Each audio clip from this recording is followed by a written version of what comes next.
It being 11:04, the House will now proceed to the consideration of private members' business as listed on today's order paper. Orders of the day. Orders of the day, ordre du jour. Second reading, first time debated of Bill S-208, Declaration on the Essential Role of Artists and Creative Expression in Canada Act. At this time, the House has not yet designated a sponsor for Bill S-208, an act respecting the declaration of the essential role of artists and creative expressions in Canada. Par conséquent, accordingly, as per my statement of Friday, February 10th, 2023, the bill will be dropped from the order paper pursuant to Standing Order 94-2C. The sitting will be suspended until noon.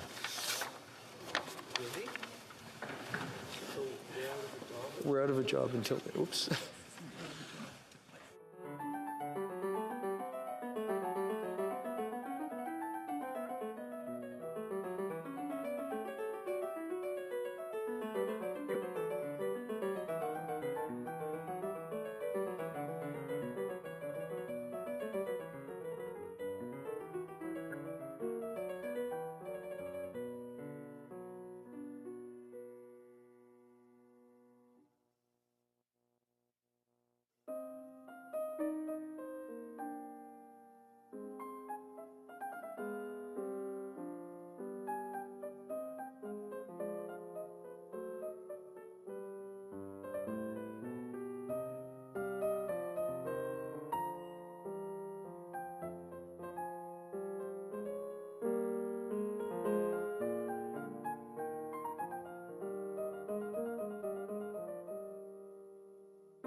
Ordre du jour. Government Bills Commons. Second reading, resuming debate on Bill C-47, the Deputy Budget Implementation Act of 2023, number 1. Resuming debate on the amendment of M. Deltel, Louis Saint-Laurent.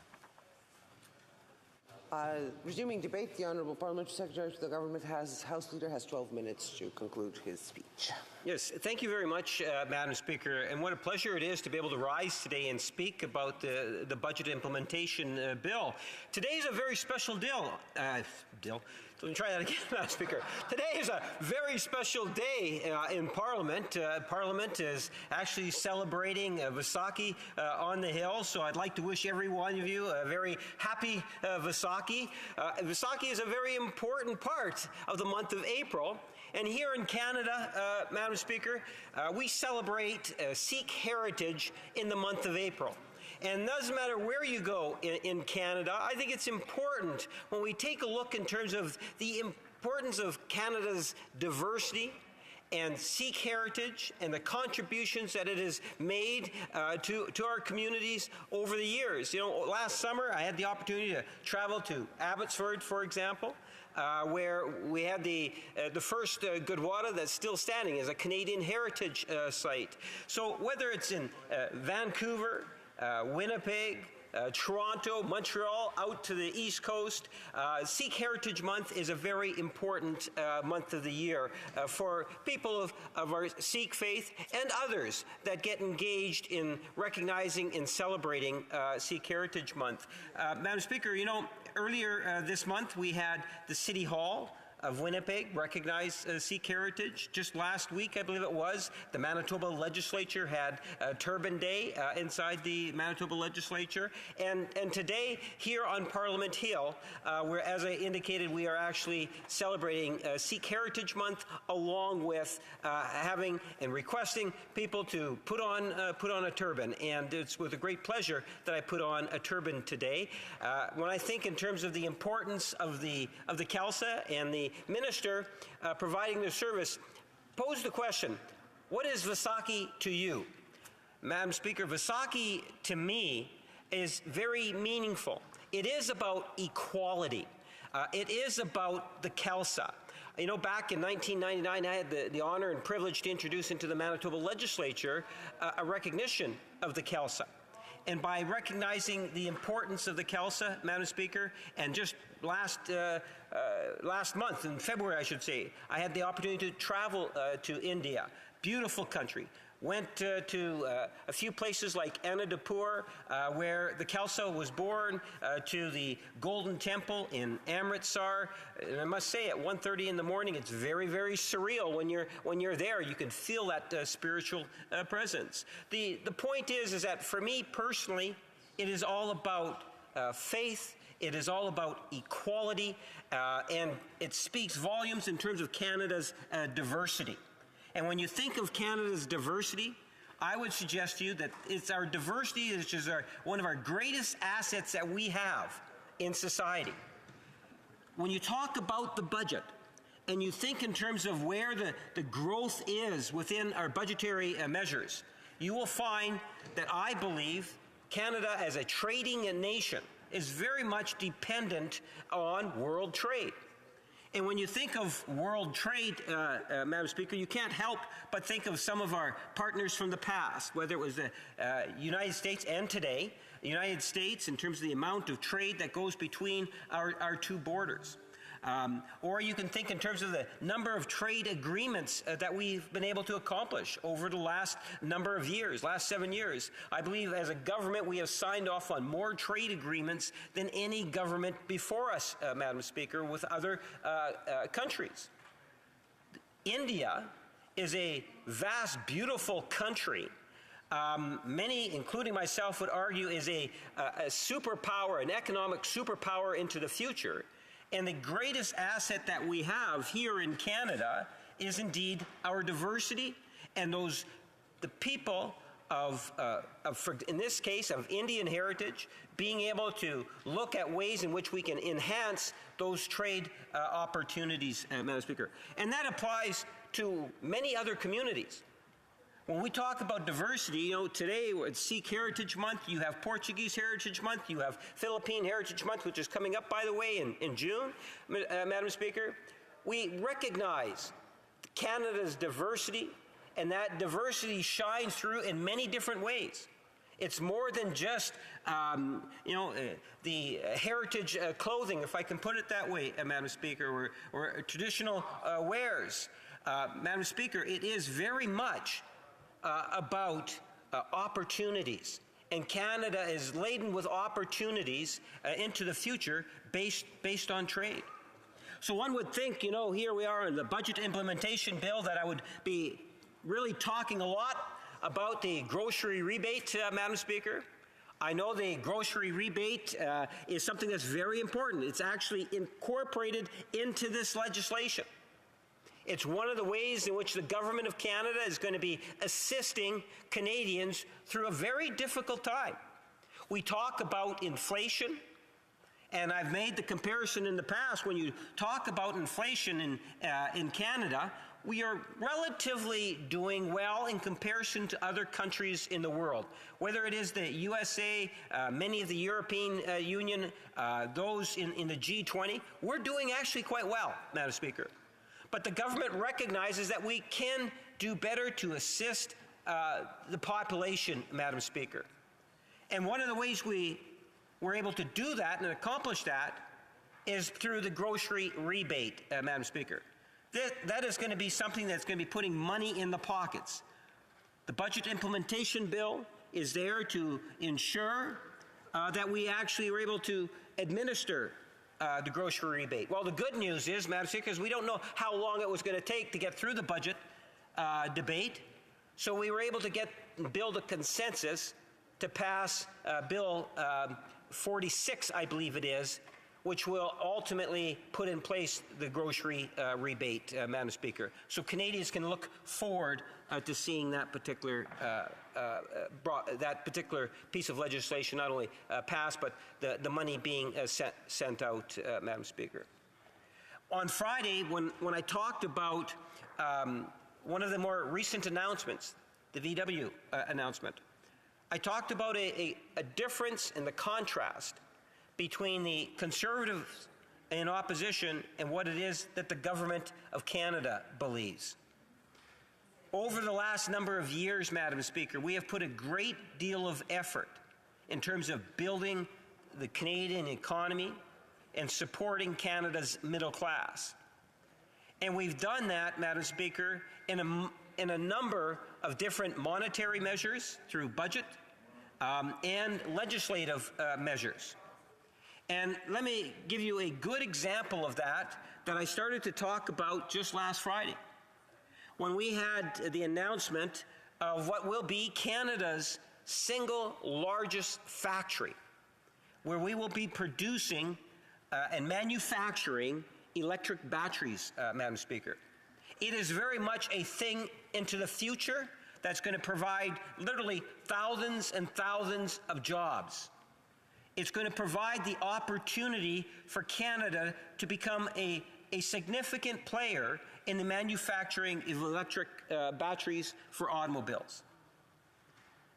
When you take a look in terms of how it is the Conservatives here in Ottawa are responding, it hasn't been very positive.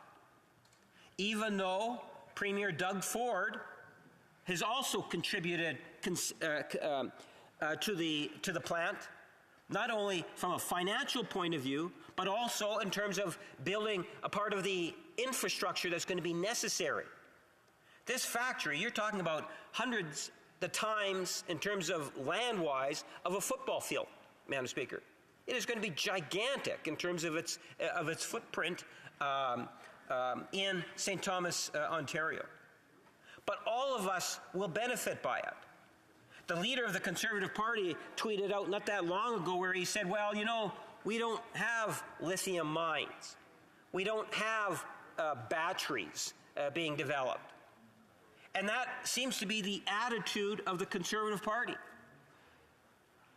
Whereas the government, and it doesn't have to be the reality is changing because we have a government that has recognized the potential of the industry and the important role, in particular, the province of Ontario has played in the automobile industry. And that was no doubt a huge attraction for Volkswagen. But we will now see more lithium mining taking place in Canada. We have now seen an industry that is going to be able to grow, expand, and provide both direct and indirect jobs into the future, Madam Speaker. Yet, on the other hand, the contrast is we do nothing. And had we done nothing, Madam Speaker, we would never have been able to land the Volkswagen deal. And that industry would continue to be dominated by countries like the USA and China.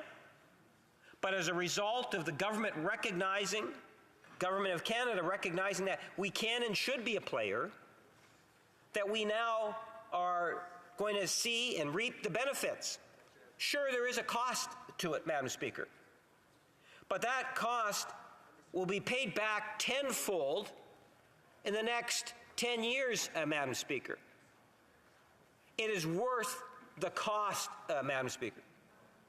This is an industry now that will do exceptionally well, much like you have the aerospace industry that we talked about a few days back, last week, Madam Speaker, and I made reference to this last Friday. You know, in Quebec, my home province of Manitoba, all of us benefit when a province is able to do well, Madam Speaker. I am excited about the future because this is a budget implementation bill that's there to support workers, to support our environment, to support consumers. It is there in a very real and tangible way, Madam Speaker. And I would encourage all members to rethink their positioning and look at this as a way forward for Canada that will create the middle-class jobs, those good jobs that we want in our economy, that will create opportunities and entrepreneurs well into the future. With those few words, Madam Speaker, I'll leave it at that. Thank you. Questions and comments. Questions et commentaires. L'honorable député de Longueuil. The honourable member for Longueuil, Saint-Hubert. Thank you, Madam Speaker. As usual, my colleague is very pleased about his government's budget, but what he didn't address was housing. And I understand because out of 250 pages of budget, there was only one page devoted to the housing crisis. So it's scandalous. The week after the budget was tabled, the National Housing Council that oversees the National Housing Strategy said that in between 2011 and 2021, Canada lost 550,000 affordable units. So not only are they not being created, they're being lost. So that is alone is shameful. But here's my question for my colleague. The National Housing Council proposes a very concrete solution, which is to create a procurement fund so that nonprofit organizations can buy housing off the private sector in order to create sustainable, affordable housing. Now, everyone's proposing that solution. Does my colleague think it's a good one? Thank you, Madam Speaker. I think we need to put housing in a proper perspective.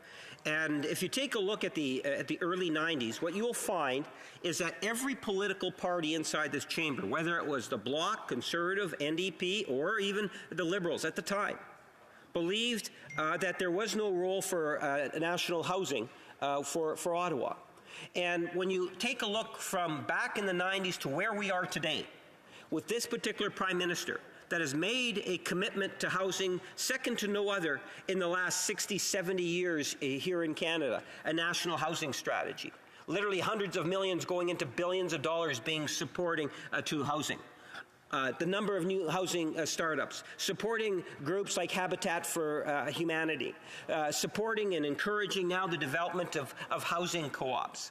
The national government has demonstrated very clearly that it does have a role to play in housing, and it is exercising that role, and it's looking for the stakeholders to come on side and support where we can to enhance, complement, increase the size of our housing stock, Madam Speaker. And I do believe that the federal government will continue to work in those efforts. Questions and comments. The Honourable Member for Charlotte St. James is Assiniboia Headingley.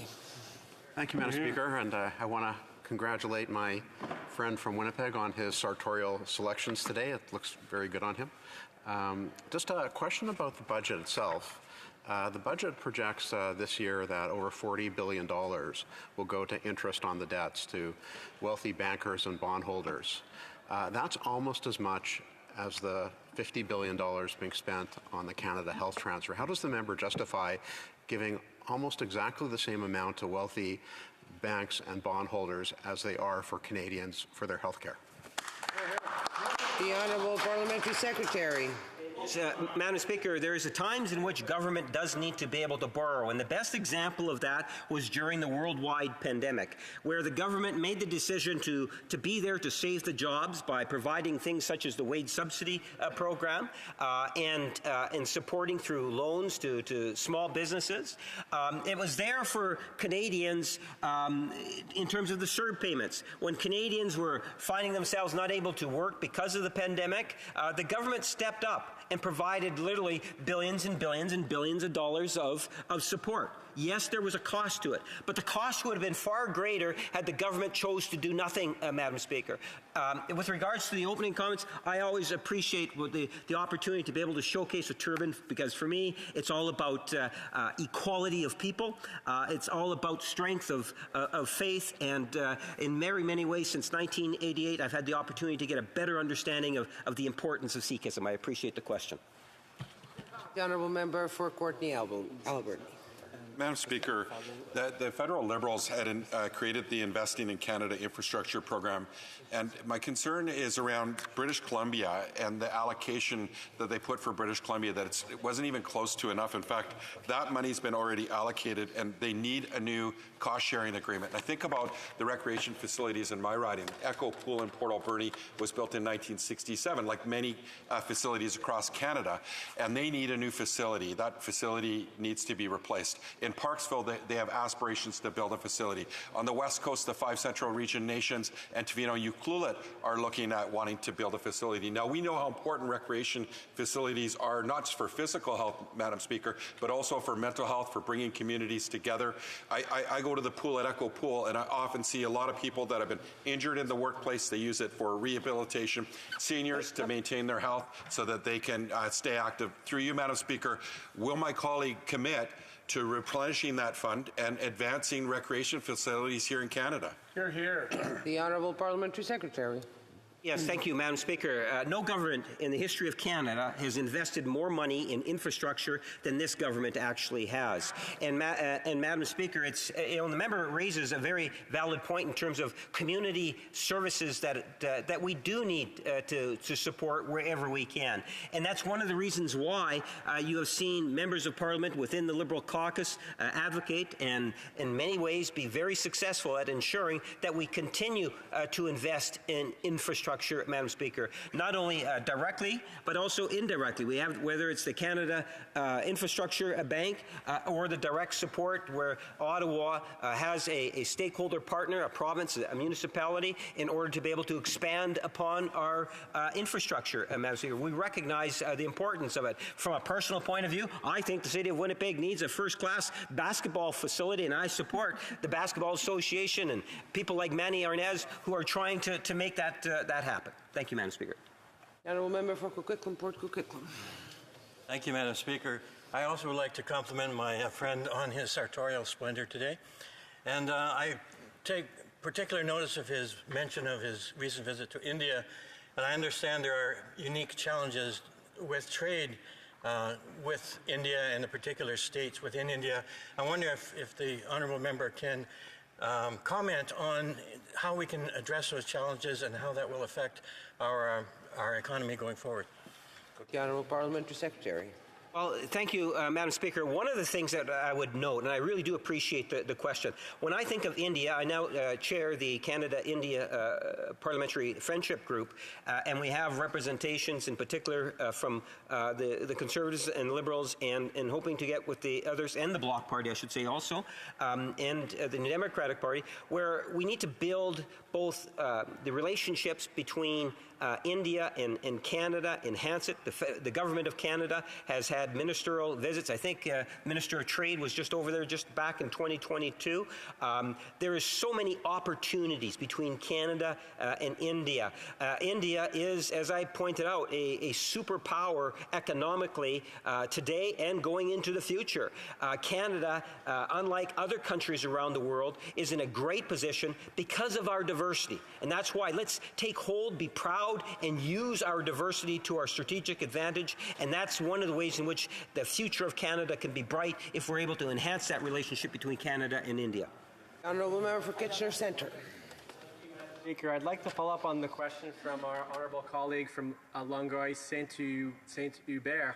It's no surprise that housing is barely mentioned in C-47. It was barely mentioned in the budget also. In fact, it was the Office of the Federal Housing Advocate who said the newly unveiled federal budget is a sorry disappointment. It completely misses the mark on addressing the most pressing housing crisis this country has ever seen.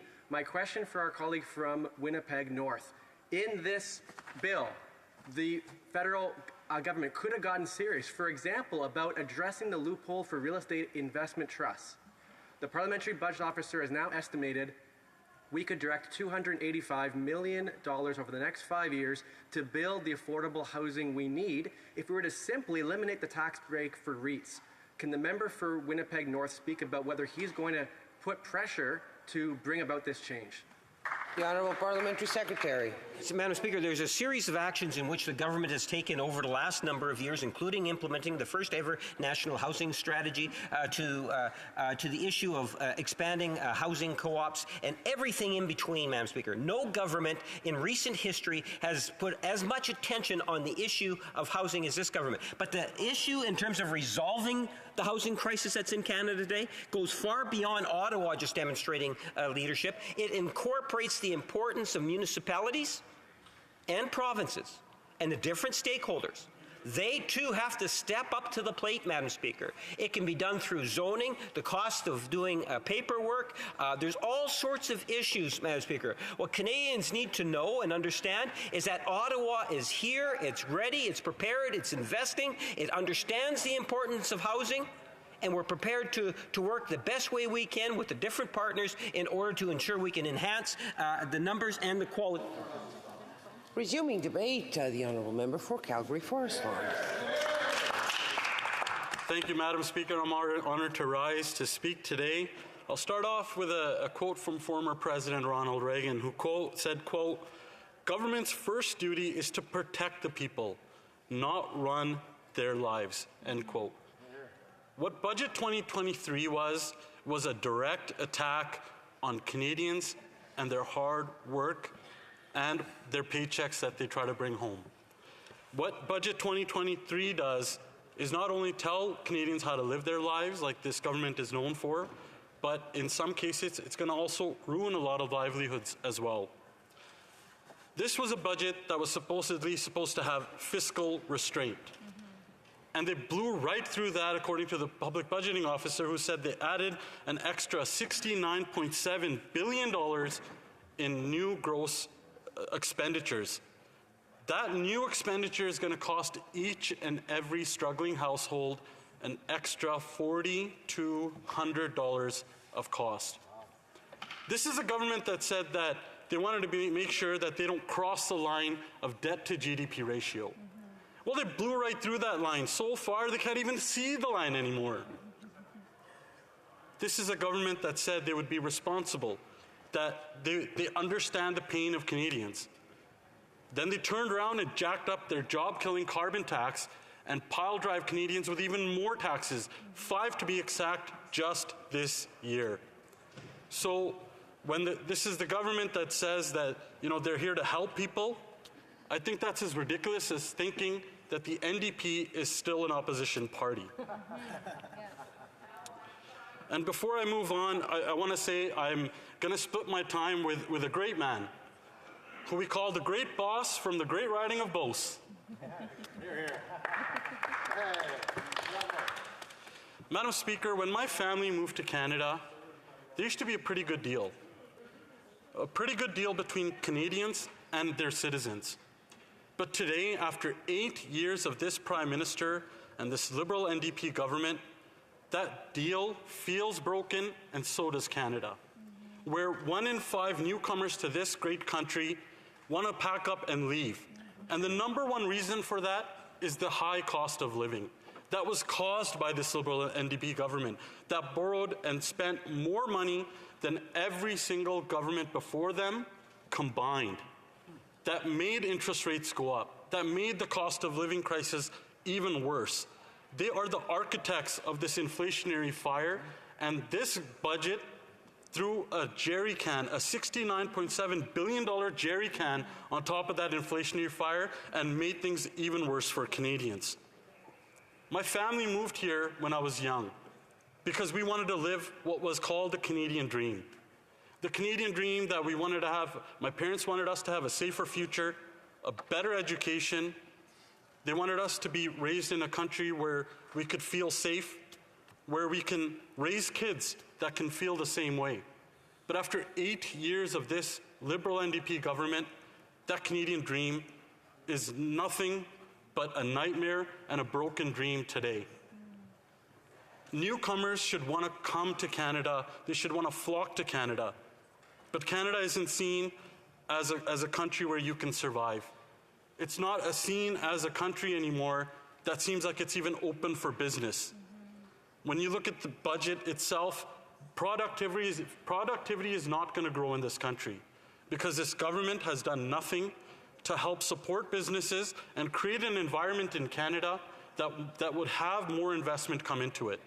In fact, the number one complaint that we hear is that it's due to regulatory burden and the economic uncertainty that this government created that is not letting good investment and good jobs come into Canada. They would rather stand up under their make-believe ideology that like the things like the carbon tax, this job-killing carbon tax, it's driving people away. It's driving costs up. It's making everything more expensive, and it's Canadians that are suffering. So Canada is one of the last destinations people want to come to today. And it's clear to see when 1 out of 5 people want to pack up, newcomers want to pack up and leave from here. We look at some of the disastrous policies that caused so much pain on Canadians today. When we look at housing. When we moved to Canada, it was reasonable to find a house. You could get a job, you could work hard, you can put in work. That was the deal Canada used to have. That if you worked hard, you would be able to see the fruits of your labor after working hard. That deal is broken today. When you see 9 out of 10 young people who say affording a home is just a pipe dream now. They won't be able to afford a home. That's because of the rising cost of living. That's the first cause of it. Who can save up for a down payment? Down payments have doubled. You have to spend double just to put a down payment on a house now. Rents and mortgages, they've doubled under this Prime Minister after 8 years of failed housing policies. It's impossible for young people to move out of their parents' basements today because of 8 years of these failed housing policies. How does a government spend $89 billion on housing, and the outcome turns out that rents and mortgages double, and now 9 out of 10 young people say they will never be able to afford a home? How does a government spend so much to accomplish so little? But it's on par for this government that shows its incompetence every single day, where they don't stand with the common person. They don't want to make people's lives easier, because if they did, they wouldn't jack up the cost of their failed carbon tax like they've been doing, and they've accomplished so little with that as well. We finally have an environment minister that admitted that they misled Canadians all along about this failed carbon tax scam. For years, this government said, we're going to make your lives better. They said for years that Canadians would get more back for this carbon tax scam in carbon pricing rebates, or so-called, than what they would pay into it. But now we have the Liberal Environment Minister admitting they were misleading all along. And the PBO backed that up in his report that we requested, that more Canadians will pay out of pocket in this scam than what they get back in these phony rebates. It's time for this Liberal NDP government to stop causing pain on Canadians, on our farmers and our producers. They need to scrap this scam. They need to axe the carbon tax and let Canadians survive. We look at the price of groceries today. We see how the carbon tax has impacted how expensive groceries are getting. This government has done nothing to help out with the inflation that they caused. They not only cause this inflation, but they keep adding more fuel to that fire. And the carbon tax is a clear example of that when we look at the price of groceries. Madam Speaker, when me and my family and many other newcomers came to this country, we could not have imagined that in a single month, 1.5 million Canadians would be visiting a food bank, a third of which are children. 1 in 5 Canadians are skipping meals. 1 in 5 are saying they're completely out of money. This is not the Canada me and my family envisioned when we moved here. But you know what, Madam Speaker? Hope is on the horizon. We have a new Conservative leader that will turn this hurt that this Liberal NDP government gave to Canadians into hope. We're going to do many things, amongst first getting rid of this Liberal NDP government. We're going to make sure that we bring home powerful Canadian paychecks.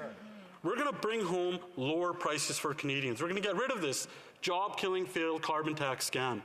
And most importantly, we're going to bring home more homes that our young people and many others can afford.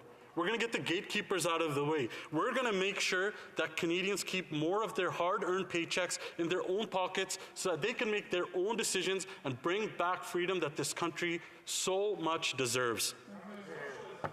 Conservatives will restore safety to our streets, where people don't have to feel like they're going to be attacked out of randomly, like we keep seeing violent crime on the increase after 8 years of this government. We need to bring home common sense solutions for the common people. We need to return Canada to have our elected officials work for the people, that understand their pain and not cause more pain. And that's exactly what Conservatives will do when our new Conservative leader, the member from Carleton, becomes Prime Minister of Canada. We will return Canada to being the freest nation in the world. Thank you, Madam Speaker. Questions and comments? The Honourable Member for Fredericton. Thank you, Madam Speaker, and I thank my honourable colleague for his speech this afternoon. He spoke a lot about the carbon tax, and I wanted to do some research, excuse me, in my own riding, my own home province of New Brunswick, to see where does this money go. We know that 90% is given back to those that pay into the carbon tax. We've got that 10% that's going to be reinvested into community projects, into First Nation communities. I think there was $300,000 given to First Nation in my province to do energy retrofits and ensure that they're doing what they can to reach their environment goals as well. So I'm wondering if the member would not support projects like that, and when can we expect to see an environmental plan from the Conservative Party? Thank you. The Honourable Member for Calgary Forest Lawn. Thank you, Madam Speaker. First of all, we're still looking for an environmental plan from that side of the House. Right. All we got was a tax plan that made gas, groceries, and home heating more expensive. They sold this carbon tax scam to Canadians, saying that they would get more into their pocket than these phony rebates. The public budgeting officer proved that wrong. So if I was that member, I would update the talking points that a majority of Canadians will pay more into this scam than what they get back. Yeah. They sold this scam saying that they would meet these targets that they set for themselves. They failed to do that. Emissions went up. So what I would ask the member is, let's see a plan from them first, instead of this tax scam that they've created to take more from Canadians. The Honourable Member for Rivière-du-Nord. Thank you, Madam Speaker. Madam Speaker, can my colleague talk about the lack of logic in this budget? Because there's nothing for housing, which is a crisis in Quebec and in Canada. There's nothing to help seniors. Health transfers are tiny, yet there's a provision in the budget which will modernize and update royal titles to confirm that the King of England is in fact Canada's sovereign. That is in the budget. It's shocking, Madam Speaker. In fact, it's insensitive in my view. It offends many of my voters. I'd like to hear my colleague speak to that. Speaker, I agree with with the member when he says that this offended many people. This budget definitely offended a lot of people. When this government that said they would be fiscally restrained and try to be fiscally responsible blew right through that and added an extra $40 to $100 of cost on each and every Canadian household. This is a slap in the face to Canadians that work so hard and they're doing nothing but falling behind because of increased taxes put on by this Liberal NDP government that does not respect Canadians anymore. This budget is a slap in the face to them and a direct attack on their paychecks. Conservatives will bring back common sense for the common people and make sure more Canadians can keep more in their pocket. Questions and comments. The Honourable Member for Hamilton Centre.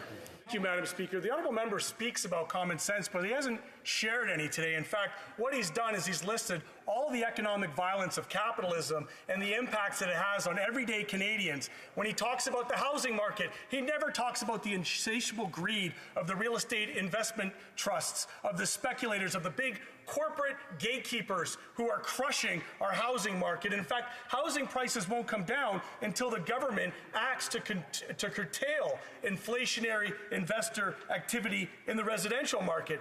Just like the leader of the Conservative Party, this budget refuses to take on private sector greedy gatekeepers that are driving up the prices of housing for their own corporate greed. So why are the Conservatives only focusing on municipal permitting when there are so many greedy, capitalist, private sector gatekeepers responsible for the current housing crisis?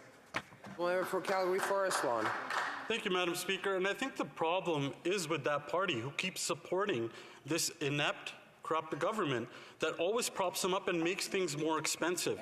And, you know, as the member likes to talk about socialism all the time, I'd like to read him a quote from Margaret Thatcher, who said, either you believe in capitalism or you believe in socialism.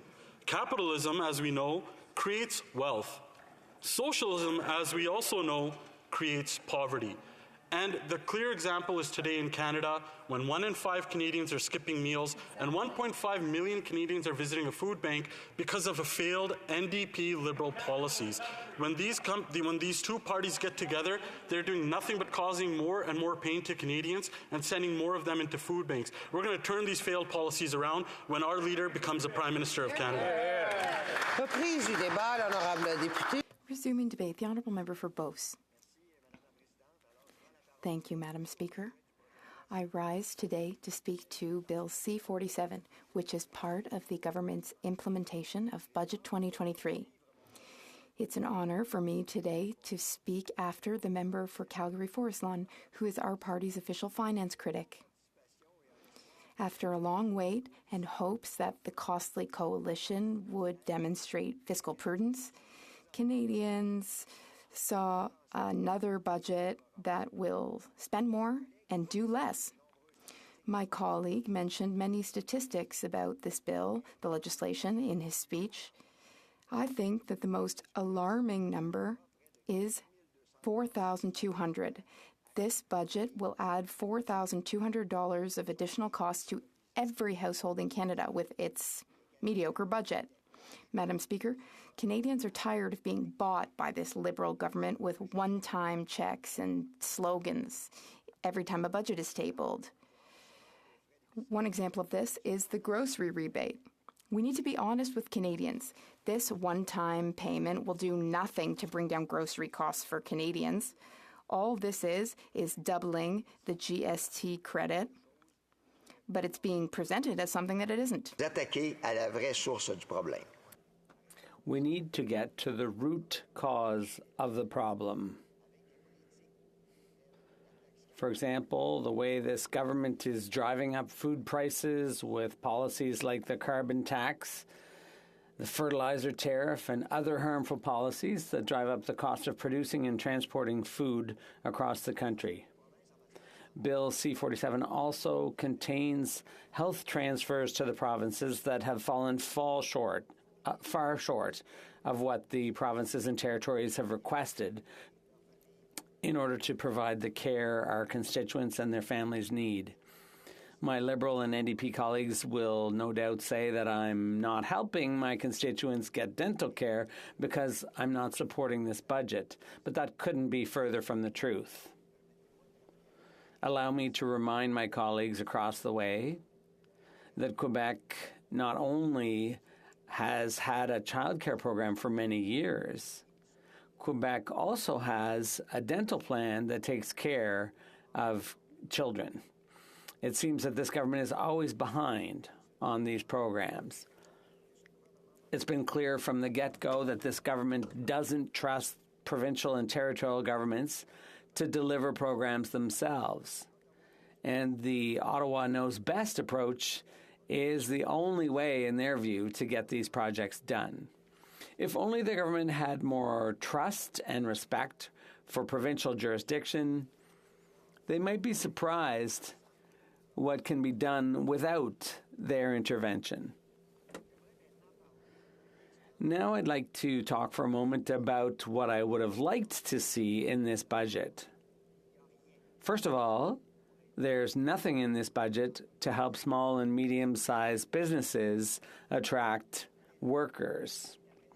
The word labor hardly appears at all in the hundreds of pages of this budget. In my riding of Beauce, the unemployment rate is currently below 1.9%. Our businesses are having a hard time attracting and retaining workers. This is one of the biggest issues in my riding. The vast majority of businesses in my riding rely heavily on temporary foreign workers to fill gaps in their workforce. But there were no improvements to the program in the budget. The government must once and for all cut the red tape associated with these programs. What's worse, this government has allowed over 150,000 public servants to go on strike, which means Immigration and Refugee and Citizenship Canada will face an even larger backlog than there already is. This means that businesses in my riding will have fewer workers available to them and will have to keep going belly up because of the Prime Minister's inaction. It's as if this government doesn't understand how time-sensitive these jobs are. Many farms and landscaping companies in my riding, for example, will be without workers at the most important time of the year.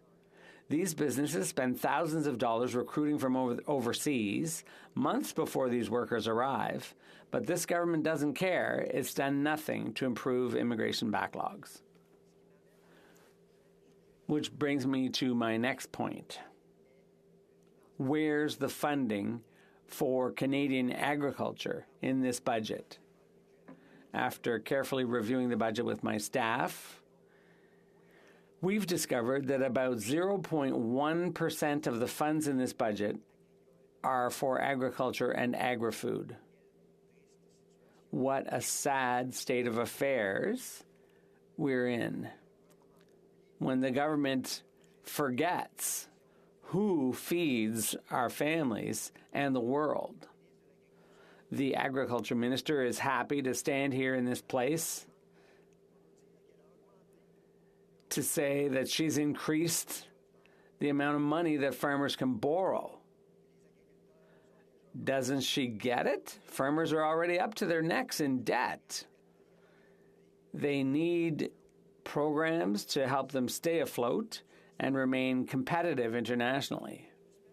2 weeks ago in my riding, we learned the sad news that the Olimel plant in Vallée Jonction will be closing down for good in December. A pork processing plant that employs 1,000 workers in a town of about 2,000 people. So this is very bad news. It will hit our region hard. This closure is due, among other things, to a lack of staff. And this has been the situation for many years. It'll have a serious impact on the hog industry in Ontario and Quebec, and it will have a ripple effect on other industries as well.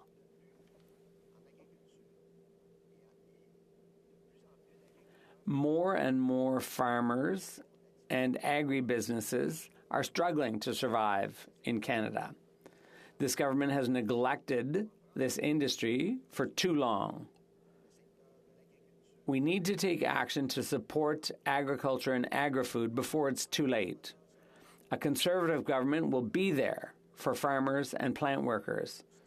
We are ready to make this industry the economic driver it should be in this country. Finally, Madam Speaker, I'd like to address an issue that's not even mentioned in the budget. Not at all. Cellular connectivity doesn't even appear in the budget if you do a word search. Since I first took office, I've stood up in this House to condemn this shortcoming. In my riding alone, the 40 municipalities that make it up, at least one area in each city is poorly served by the cellular network. I'd like to remind this government that people in the rural areas are not second-class citizens. We pay just as much tax as everyone else in the major urban centers. The people in these areas who drive the economy are held back by the inability to have 21st century technology. How are you supposed to succeed in robotizing industries to alleviate the labor shortage when the entrepreneur would have to sit at the top of a hill to maybe get a signal bar on their phone? I also invite the government to look at the reports in March by many local journalists,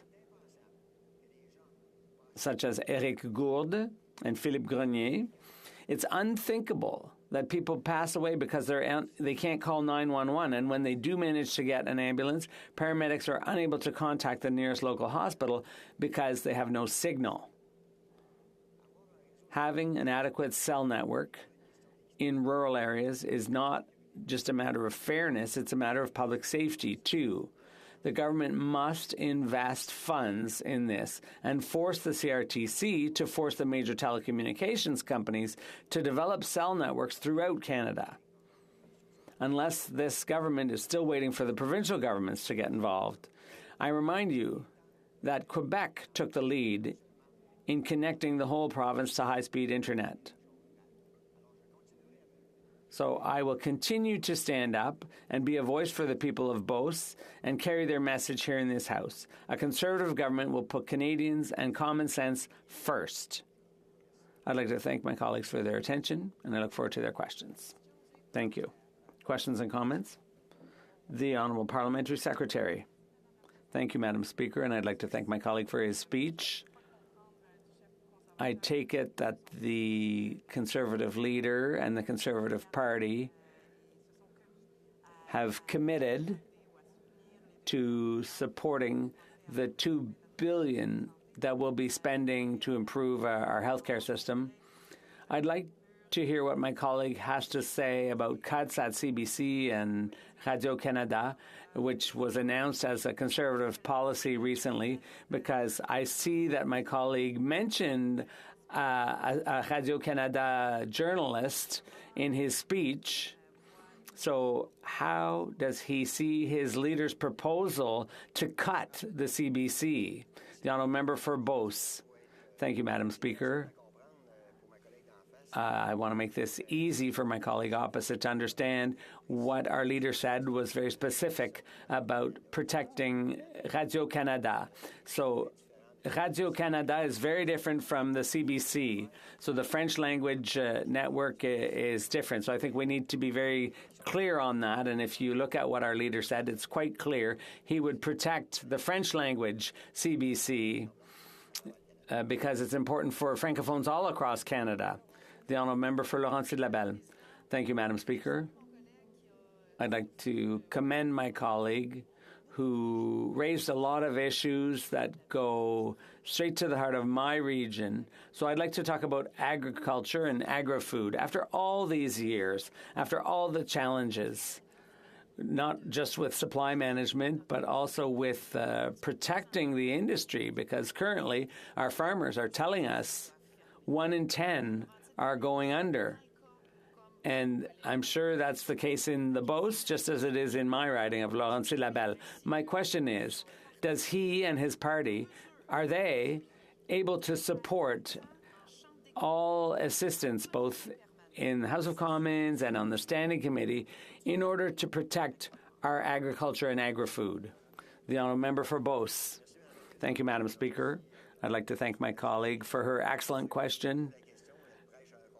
Obviously, she's preaching to the converted when she asks me that question, because I'm a fourth generation from a family farm. So there has to be a very clear signal from the current government that we are going to maintain and support our agriculture, because it's true. There are a lot of businesses.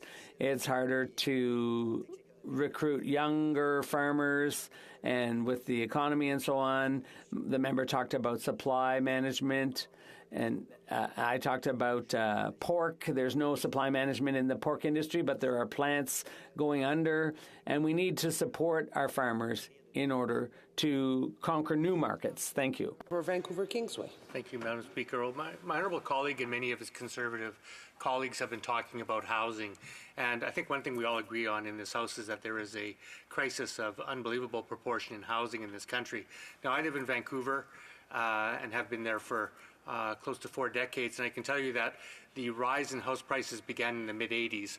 Particularly after Expo, and then in the late 1990s with the repatriation of Hong Kong back to China, and then we had the 2010 Olympics. And with each one of these things, what became obvious is that there is an inflow of foreign capital, both corporate and foreign investment, that has destabilized house prices in the Lower Mainland, to the point now where people who live and work there, the price of detached houses or even non-detached houses is completely divorced from what people actually make. So to my honourable colleague, what specifically does he say that a Conservative government would do to help provide real affordable housing for people in the Lower Mainland of British Columbia? I'd like to hear specifically what policy his government would advance.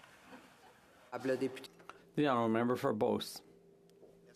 Thank you, Madam Speaker, and I'd like to thank my colleague for his question. As a former municipal politician, there's a very important factor, and our leader, the member for Carleton, talked about cutting red tape so that municipalities can grant building permits more quickly. I live in the Beauce, so the situation is different, but there's a problem with housing in the Beauce too. So I think all the red tape has to be cut. I've been here for years saying the same thing. We need to reduce the red tape, and hopefully we'll get some signals from the government along those lines shortly. Resuming debate, the honourable member for Pontiac. Thank you very much, Madam Speaker. I'll be sharing my time, if that's okay with you, with the member for Kings Hants.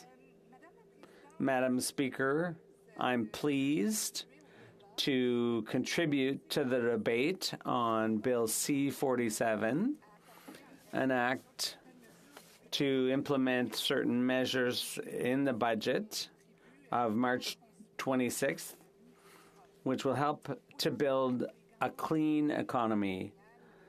These days, the major economic players in the world are moving forward at an incredible speed to reorganize their economies. So this is a major industrial turning point. Those countries are shifting towards clean energy. And so the budget provides for a number of innovative measures to build a similar economy here in Canada.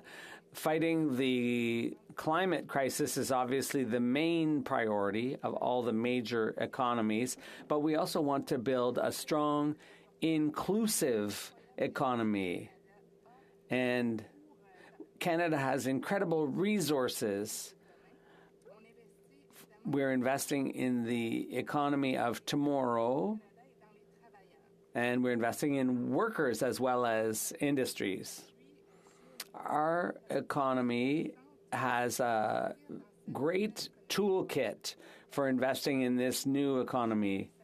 We already talked about some of the tax credits for investment that are clear and predictable, but we're also making strategic investments in industries where we know that if we invest in those industries, like critical minerals and clean energy, Canada will be able to build its economy and increase opportunities for all workers in Canada.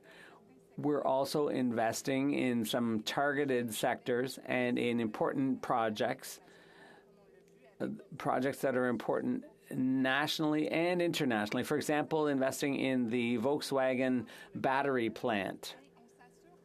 And in so doing, we're making sure that we don't fall behind by investing now, because the other major economies are investing heavily, massively even, in those industries. So they're not hesitating. So we mustn't miss the boat here. We need to stay in the race. So we're going to be investing in transforming our economy and seizing the opportunities. The budget will ensure prosperity for the middle class, and also we'll be investing in more dynamic communities all across the country. Madam Speaker, that can't be done. We can't do it alone. It can't be done in isolation. So it's not just the government that has to play a role. And that's why I'd like to talk a bit about growth in Canada. We know that there are billions of dollars in private capital that is awaiting opportunities to invest so that we can build a clean global economy. So Canada does have competitors, however. We have our rivals. We're all trying to attract the best private capital. And the recent enactment of the American legislation is a major challenge for our budget. The IRA. We need to invest in our industries, and those will be clean energy drivers. And we need to encourage businesses to take risks and invest in clean technology and cutting-edge technologies here in Canada. We also need to follow what's going on in a growing number of jurisdictions where public monies are being used to attract private capital. For example, in the US and the European Union, and Australia is in the race too. So in the budget in 2022, the government announced its intent to create a growth fund in Canada, and $15 billion was earmarked to help attract that private capital and build Canada's clean economy.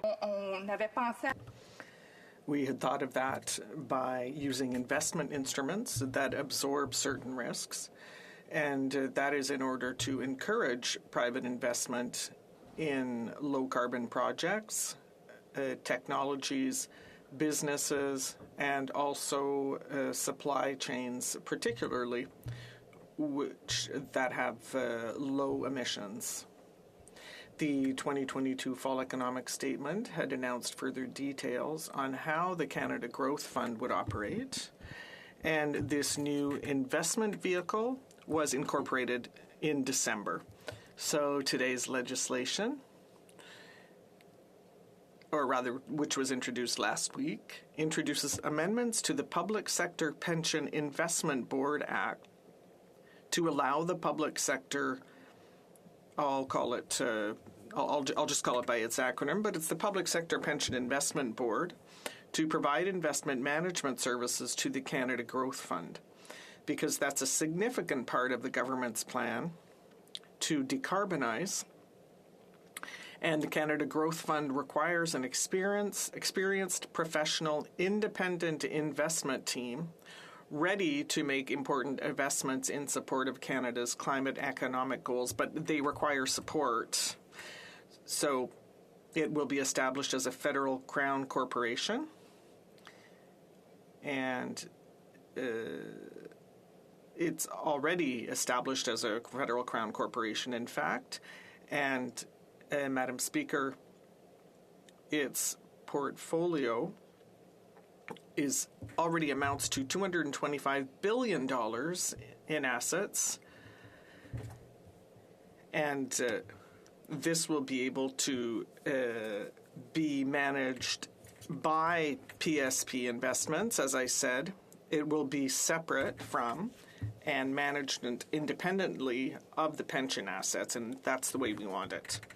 The Canada Growth Fund will make investments that catalyze substantial private sector investment in Canadian businesses and projects to help transform and grow Canada's economy at speed and scale on the path to net zero, and that's what I mentioned earlier. The Canada Growth Fund's investments will help Canada meet the following national economic and climate policy goals, including reducing emissions and achieving Canada's climate targets. So I told you about the Canada Growth Fund, which is very important and strategic in order to achieve our targets and to benefit from these opportunities. But we have a problem in Canada as well. That is, Canadian businesses do not invest enough in research and development, at least not to the same level as their global peers. So we're proposing a new approach in this budget, and that is the creation of the Canada Innovation Corporation, which was first announced in Budget 2022. And it brings together different sectors with a mandate to increase Canadian business expenditure on research and development. I don't have time to go into this in detail, but there is also the modernization of the National Research Council, and that's another tool in our toolbox to achieve these targets, in order to achieve all of these opportunities and to accompany world leaders towards a greener climate and a greener economy. So, Madam Speaker, as you know, we have made smart investments today that are good for Canadian workers, they're good for the Canadian economy, and they're good for the planet. So I hope that all members in the House will join me in supporting the passage of this crucial piece of legislation. Thank you, Madam Speaker. Questions et commentaires. Questions and comments. The Honourable Member for Chatham-Kent-Leamington. Thank you, Madam Speaker. Yes, Chatham-Kent-Leamington, I appreciate that. And thank you to the member from Pontiac for her intervention. Prior to being elected to this chamber, I served with the Canadian Food Grains Bank and had opportunity to work in Pontiac with that organization, got to know some of the excellent farmers and rural folks in her riding. Curious what reaction she is getting to the budget from her own agricultural constituency. 6.8% of Canada's GDP comes from the ag sector. I noticed that she voted against C-234, the carbon tax exemption for farmers, as did most but not all of her colleagues. I want to acknowledge that. There's almost nothing in this budget for agriculture. What reaction is she getting in her riding from her agricultural constituents? Le député de Pontiac. The Honourable Member for Pontiac. Thank you, Madam Speaker, and I'd like to thank my honourable colleague for his question. Well, it's quite simple. Carbon pricing does not apply in Quebec, and I would also add that farmers in my riding are very advanced in terms of green technologies. They're even way ahead of the government because they have taken notice of climate change, and so they're concerned every single day, and they know they need new technology. The seasons are much more difficult to manage in terms of extreme weather events, so they're much ahead. They're very much ahead. Carbon pricing doesn't apply. Quebec has its own carbon exchange, which works very well. L'honorable député de Longueuil, Saint-Hubert.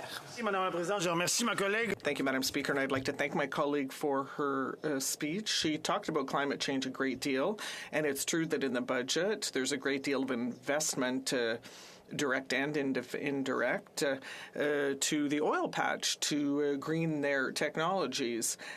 And that's something that's controversial.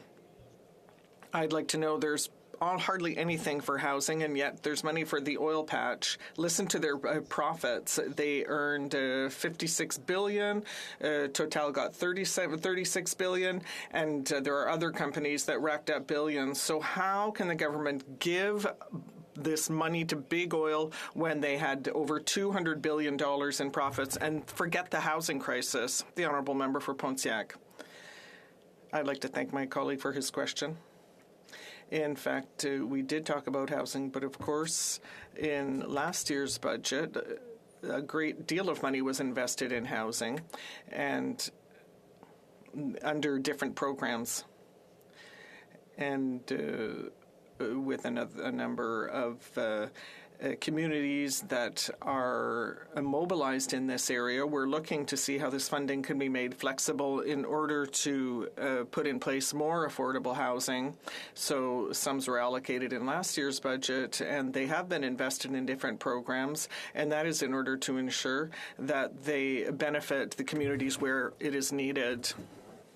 And I'd like to thank the member for Pontiac for her intervention and focusing on climate change and what this government will do to combat climate change.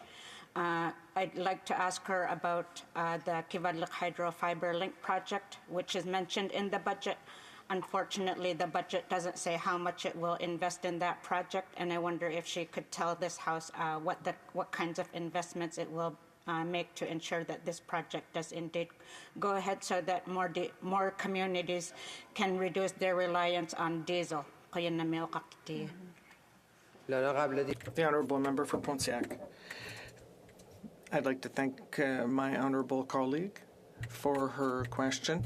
Indeed, the budget invests significantly in clean energy, and that is the focus of what I was discussing, investments in strategic sectors to ensure a green economy, but also an inclusive economy that will ensure that all communities prosper from coast to coast to coast.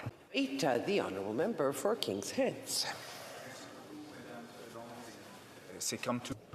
Thank you very much, Madam Speaker. As always, it's an absolute privilege to be here to debate Bill C-47. It's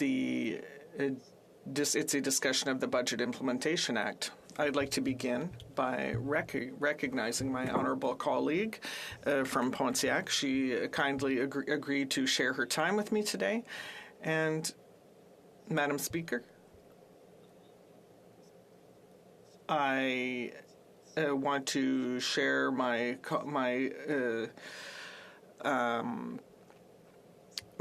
voters' perspective on this budget and how it will help them. Three major pillars. The first is a focus on affordability. The second is a focus on healthcare supports to the provinces and territories to help improve healthcare across the country. And the third, I would suggest, is around the green economy and our clean energy future, and indeed prosperity, Canada's future prosperity here at home.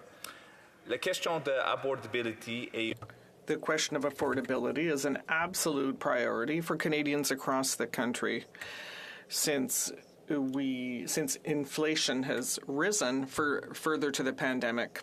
But good news, Madam Speaker, inflation has once again dropped and is now around 4.3%, whereas it had reached 8.1% last summer.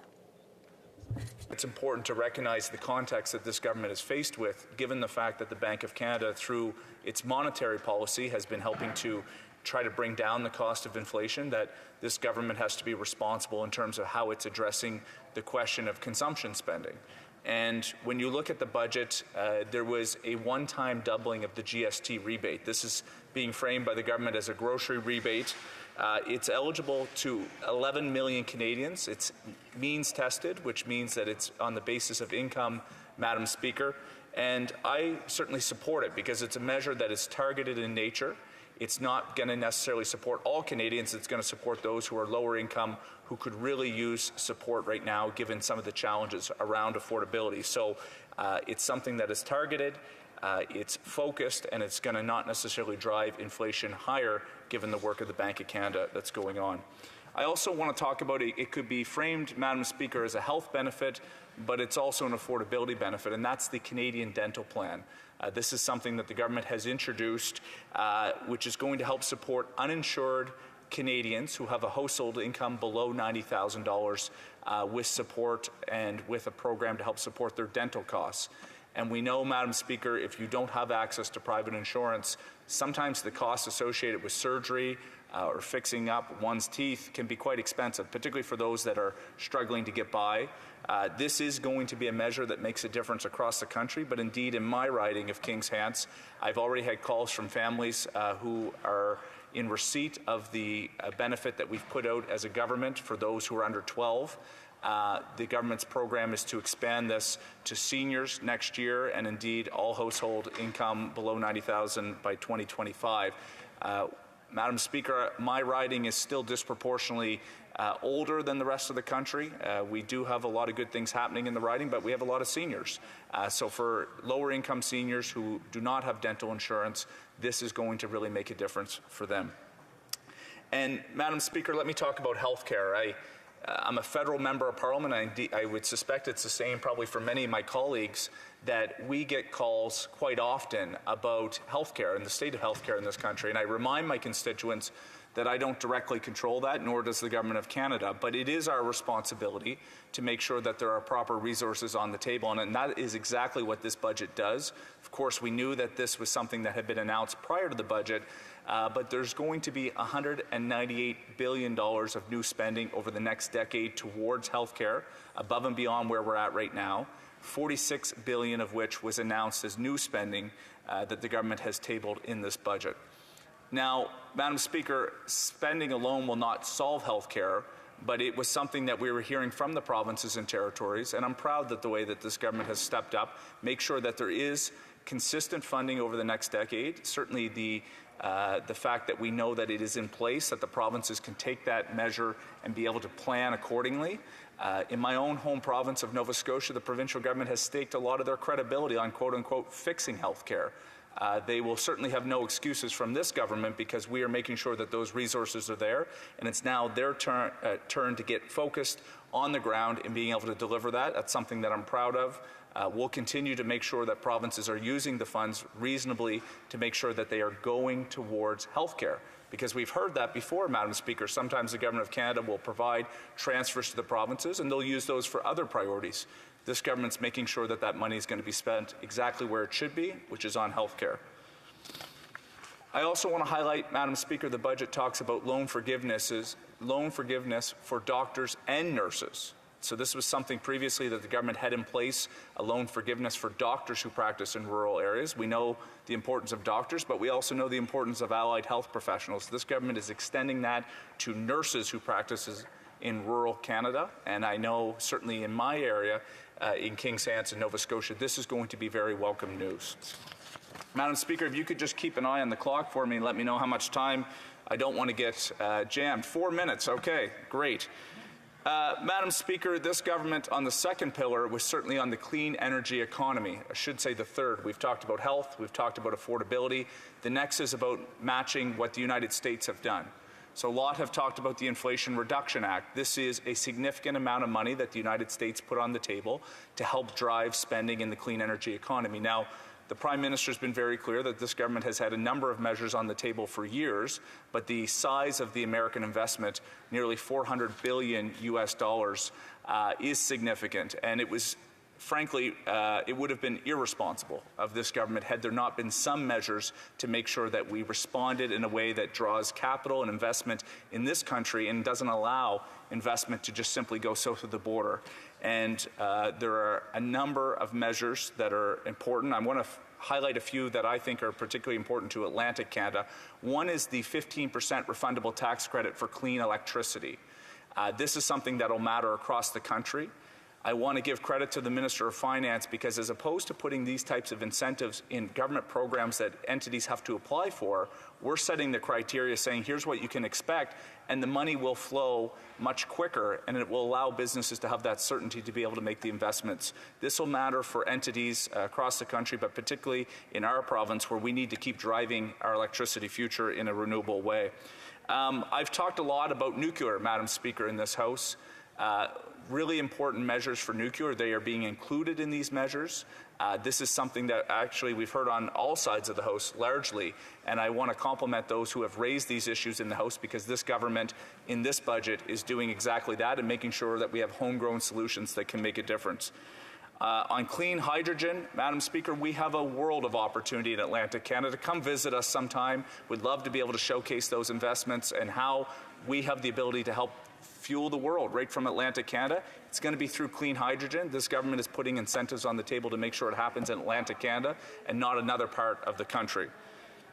Atlantic Loop, Madam Speaker, I've talked at great length in this House over the last year about the importance of that. Again, a mention of that in the budget. I know there's ongoing cooperation between the Government of Canada and various provincial entities. We need to keep driving that project forward. Just quickly, Madam Speaker, in King's Hands, agriculture and forestry are predominant industries at the primary level. Was very pleased to see investments of $368 million to the Department of Natural Resources in forestry initiatives. We need to see that, at least some of that, go towards mass timber. There's an opportunity in Atlantic Canada, indeed in King's Hands, for a mass timber facility. The Atlantic region is the only region of the country that does not yet have this.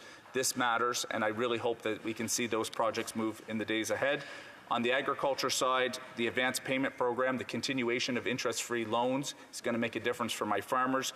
I was pleased to see the Minister of Agriculture help ensure that there is going to be foot and mouth disease vaccines available in this country, that we have a stock that will be available, and the Dairy Innovation and Investment Fund. Given I have the largest amount of supply managed farms east of Quebec, this is something that is going to matter to my farmers in the days ahead. The few things that I'll talk about that I think this government needs to address in the 30 seconds that I have left, Madam Speaker, would simply be the importance of continuing to drive a mechanism around non-cost measures. It's important that we invest. This government is doing so, but it's also important that we can look at regulatory reform, measures that don't cost money, that can help drive industry success. I hope to see an actual formal mechanism as we head into the fall. I see my time is unfortunately coming to a close, Madam Speaker, but I look forward to taking my questions from my honourable colleagues. Thank you.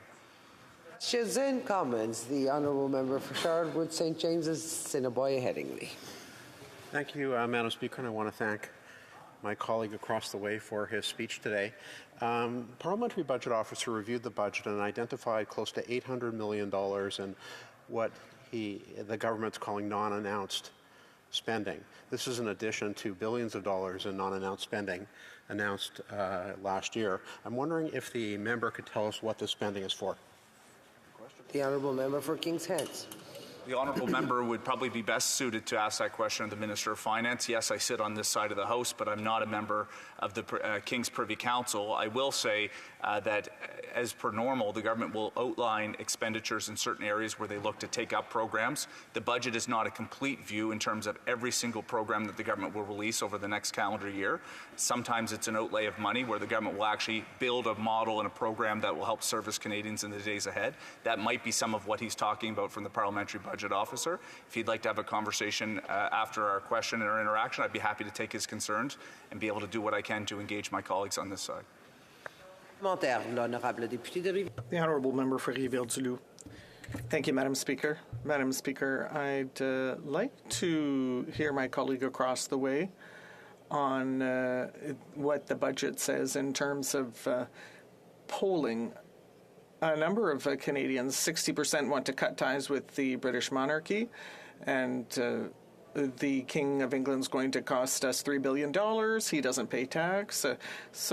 At the same time, in Quebec, there's nothing in the budget for seniors, nothing for housing. Our healthcare system is crumbling. So how does my colleague justify, in terms of our voters, that so much consideration is given to the King of England, whereas our domestic problems are really not addressed? Let me first address some of the questions. Look, there's $46 billion for healthcare in terms of domestic spending. There's been $70 billion worth of housing spending. In fact, part of the reason why you didn't see major expenditures is that money is still getting out the door in terms of helping support Quebecers and indeed those across the country. But I will address his question. He's framing this as about the King of England. It's about Canada's constitutional relationship with the United Kingdom. And that includes the Indigenous people in this country. The treaties that we have forged with Indigenous people tie back to the actual British Crown. And so our history as a country is rooted in the relationship that we have with the British monarchy. It is ceremonial in nature. We certainly have the integrity to be able to make our own decisions in this country. I support the relationship that we have because the question becomes, how do you then create a different system in the days ahead? That comes with its own Pandora's box of issues. This member opposite is a sovereigntist. He would like to see Quebec removed from the Federation. I want to see Canada united. I think there's a pathway here where we can recognize everyone's distinct differences across the country, but also recognize that Canada's shared history does tie back to the British Crown. Thank you. Questions and comments? The Honourable Member for North Island, Powell River. No, I get it. Thank you so much to Madam Speaker. I want to thank the member for his intervention. He spoke about specific aspects of the budget that tie back to helping rural and remote communities attract doctors and nurses by offering and extending that offer to lessen debt for nurses, and I appreciate that. I come from a riding where communities like Port Hardy, an article just came out again saying that they're going to have to shut down emergency room during the day. So right now, the emergency room is only open during the day, not during the evening and not during the night. They have to leave their community, drive far away to get that emergency services. It's the same on Cormorant Island. So I'm just wondering if this member thinks that it would be important for this government to actually step up and make sure that there are ties to small rural communities that are struggling in this country in terms of healthcare to get them a little bit extra to get through this time. I know in BC, the provincial government has stepped up, but they need more resources to address this huge crisis. Or for King's Heads.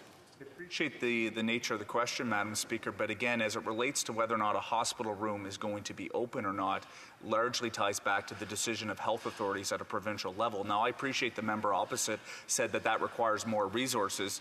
I think it both requires more resources, but also an allocation of said resources in the province. So we are doing our part on the federal side to make sure that there is stable funding provided to the provinces. In fact, Premier Eby has recognized and endorsed the health deal that the Government of Canada has put on the table.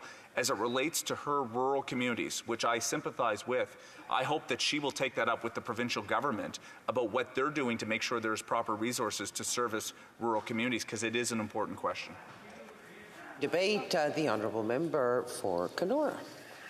Thank you very much, Madam Speaker, and thank you to my colleagues for that welcome. It's an honor for me to rise today and speak to the implementation of the budget, Madam Speaker, and it's an incredible honor for me as well to be splitting my time with the great member from Edmonton, Manning, who's a very valuable colleague sitting just in front of me here, and I'm really looking forward to hearing what he has to say later on.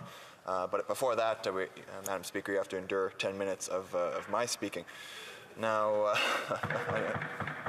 Madam Speaker, it might not come as any surprise to you based on the debate that we've had over the last couple of weeks, but Conservatives certainly have not and will not be supporting the implementation of this budget.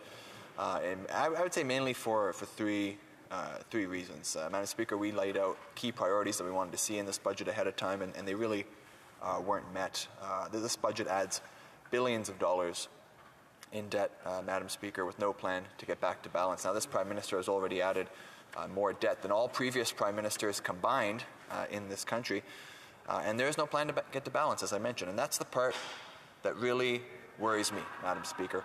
not only is this spending going to add fuel to the inflationary fire and increase the cost of living, but it also threatens the sustainability of our public services for future generations.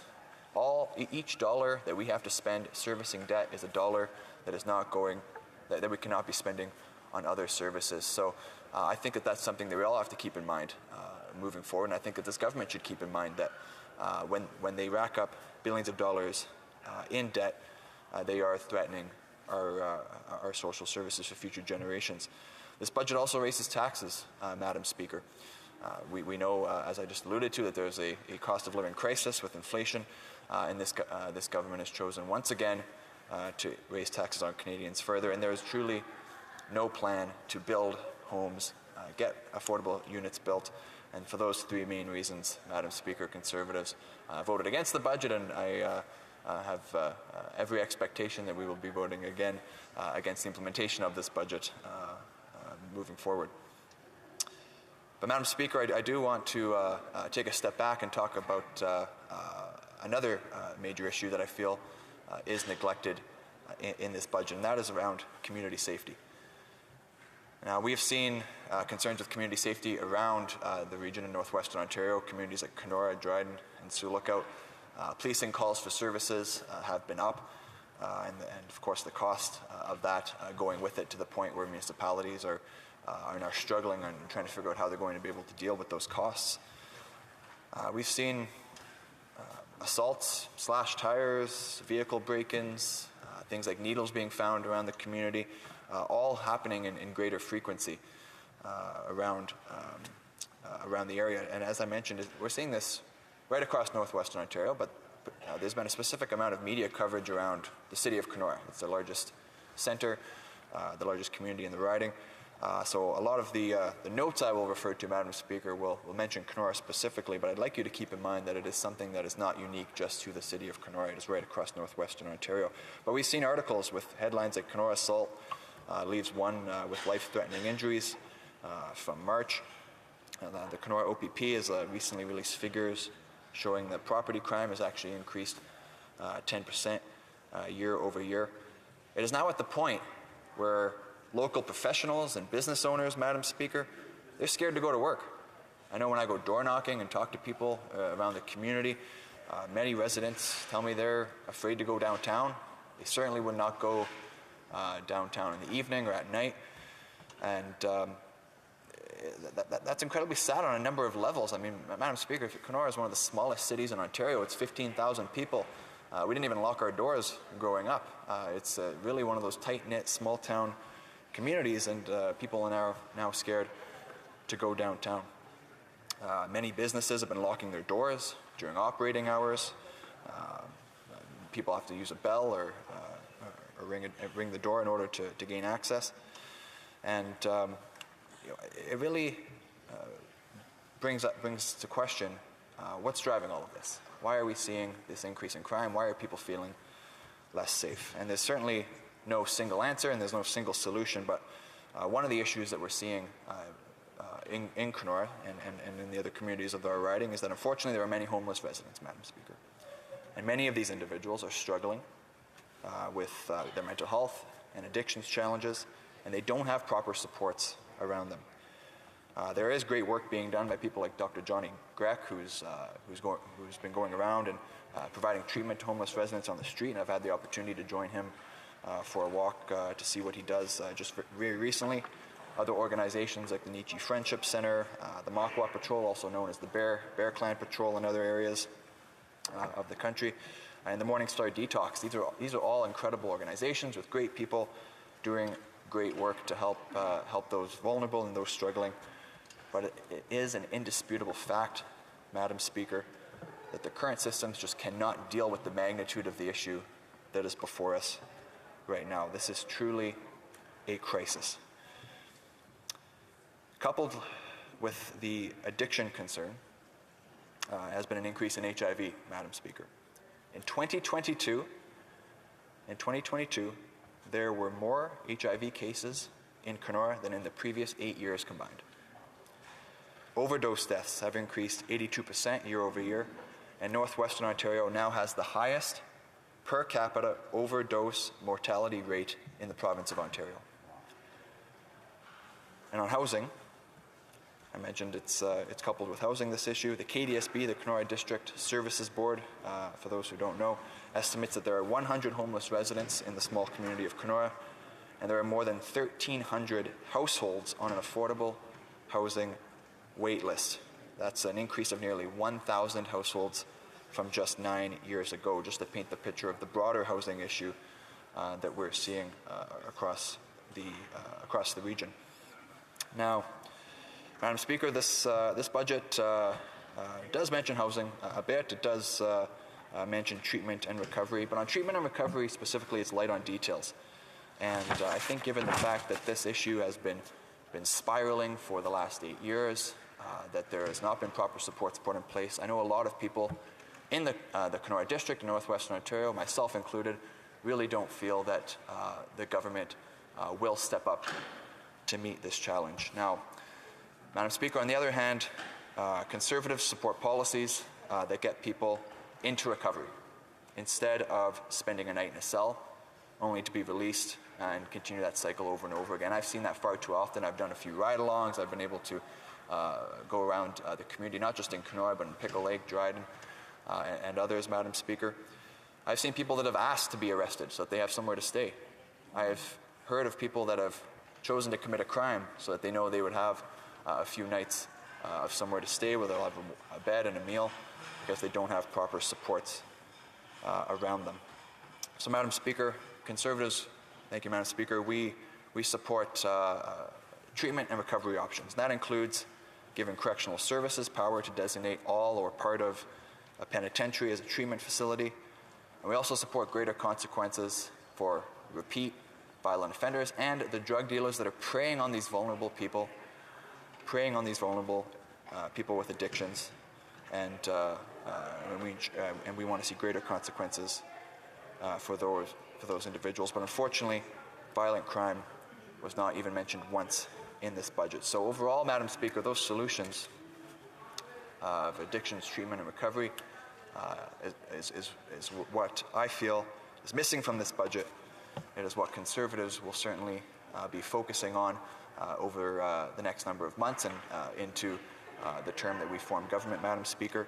And that will, as I mentioned, there's no silver bullet solution to this, but it will certainly help to address the crisis that we're seeing on the streets of Kenora, on the streets of Dryden and Sioux Lookout, to help ensure that everyone in our community is safe, from the vulnerable residents, the homeless population, to the business owners, the professionals, and the visitors. Madam Speaker, Kenora sits on beautiful Lake of the Woods in northwestern Ontario and is an incredibly popular tourist spot each summer. So we want to make sure that everyone in our community is safe. This budget doesn't get it done, but Madam Speaker, Conservatives will. Thank you. Questions and comments. The Honourable Parliamentary Secretary to the Government House Leader, Senate. Thank you very much, Madam Speaker, and I thank the member for his intervention today. I've heard him repeat what I've heard a number of Conservatives repeat, which are these apparently they had 3 demands to be seen in the budget before they would agree to vote in favor of the budget. This member mentioned it. A number of Conservative members prior have mentioned it. The only problem with that, Madam Speaker, is the day before the budget was introduced, the Deputy Leader of the Conservative Party, the member from Thornhill, during question period said that Conservatives would not be supporting the budget. Nobody knew what was in the budget at that point. As a matter of fact, it is against the rules of this House for anybody to have known that. Yet somehow, the member from Thornhill, the Deputy Leader of the Conservative Party, knew enough to know that those 3 items wouldn't be in the budget. So that just leads me to assume, Madam Speaker, that really Conservatives are just playing games with words here. They never intended to support the budget, regardless of their demands. I'm wondering if the member can provide some insight into that. Member for Kenora. Thank you, Madam Speaker. I appreciate the intervention from my colleague. I haven't actually heard from him in a while in this chamber, so it's great to see. Great to see him here again. Madam Speaker, I appreciate the question because it gives me the opportunity to highlight the fact that the 3 demands that we asked for were not met. We were asked for a cap on government spending to help rein in inflation, and this government is adding billions of dollars in debt. We asked for taxes to be lowered on Canadians. This government is raising taxes, and we asked for a plan to get homes built by speeding up building permits and looking at ways to free up land and federal buildings for development, and that is not in this budget, Madam Speaker. That's why we're not supporting it. Good job. Questions and comments. The Honourable Member for Longueuil-Saint-Hubert. Thank you, Madam Speaker.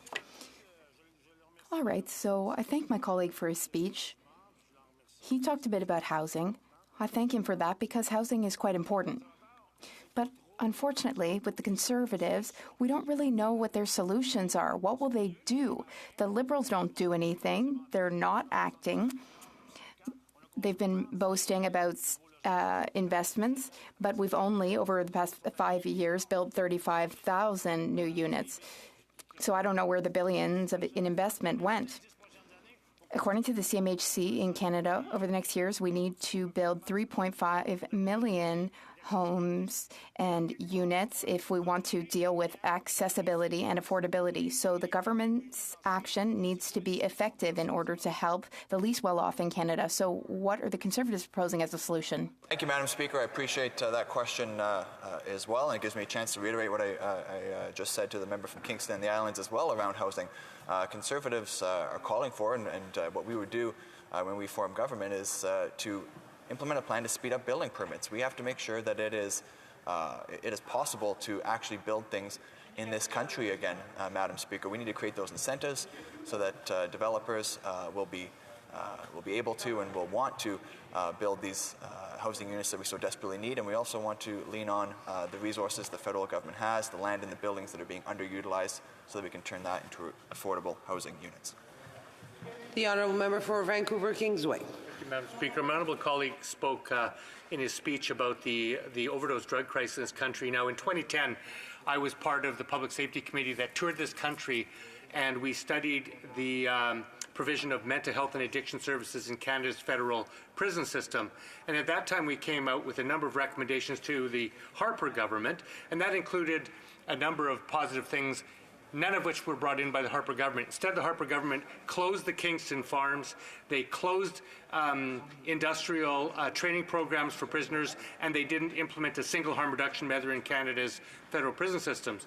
Now, it appears the modern Conservative Party has had a conversion on the road to Damascus. They're now talking about progressive policy. My question is this: does he agree with the NDP that it is time that we made access to timely treatment for anybody who wants treatment from substance abuse or substance or addiction through Canada's public health care system? Does he agree that addiction is a health issue and it warrants access to treatment through our public health care system like every other disease and affliction? Honourable Member for Kenora.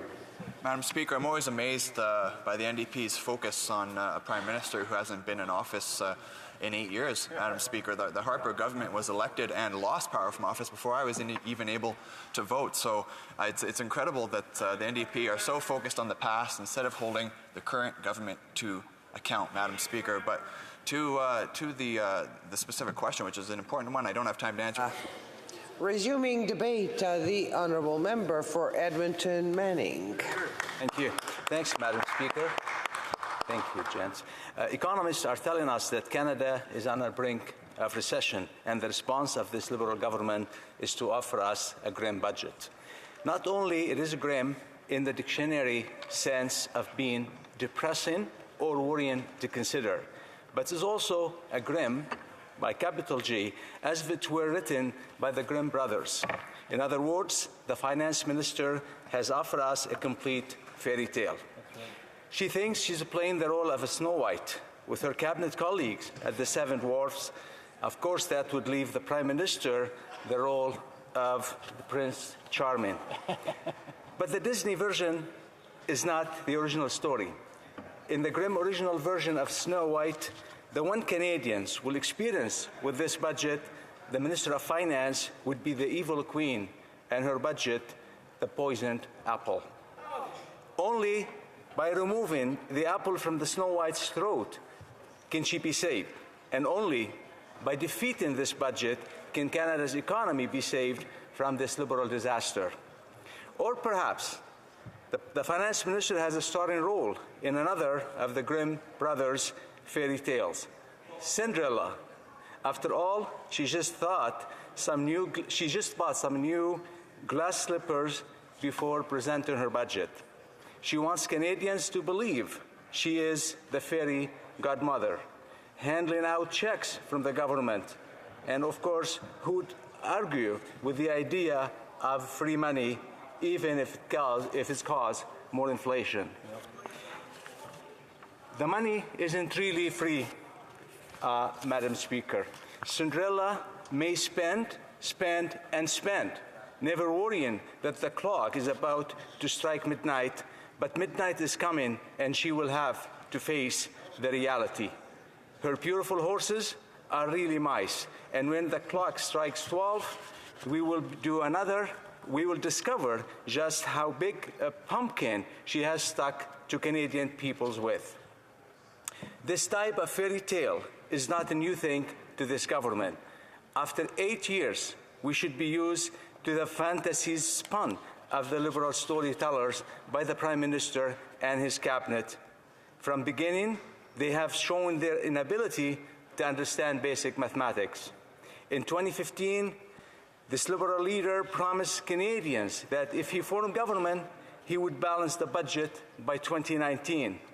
Does anyone on the other side remember that promise? After 8 years, he has not even come close to balancing the budget.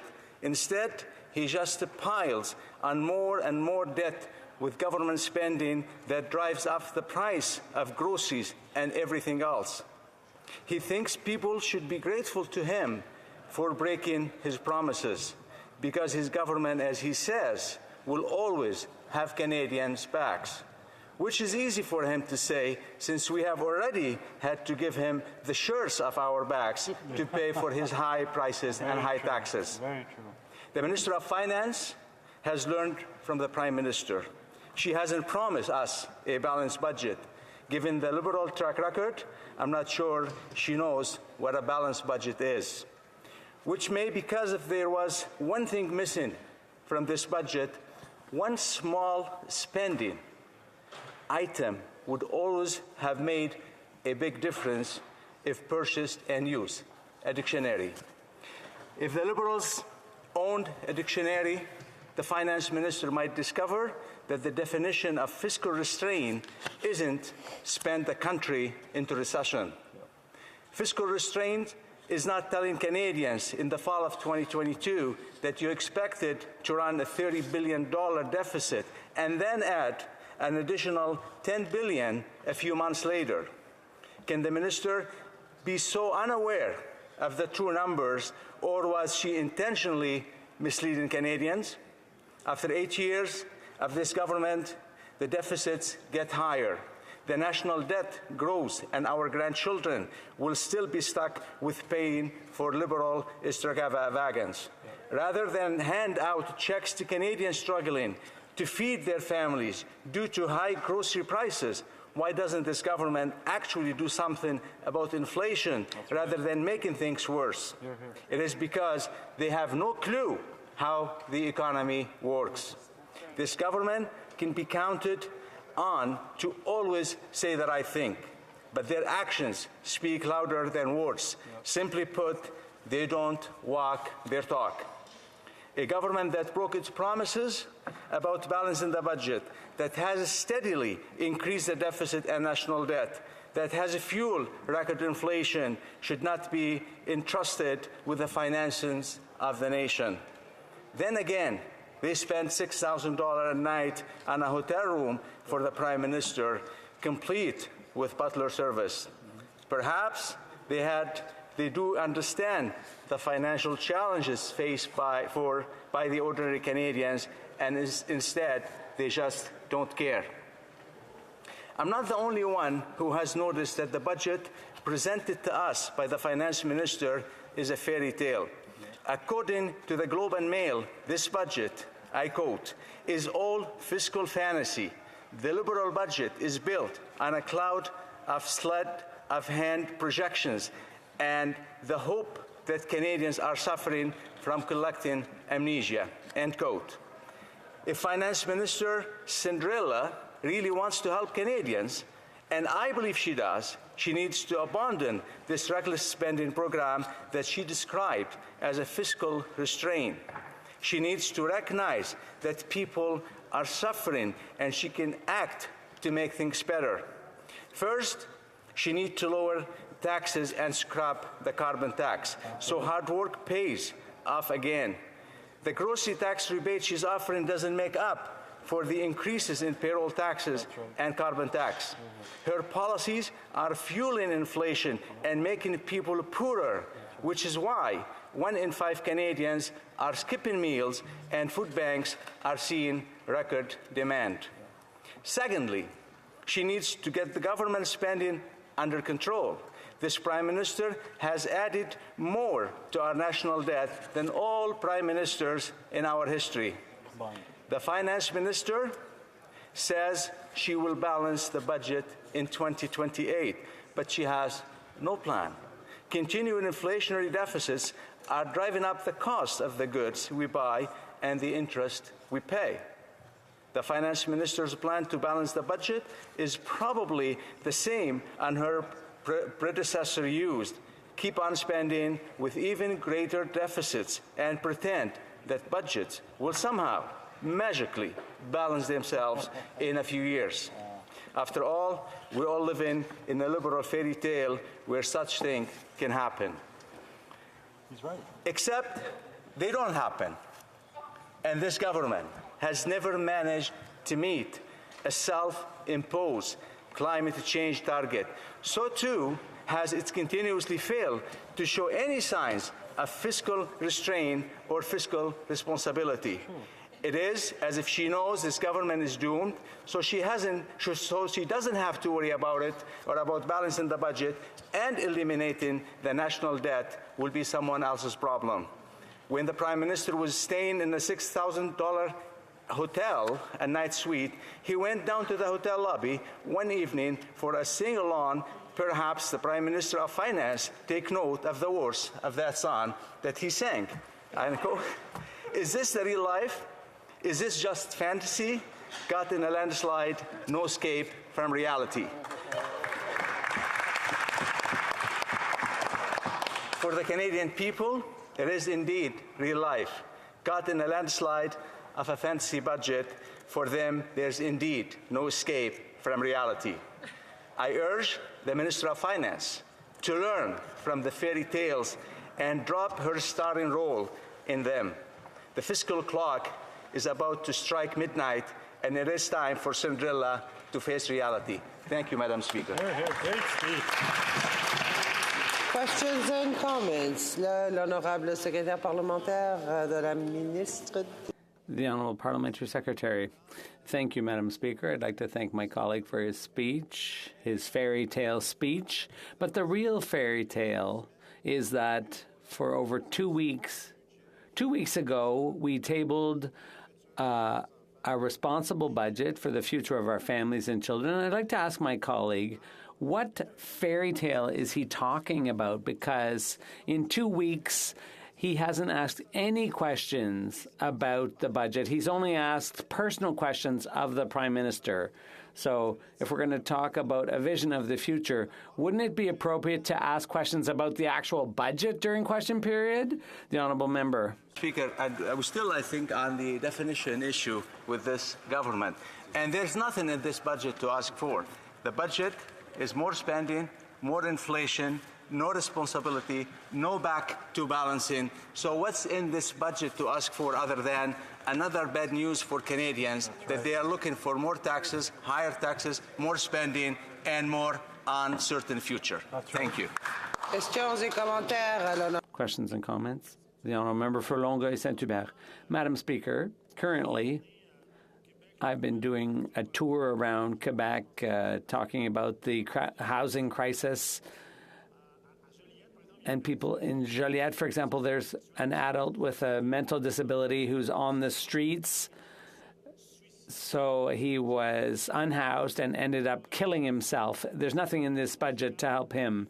There's a woman who's a victim of family violence, who's living in her car with her 2 kids. There's nothing in this budget for her. In Longueuil, there's 17 people living in a 3-bedroom apartment. There's nothing to help them in this budget. Does the member have anything to help people that I've just referred to? The Honourable Member for Edmonton Manning. Of course, Madam Speaker, the housing problem and housing crisis is such devastating situation and heartbreaking when to see a lot of Canadians, they cannot find houses, and furthermore, our young generations cannot even dream to own a house or buy a house in the future. And this budget hasn't addressed any of that. This government is so dominated by the idea of spending so much and achieving so little. And that's the problem that we're facing with right now. Yeah. The Honourable Member for Hamilton Centre. Thank you very much, Madam Speaker. I rather enjoy the Honourable Member from Edmonton Manning. I appreciate his wisdom. He often comes with some really insightful information for the House. He spoke today about a fantasy land, and yet I feel like I'm in a fantasy land because it seems that the Conservatives' only solution to housing is to supersede provincial jurisdiction and have the federal government, if I'm getting this correctly, have the federal government intervene on local planning decision-making. So my question through you, Madam Speaker, to the Honourable Member, in this new fantasy land, from the party of Wexit, from the party of Alberta sovereignty, from the party of the Buffalo Declaration, where in their fantasy world does the federal government take over municipal decision-making and start eliminating the gatekeepers at local planning meetings? Member for Edmonton Manning. There is another fantasy world is where the planet that the NDP are living on right now. That's the bottom line. And for the honourable member, if I may, what we're trying to do, we're trying to remove gatekeepers. We're trying to streamline the system. We're trying to help provinces of doing so by offering real help, not just bunch of spending that achieve nothing. That is the plan, that it's a make sense plan and a logical plan, my friend. Thank you. The Honourable Member for Sarnia-Lambton. Thank you, Madam Speaker, and I thank my colleague for another excellent speech, and I love the music reference there. Now, the budget contains so much inflationary pressure. You know, $15 billion to the infrastructure bank that never built a project, another $15 billion for a slush fund, Growth Canada fund, and no details on what that's about. But when there's such an affordable housing crisis, like in my riding, there's $5.5 billion in the budget, but only to build 4,500 spaces and remove barriers to maybe do another 100,000. That's a huge gap, and it's another inflationary pressure. Could the member comment on that? Member for Edmonton Manning in 20 seconds. Well, thank you. Thanks for my colleague here for the question. It's back to the same idea that we've been noticing here. Is spend too much, achieve so little, and that's there's no hope that we see any actual results if this continues to be the case. Thank you. Resuming debate, the Honourable Parliamentary Secretary to the Minister of Rural Economic Development. Yes, thank you, Madam Speaker. It's a pleasure for me to take the floor today to speak about our budget. As the member for Argenteuil, La Petite Nation, and Parliamentary Secretary for Rural Economic Development, I'm pleased to talk about the impact of this budget on rural Canadians from coast to coast to coast. This budget will help grow the economy, fight against climate change, and make life more affordable for Canadians in all communities. After the previous Conservative government got rid of the Rural Secretariat, it's our government who appointed the first Rural Economic Development Minister so that the realities of rural communities were taken into account and spoken for around the cabinet table. The government knows that rural communities are the cornerstone of our economy, and when rural Canada succeeds, all Canada is the stronger for it. The Minister of Rural Economic Development and myself have traveled all across the country to communities, remote and Indigenous rural communities, and we heard what their priorities were and how we could work together to ensure that all communities get what they need to prosper. Madam Speaker, before I continue, I'd like to mention that I'll be sharing my time with the member for Kingston and the Islands. We heard that the number one priority of rural communities was to make up for any gaps in connectivity so that all Canadians have access to reliable, affordable, high-speed internet regardless of where they live. And that is our priority, Madam Speaker. Since 2015, our government has made $7.6 billion available to broaden access to this essential service. The Universal Broadband Fund, which is a $3.3 billion fund, is the largest federal investment in broadband in Canadian history. It's more than all previous governments invested combined. And we have provided the funding to ensure we're on the right track to exceed our target of connecting Canadians. 88% by 2026 and 90% by 2030. Last fall, we added $485 million to that fund to continue the work. The Conservative government voted against those essential investments at every step of the way. Those important investments, Madam Speaker, have made it possible to make up for the 10 years of inaction by the previous Conservative government. In 2014, just 79% of Canadians had access to high-speed internet. And now we're at 93.5% of Canadians. That is true progress for you. Since our fund was created, more than $2.2 billion have been spent on over 250 projects. And those announced projects will connect more than 30,000 Indigenous households, will connect them to reliable, high-speed, affordable internet. High-speed access has already been made available to over 200,000 poorly served households, and even more should get better access by the end of this year. In Quebec, virtually 100% of households are covered by the projects that will connect all households to high-speed internet. This wouldn't have been possible without our funding, and we've entered into partnerships with the provincial governments. The fund guarantees reliable access, affordable access to high-speed internet, and this is a concern for many Canadians living in rural areas. Despite all the progress that's been made in rebuilding our economy following the pandemic, global inflation has made it so that many families are struggling to put food on the table. And that's why Budget 2023 provides new assistance, targeted assistance to the most vulnerable Canadians to help them deal with the cost of living, while at the same time building the economy of tomorrow, an economy that will benefit all Canadians and give them the means to prosper. I'd like to focus on one of those measures, Madam Speaker, the new grocery rebate. We know that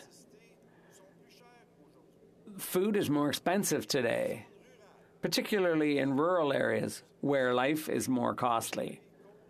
And the prices are even higher and putting even greater stress on families. And that's why we've earmarked $2.5 billion to offset the effects of inflation in a targeted way for 11 million Canadians and low-income families.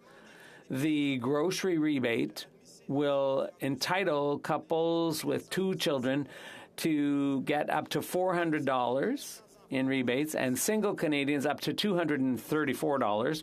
Seniors will get up to $225 more on average. As a government, we have shown that we are there for Canadians when they need us.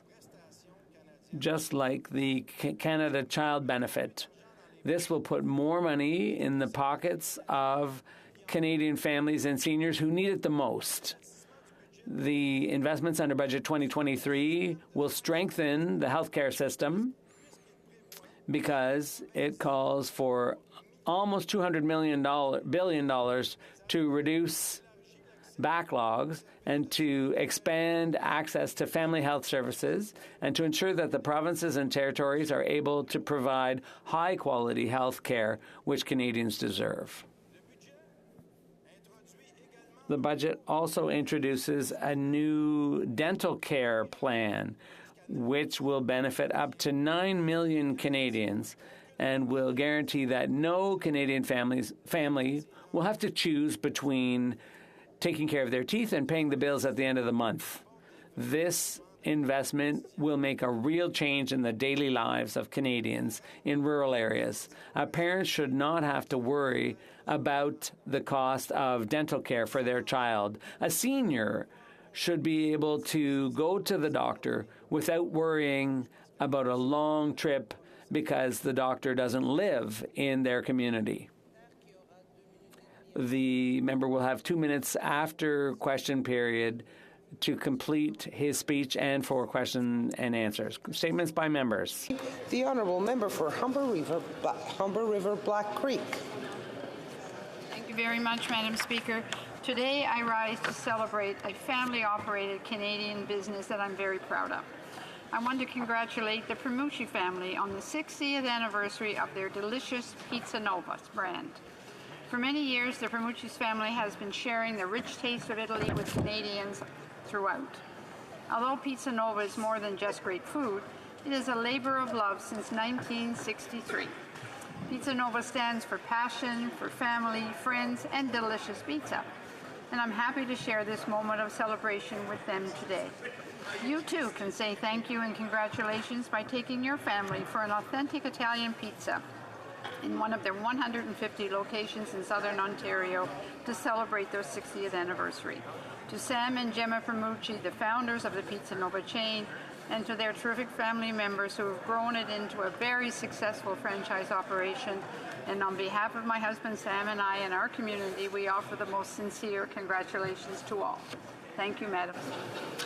The Honourable Member for Chatham-Kent-Leamington. Thank you, Madam Speaker. I recently had the pleasure of joining in the recognition of fishing legend Bob Izumi, who hails from Chatham-Kent in southwestern Ontario.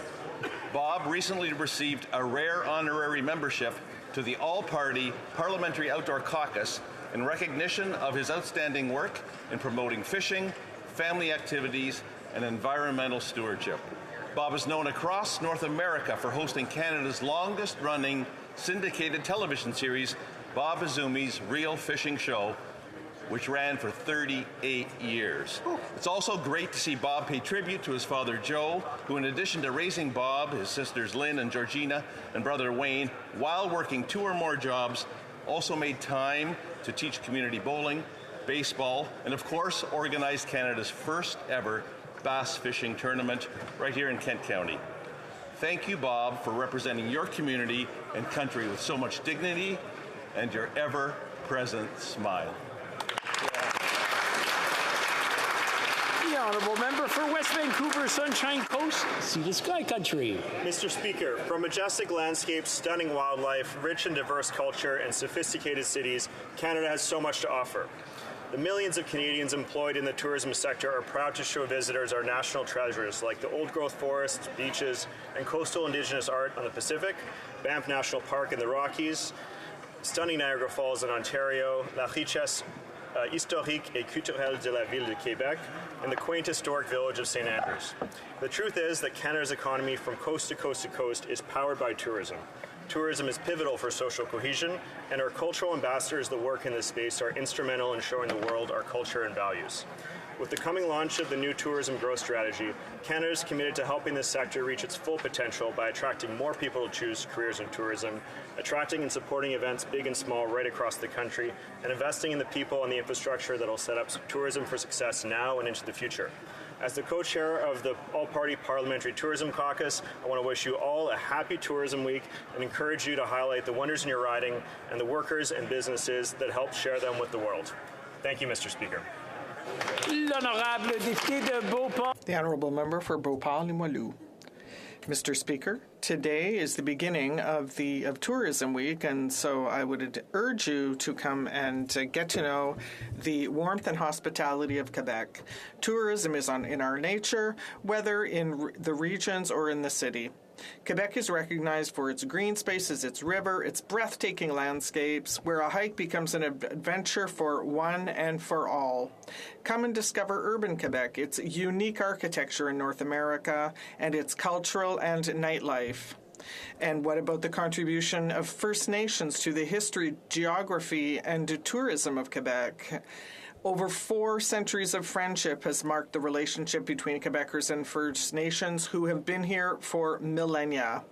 Visiting one of Quebec's 17 tourist regions means meeting lovely people who are pleased to welcome you and to have you visit the numerous festivals and events that you can participate in all year round. Welcome to Quebec, a country that is larger than life. The Honourable Member for Nepean. Mr. Speaker, Eid al-Fitr is one of the most important days in the Islamic faith. To the Muslims in Nepean and all across Canada, I wish again Eid Mubarak. After a month of fasting and spiritual reflection, Eid al-Fitr is a joyous occasion for communities and a time of celebration. I celebrated Eid and exchanged Eid greetings with thousands of Muslim Canadians at the event hosted by Muslim Association of Canada last Friday. Let us find inspiration from the values of compassion, gratitude, and generosity that are at the heart of Islam. This is also an opportunity to recognize the many contributions Muslim Canadians have made and continue to make to the socio-economic development of our country. Muslim Canadians have strengthened the rich multicultural fabric of Canada. Thank you, Mr. Speaker. The Honourable Member for Charlebourg-Saint Charles. Mr. Speaker, a new chapter is beginning for the Patro de Charlebourg. Ms. Carole Pelletier will leave her position as Director General for a well-deserved retirement after 35 years of loyal service. She began coming to the Patro when she was 12, and in 1989, she was appointed to the board as Assistant Director of this institution in my riding. She then became an acting director, and in December of the same year became Director General, heralding new changes for this institution. She is the institutional memory of the Patro de Charlebourg, which will be 75 this year. She is the embodiment of the links between the board, the personnel, volunteers, and the community. She has been doing this job basically all on her own for 35 years, that is, contributing to the well-being of people of all ages in the community. Over the past years, I've had the pleasure of working with her on different projects, and I've always been impressed by her vision, passion, and devotion. On behalf of the people of Charlebourg and on behalf of myself, thank you, Carole, and happy retirement. Member for Surrey Centre. Mr. Speaker, Waiguru Ka Khalsa, Waiguru Ki Fateh. Today I want to commemorate 2 extraordinary events. The Shmesh Darbar Gurdwara hosted the world's largest Sikh Nagar Kirtan or parade in Canada's fastest growing city of Surrey. 700,000 people gathered from all across this country and abroad to celebrate the birth of the Khalsa. For miles, all one could see is a sea of chunnis, turbans, floats, flags, and lots of food. I want to give a big thanks to all the Sevadars, the volunteers, and the sponsors who made one of Canada's greatest events happen this weekend. And then today, the Liberal Sikh Caucus and the Ottawa Sikh Society hosted a 3-day Akhand Path celebration of Vaisakhi, Khalsa Day, and Sikh Heritage Month. This is the only such event continuously done in any parliament in the world, and something all Canadians should be proud of. A special thanks go out to all the Hill staff and volunteers, and especially the Khalsa Aid volunteers who came out and made this an amazing Sikh Heritage Month. Thank you, Mr. Speaker. The Honourable Member for Davenport.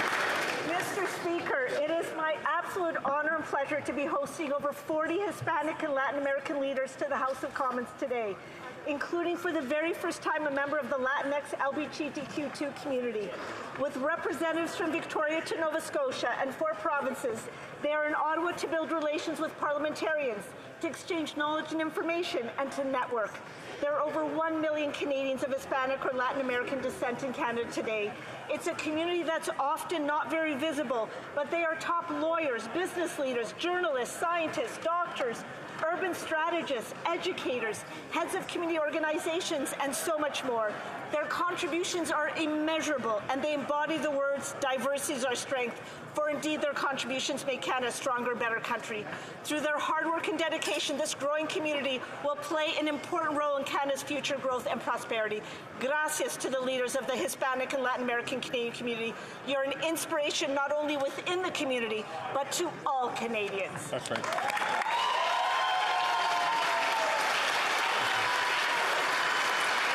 The honourable member for Northumberland, Peterborough South. Mr. Speaker, while this Prime Minister was off enjoying a free luxury trip last Christmas, many Canadians were wondering, will we be able to make our mortgage payment or our rent payment? It's clear when this Prime Minister was talking about sunny ways back in 2015, he was actually talking about his Trudeau Foundation funded trips to Jamaica. We already know that the communist regime in Beijing donated over $200,000 to the Trudeau Foundation. That's unbelievable. We also know that the special rapporteur who will be investigating foreign interference in the 2021 election was a member of the Trudeau Foundation until just weeks ago. Mr. Speaker, there's only one way to get to the bottom of this never-ending story between the Prime Minister, Communist Beijing, and the Trudeau Foundation. An open, independent, public inquiry. The honourable member for Brampton Centre. Mr. Speaker, on April 18th, I was on hand to congratulate the Honourable Gorbag Singh Malli as he was presented with the key to the city of Brampton in recognition of his outstanding achievements as a trailblazer for the Sikh and South Asian community. His service and dedication to strengthen diversity in Canada is truly commendable. As the first Sikh Member of Parliament, his persistence in wearing his turban resulted in a historic change in the rules about wearing headgear in the House of Commons. Mr. Malli's legacy of breaking barriers, fighting for equality, and being a strong advocate of public service is an inspiration not only for us, but for generations to come. I want to thank Brampton City Council for recognizing Mr. Malli's community service with this well-deserved honor. Thank you, Mr. Speaker. The honourable member for Flamborough-Glenbrook. Thank you, Mr. Speaker. Last week I spoke with constituents that are rightfully worried that their summer travel plans and passports will be derailed again this year, this time because of the strike. Instead of offering a solution, what was the minister responsible for passports' advice? Just don't apply for a passport. That's incredibly tone-deaf to my constituents and all Canadians. Even worse, the minister went on to say that primary documents submitted with a passport application, such as birth certificates and citizenship certificates, cannot be returned until after the strike. So if you're one of the many Canadians who applied for a passport in the last couple of weeks, your documents are now stuck with Service Canada until the strike ends. Mr. Speaker, it takes a special type of incompetence for these Liberals to spend 50% more on the bureaucracy and still end up with the largest public service strike in 40 years.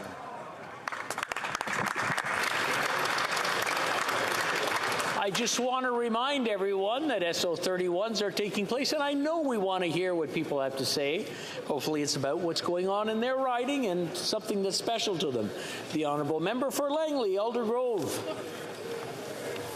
150,000 public service workers are out on strike, and once again, Canadians are paying the price for this Prime Minister's total incompetence.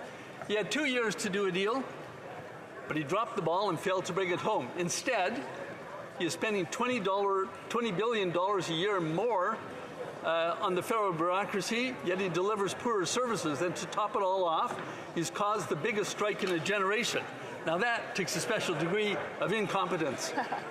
After 8 years of the Prime Minister's terrible mismanagement of the economy, His inflationary spending and waste are having a devastating impact on Canadians, including our public service workers. Conservatives will bring back common sense into the budgetary process to ensure that taxpayers get value for their money, and that includes an effective, efficient, and motivated public service. Mr. Speaker, it's time to bring it home. The honourable member, l'honorable député de Longueuil. The honourable member for Longueuil, Charlemagne. Mr. Speaker, we have just celebrated Volunteer Action Week, and I'd like to take this opportunity to pay tribute to all the volunteers in my riding of Longueuil, Charlemagne. Over the years, I've had the opportunity to meet with many of these people who share their time, talent, and energy to benefit others. They strengthen the fabric of our communities and make a real difference in the lives of our constituents. In this rapidly evolving world, their involvement is vital for the welfare of our communities because we know that times are hard. Many people of all ages need help, and volunteers are there to help them without asking for anything in return. This devotion needs to be underscored and supported because it is a certain wealth for all of us. That is why I would like to recognize all of those who use their talents and their availability to serve their fellow citizens. Thank you to all volunteers. Thank you. The honourable member for Vancouver Kingsway. Mr. Speaker, the world just marked Earth Day, and Canadians understand that climate change is an existential crisis. But our actions have not met our aspirations or the urgency required. We must significantly reduce our fossil fuel usage. A clear majority of Canadians want the oil and gas sector to do its fair share. Oil and gas accounts for just 5% of our economy, yet is responsible for 26% of Canada's emissions. That's more than any other sector. To meet our targets, Canada must reduce emissions 60% below 2005 levels by 2030. Done right, this transition will lower household energy costs, create more sustainable jobs, and allow us to reach our climate targets for the first time in history. To do so requires a hard, legislated cap on oil and gas emissions in Canada. I urge this government to hold the oil and gas sector to these necessary and urgent targets. Our planet's health and that of all species living on it depend on it. The honourable member for Lac-Saint-Jean. Mr. Speaker, on April 21st, 2004, the member of the Bloc Québécois for Laval Centre, Madeleine Dalphon-Guéral, tabled Motion 3, M380, which recognized the Armenian genocide of 1915 as a war crime against humanity. In 1980, the government of René Lévesque had already been one of the first to recognize this unnameable event. The massacre of 1.5 million people, two-thirds of the Armenian population. Every year, April 24th, is the day to commemorate the Armenian genocide, men, women, and children who were brutally murdered. That was a genocide, Mr. Speaker. Today I stand before you to repeat this word once again, genocide. It's certainly a difficult word to hear, but we must say it out loud for those who are still victims of genocide, out of a duty of memory, and so that we should never forget. Thank you. The honourable member for Hastings, Lennox and Haddington. Mr. Speaker, as a result of the Public Sector Alliance of Canada strike vote, over 700 CAF members at CFB Petawawa are left without hot water or heat because the workers manning those utilities are not considered essential. This is absurd. Supporting the men and women that keep us safe in this increasingly volatile world is among the most essential of jobs. Mr. Speaker, the government needs to either declare these workers essential or end the strike as soon as possible and turn the heat and water back on at CFB Petawawa. The honourable member for Surrey Newton. Waheguru Ji Ka Khalsa, Waheguru Ji Ki Fateh. Mr. Speaker, this past Saturday in my riding of Surrey Newton, over 500,000 people from all backgrounds came together to celebrate the birth of Khalsa in one of the largest Khalsa Day and Baisakhi parades in the entire world. Championed by Gurdwara Sahib Dashmesh Darbar, this annual event showcases the strength and diversity of our great nation. With April being Sikh Heritage Month, I also want to recognize the contributions and accomplishments that Sikh Canadians have made to our country. I urge all members to join me in thanking the organizers and the countless volunteers of the Sari Khalsa Day Baisakhi Parade, and to thank Sikh Canadians across our country who over the past 125 years have helped build Canada into the country it is today. Waheguru Ji Ka Khalsa, Waheguru Ji Ki Fateh.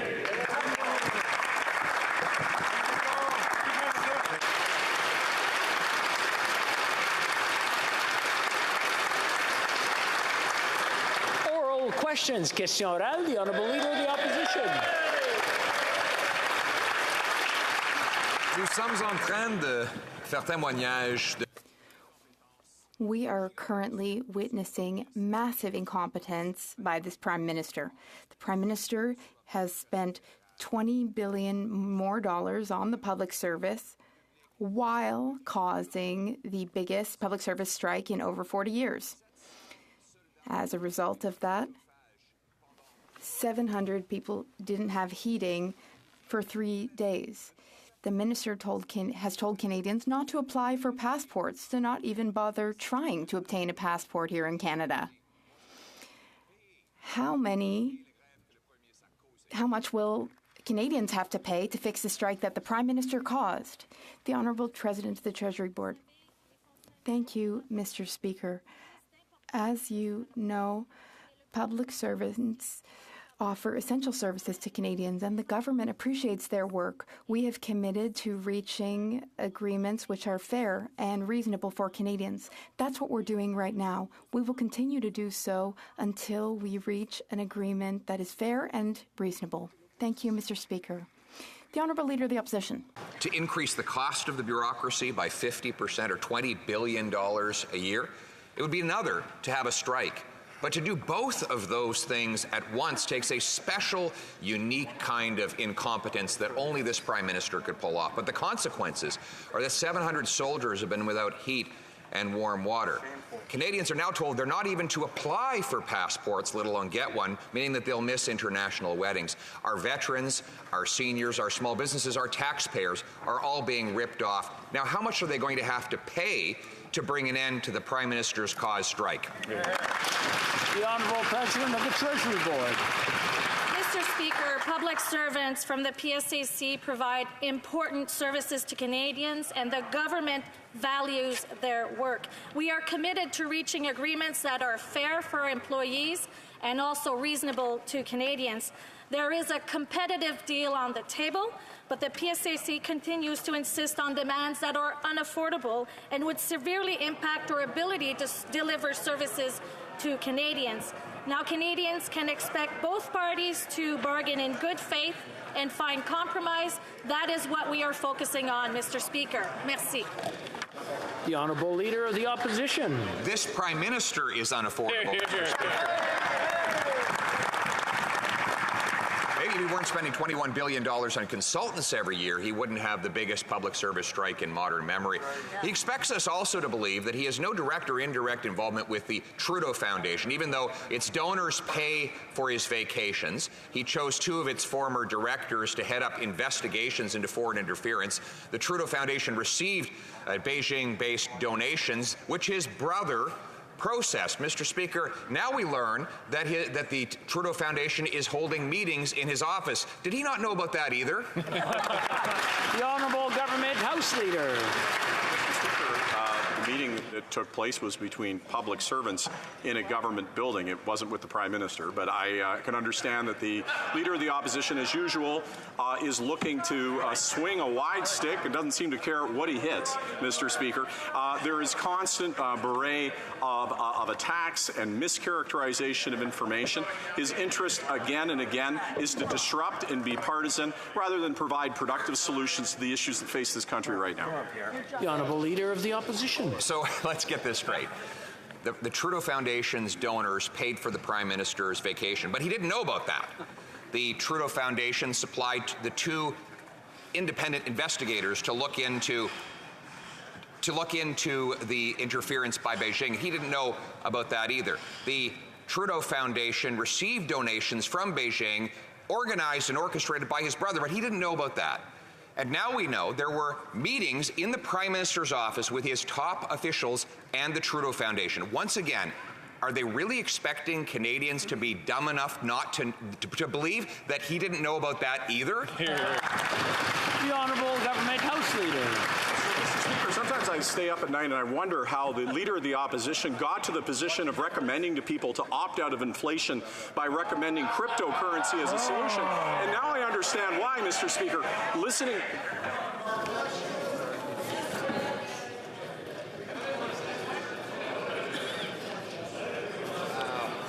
I just want to wait till everybody's ready and we can get on with question period. The Honourable Government House Leader, please proceed. Well, Mr. Speaker, it's because if you listen to that convoluted mess that the Leader of the Opposition tossed out there that was completely nonsensical, and I'll just take one for a point. Yes, the Prime Minister, as I've said on many occasions, took a vacation with his family over Christmas and stayed at a friend's house. By the way, that friend had been his family friend his entire life. He had been at that residence when he was 1 year old. The mischaracterizations continue. The Leader of the Opposition. So the Prime Minister really wants Canadians to believe that he received payments for his vacation from donors to the Trudeau Foundation, but that he didn't know. He wants people to believe that the Trudeau Foundation received donations from Beijing, facilitated by his brother, but he didn't know, and wants people to believe that the 2 investigators into foreign interference are from the Trudeau Foundation.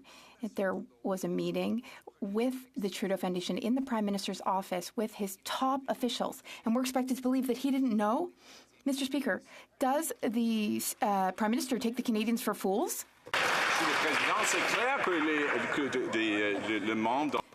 Mr. Speaker, it's clear that the member across the way wants there to be a link between the Foundation and the Prime Minister, but there was no connection. No link, either direct or indirect, between the Foundation and the Prime Minister. That's been clear. There's been no connection for over 10 years. It's very clear.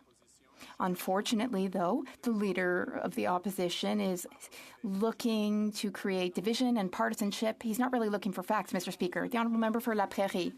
Mr. Speaker, we were wondering why China was so interested in getting close to the Trudeau Foundation, and we got the answer this morning, because in 2016, when China was signing a big check to the Trudeau Foundation, there was a meeting of the Trudeau Foundation at the Prime Minister's office with not 1, not 2, not 3, but 5 deputy ministers.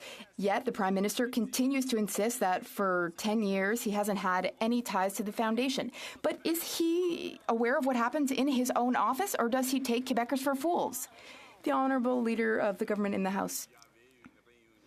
Mr. Speaker, there was an independent meeting with public servants, officials, and the Foundation. The Prime Minister had no ties to that meeting, no information about it. The question is ridiculous. The implication is ridiculous. Neither China nor any other country has had an influence over our government or influenced any of our officials. Our officials are loyal to Canada. That's very clear, Mr. Speaker. The Honourable Member for La Prairie. Mr. Speaker, the doors to power are wide open. The ties to power are wide open for the Trudeau Foundation. Most people couldn't dream of having preferential access to the Prime Minister's office, access to 5 top officials. This is why we can't trust the Prime Minister to really get to the bottom of China's interference and meddling with our institutions. We need transparency. We need to get to the bottom of things. So when will there be a public, independent inquiry? The Honourable Leader of the Government in the House. Mr. Speaker, as the Prime Minister has stated on many occasions, He has no direct or indirect ties to the foundation. That is evident. We can repeat that again and again. We need facts, and facts are necessary in this House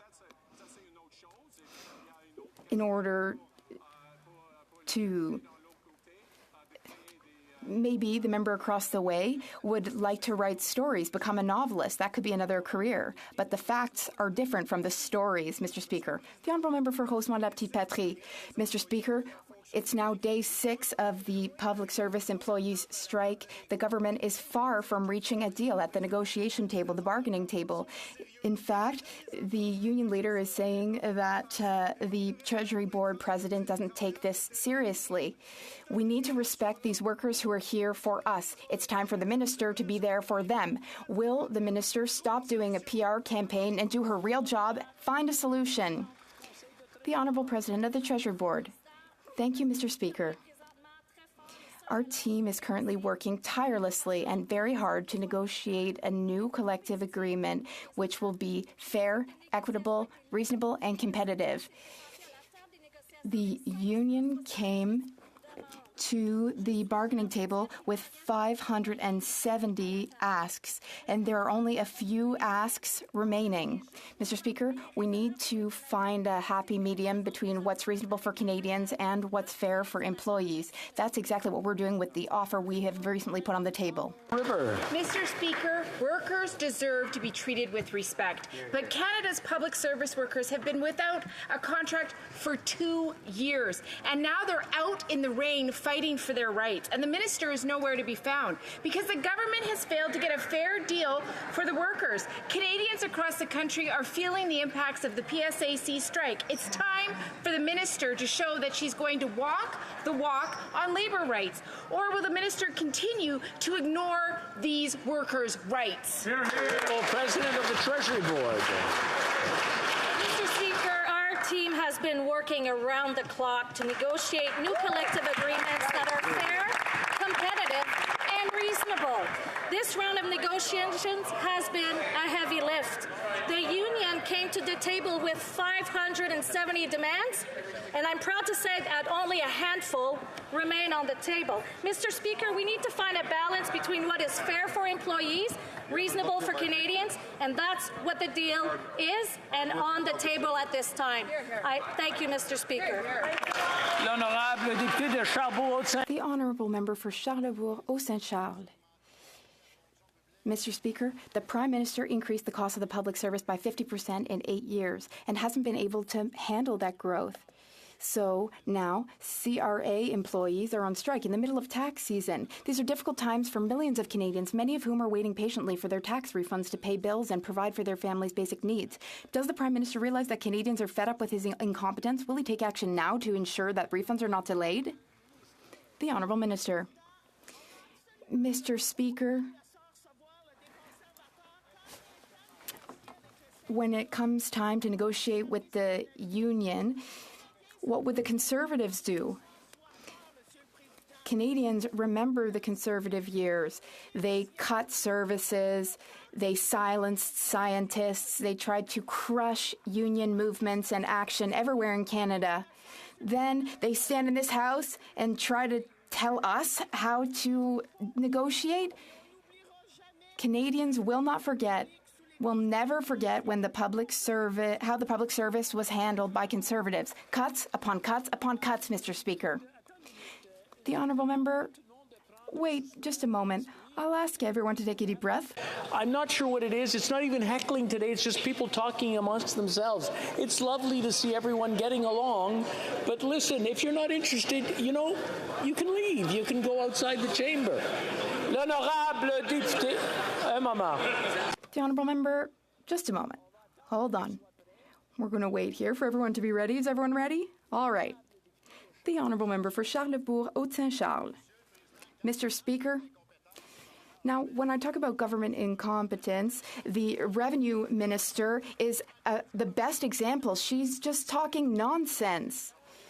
When we formed government, there was no strike and the public service was well handled. But currently, they have increased the size of the public service, but all federal services are being mismanaged, be it passports, be it taxes. So, through you, Mr. Speaker, can the minister give me an intelligent answer and confirm that there will not be delays in tax returns for Canadians? The Honourable Minister. Mr. Speaker, I feel like I'm watching a bad movie. The Conservatives are standing and asking us to help Canadians, but then they vote against everything that we present and table to help Canadians. They want us to help Canadians, then they want to cut and slash everything we accomplish to help Canadians. Mr. Speaker, the Conservatives are experts at two things because they're talking out of both sides of their mouth, Mr. Speaker. So on the one hand, they give their illogical advice, but, you know, we're going to have the best tax season that we've had since 2015.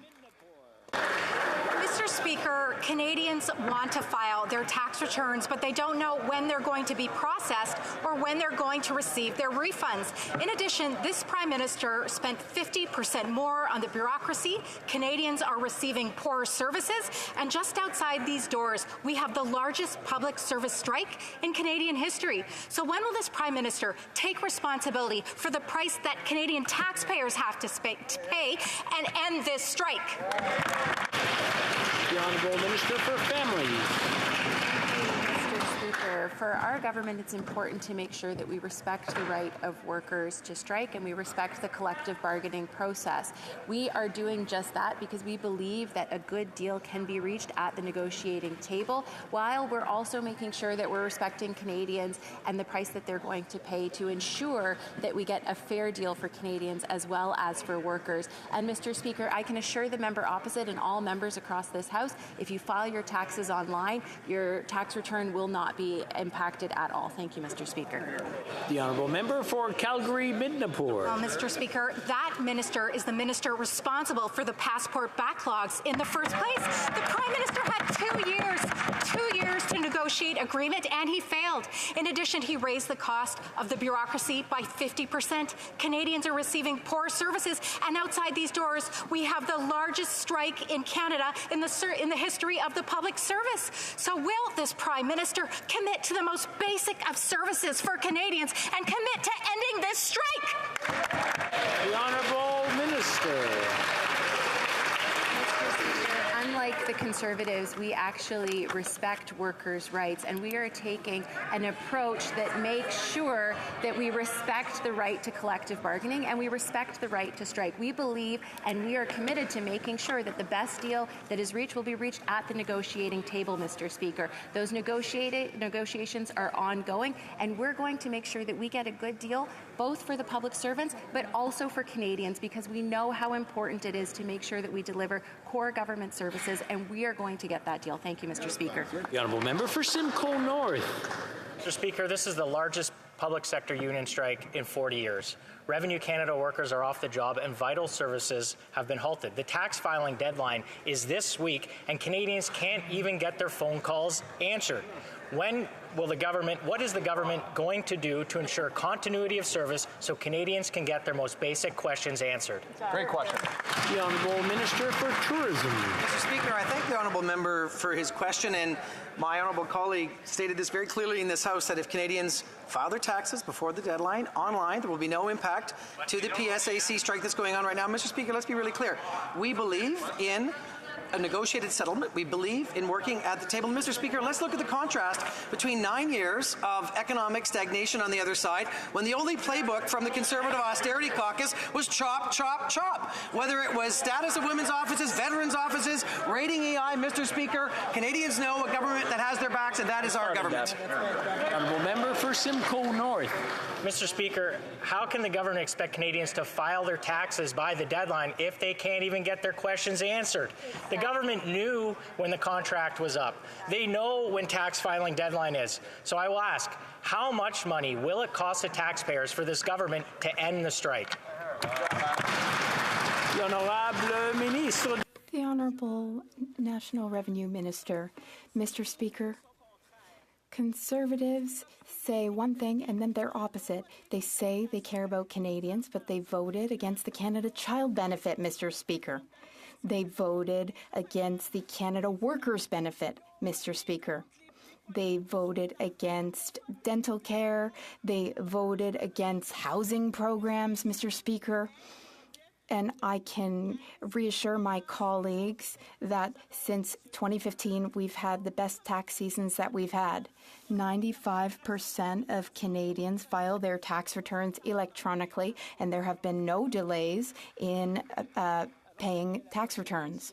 Before going to the next question, I would like to remind the members that we ask a question when we are recognized by the chair, not just when we feel like it. And when we refer to a colleague, we do so either by their writing or by their title, not by their first name, of course. Not by their name at all. The Honourable Member for Trois-Rivières. Mr. Speaker, 3 years after supposedly having cut ties with the Trudeau Foundation, we find out that this foundation had a meeting at the PMO in the Langevin building with 5 deputy ministers. How many charities get meetings in the Langevin building with 5 deputy ministers? None. So let's recap. The Prime Minister's office calls the foundation about donations from China. Then the Prime Minister invites the foundation for a meeting at the Langevin building. How can we really believe that the Prime Minister has cut ties for over 10 years when his ties to the foundation just keep piling up? The Honourable Leader of the Government in the House. I appreciate the conspiracy theory. It's very interesting, but not factual. It's not reality. I don't know how many times we have to repeat this, but it's very clear that there are no ties between the Prime Minister and the Foundation. And there haven't been any ties in over 10 years. Now I understand that the Bloc Québécois wants to find some ties. They want to find the connection for partisan reasons. But there are no ties to be found, Mr. Speaker. The Honourable Member for Trois-Rivières. Mr. Speaker, for the Liberals, trying to find the truth is a conspiracy. So there have been meetings with the Prime Minister's offices. There have been follow-up fundraising calls from the Prime Minister's staff, ties to the Prime Minister's family and close friends, and clearly one gets the impression that China, wanting to get in the government's good graces, has bet on the right horse. You want to get close to the Prime Minister? Donate to his father's foundation. We will no longer believe Liberals on anything in this file. Too much secrecy? Never the truth. What are they waiting for to set up a public and independent commission of inquiry? The Honourable Government Leader in the House. Mr. Speaker, David Johnston, former Governor-General, who was appointed by Stephen Harper, has now been tasked in the current situation with investigating the situation. And I hope the member across the way is not calling into doubt the character and qualities of Mr. Johnston. He is responsible for the file. This is very serious, not just for the House of Commons, but for everyone, everywhere in Canada, to ensure that this is done independently. The Honourable Member for Laurentides-Labelle. Mr. Speaker, this morning the Auditor General announced that she will not be conducting an audit into the Trudeau Foundation. This means that the only supposedly neutral investigation into the Chinese donations is the investigation that the Prime Minister asked for from his friend, David Johnston, and he will be reporting directly to the Prime Minister. So who will get to the bottom of Chinese interference? Who will shed light on it, if not an independent public commission of inquiry? The Honourable Government Leader in the House. Well, the answer, Mr. Speaker, is Mr. Johnson himself, who is responsible for this. And I'd like to say very clearly that I understand that the Bloc Québécois wants to find nefarious connections, but there aren't any. This is odd because the Bloc Québécois knows full well that our institutions, our parliamentary institutions, are among the best in the world. They are incredibly responsible and accountable. They oversee and monitor our systems and their integrity. The Bloc is saying that there's a problem. Meanwhile, the Auditor General says that there is no need for an investigation or an audit. After endless passport delays this past year and $20 billion more spending on bureaucracy and the biggest public sector strike in more than a generation, the minister in charge of passports said, and I quote, "My best advice to Canadians is to not make that application right now because it simply won't be processed." Unreal. Come on. How low can you make the customer service bar? Canadians deserve better. They deserve competence. So when will the Liberals fix what they broke? But most importantly, how much is it going to cost Canadian taxpayers? Great question. The Honourable Minister for Families. I understand that the Conservatives have an issue with the truth, but I'm just going to tell the truth. And the truth of the matter is that while there is a strike going on, I do recommend to Canadians not to submit an application for a passport unless it is urgent, because under the strike conditions, which are in law, they are unable to process those passports. And so, Mr. Speaker, unlike the Conservatives, I actually believe in telling the truth to Canadians. Thank you, Mr. Speaker. Okay, I'm sorry. I was consulting with the clerk while this was going on, and there was something else happening, but I might have missed something, and I just want to say to everyone to be careful and be judicious with their words on both sides. The Honourable Member for Peterborough-Kawartha. Mr. Speaker, the truth is the Liberals had 2 years to fix this before it happened. That chaos out on the streets, this missed service, the lack of customer service is on their backs. 50% more in bureaucracy and the worst customer service this country has ever experienced. So one more time for the people across the aisle, when will they fix what they broke, and how much is it going to cost Canadian taxpayers? The Honourable Minister for Families. Mr. Speaker, I know the Conservatives have short memories, but when we increased the public service by 50%, it's because we were delivering the Canadian Emergency Response Benefit to 8.5 million Canadians, Mr. Speaker.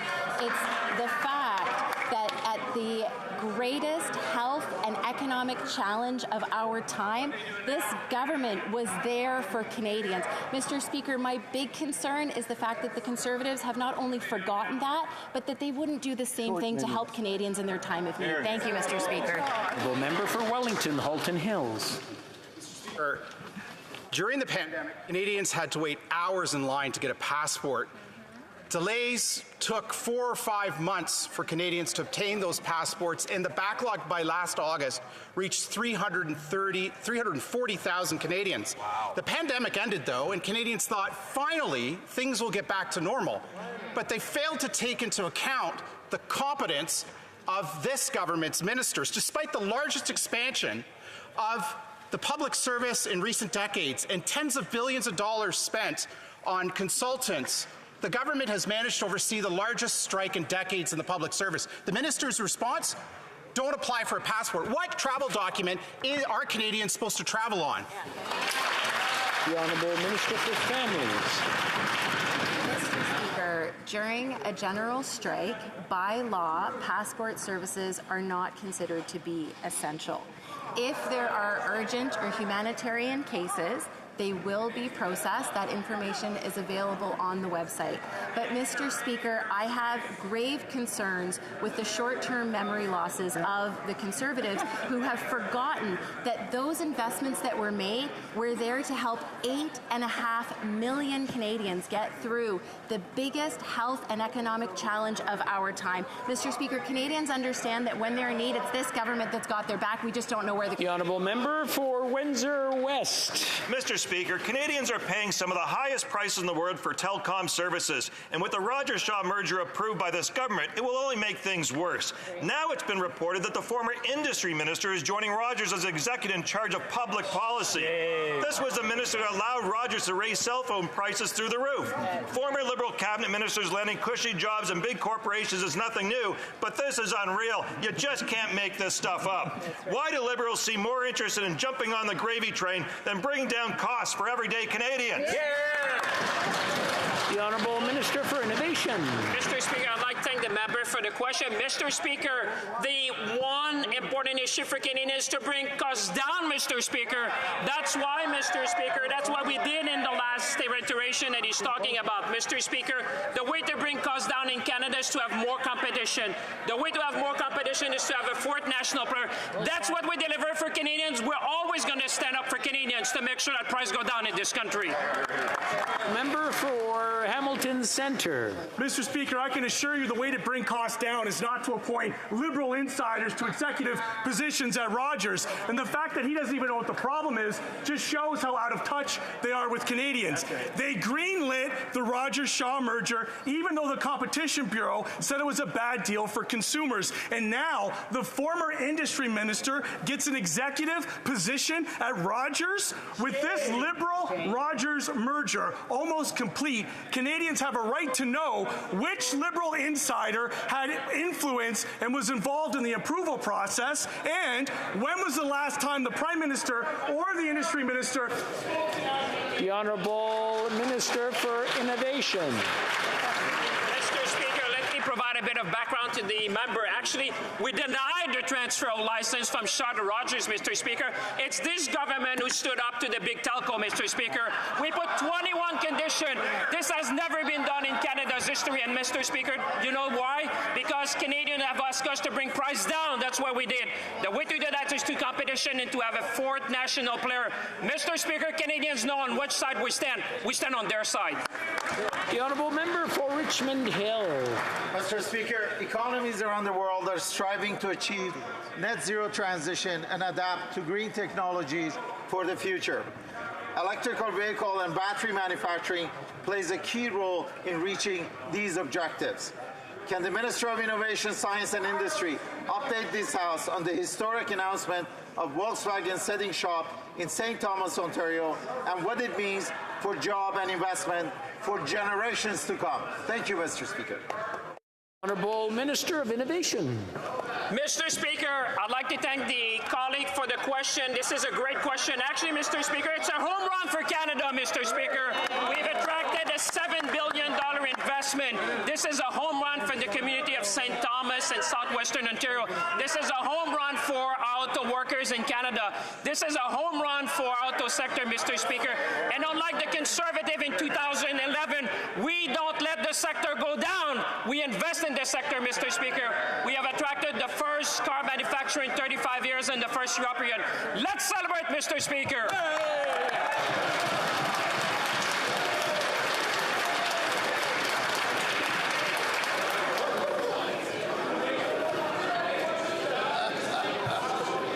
Order.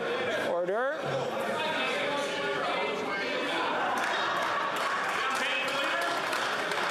Before we go to the next question, I hear somebody shouting. I just want to remind the honourable members that they do have an earpiece and they can turn it up if they're having a hard time hearing.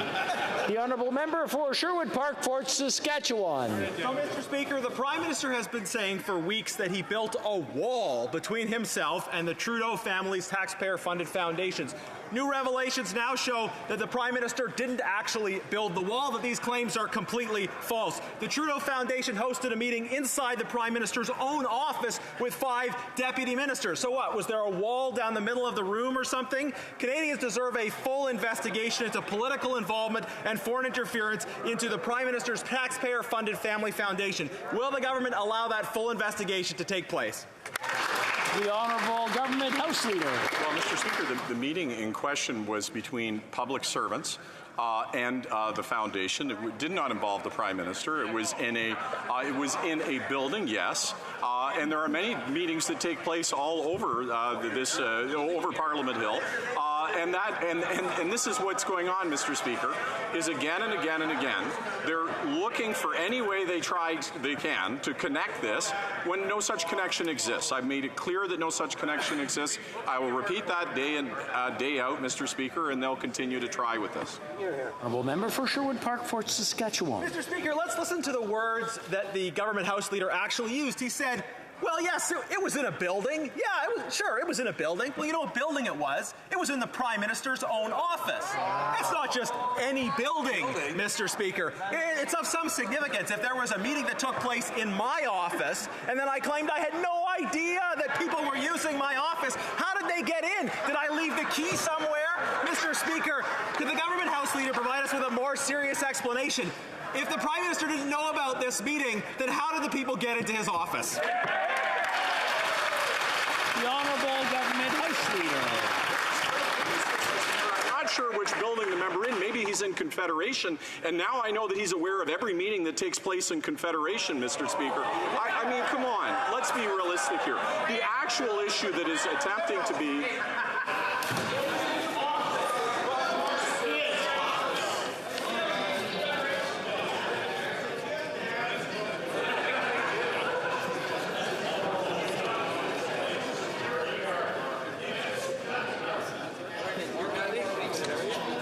When are we ready? Are we ready? The Honourable Government House Leader, you have 25 seconds left. Mr. Speaker, the underlying assumption that comes again and again and again, and let's be very clear about what they're trying to do. They're trying to paint a picture that this government, and I think it's offensive to suggest that any Canadian government would allow a foreign government to interfere or help make decisions. It is absolutely ridiculous. It attacks one of the most fundamental tenets of our democracy that has each of us here, which is to protect our institutions, Mr. Speaker. The Honourable Member for Mégantic-l'Érable. Mr. Speaker, to quote the Prime Minister himself, I made the decision 10 years ago to cut all ties with the Trudeau Foundation, and we've all respected that. Once again, it appears the Prime Minister has misled the House. We know his office was in contact with the Trudeau Foundation in 2016. We found out this morning that the Trudeau Foundation secured a meeting with the most influential deputy ministers of the new Liberal government just 6 months after it took office. If the Prime Minister is telling the truth, why was this meeting held in his own offices? The Honourable Minister of Canadian Heritage. Mr. Speaker, Chantal Hébert this morning said that there were 3 meetings in the Langevin building. I never met with the Prime Minister. It's entirely possible that the Prime Minister didn't even know that meeting with deputy ministers took place. So are they saying that Chantal Hébert is also part of the conspiracy? The Honourable Member for Mégantic-l'Érable. No, what I'm saying is do pass go and do collect $200. Apparently that's how the Trudeau Foundation saw the 2015 election. Donations from the regime in Beijing, access to the most important mandarins in the federal government, a jackpot for Liberal cronies. According to the media, the Prime Minister has been claiming for 3 weeks that there's a wall between him and the Trudeau Foundation, but no one imagined it was a gyprock wall within his own offices. There are many questions for the Prime Minister. Who requested the meeting? Who called the deputy ministers? Why was it held in the Prime Minister's building? And most importantly, who said yes to the Trudeau Foundation for this unprecedented access to the Prime Minister's top officials? The Honourable Government House Leader. That protect our institutions. Let's talk about the CBC and Radio Canada. Let's talk about the fact that the leader of the opposition wants to work with large tech giants to destroy the walls that protect those foundations. Let's talk about the Bank of Canada, that he wishes to reach into the Bank of Canada, something that has been completely independent, protecting monetary and fiscal policy, to change the direction. And I wonder, Mr. Speaker, when he's given advice like cryptocurrency, would he apply that advice into the Bank of Canada and make the Bank of Canada listen to his political direction? Because it would have the same disastrous effect on all Canadians that it did on those that listened to his advice on cryptocurrency. The Honourable Member for Salaberry-sur-Roi. Mr. Speaker, where is the Prime Minister in the labour dispute between his government and the public service? After a weekend of no progress, and with the situation destined to escalate, the Prime Minister must intervene personally. This was an official request from the union, and it's also in the interest of Quebecers, who have everything to lose by seeing this dispute drag on. Every hour that passes brings us further away from a desirable negotiated solution and closer to an escalation. Will the Prime Minister finally come to the table? The Honourable President of the Treasury Board.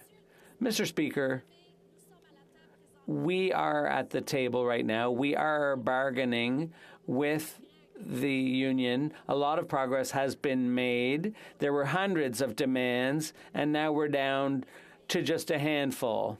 And we'll get there. So, Mr. Speaker, we will reach a deal that is fair and reasonable for all Canadians. Thank you, Mr. Speaker. The Honourable Member for Salaberry-sur-Roi. Mr. Speaker, the Prime Minister has to get involved personally. According to the union, at this stage, he's the only one who can resolve some of the key issues. Mr. Speaker, if this dispute drags on, there are people who won't get their tax returns on time. There will be another passport crisis. Some people won't get their EI. And the conflict drags on because the Prime Minister is snubbing the bargaining table. When will he take responsibility?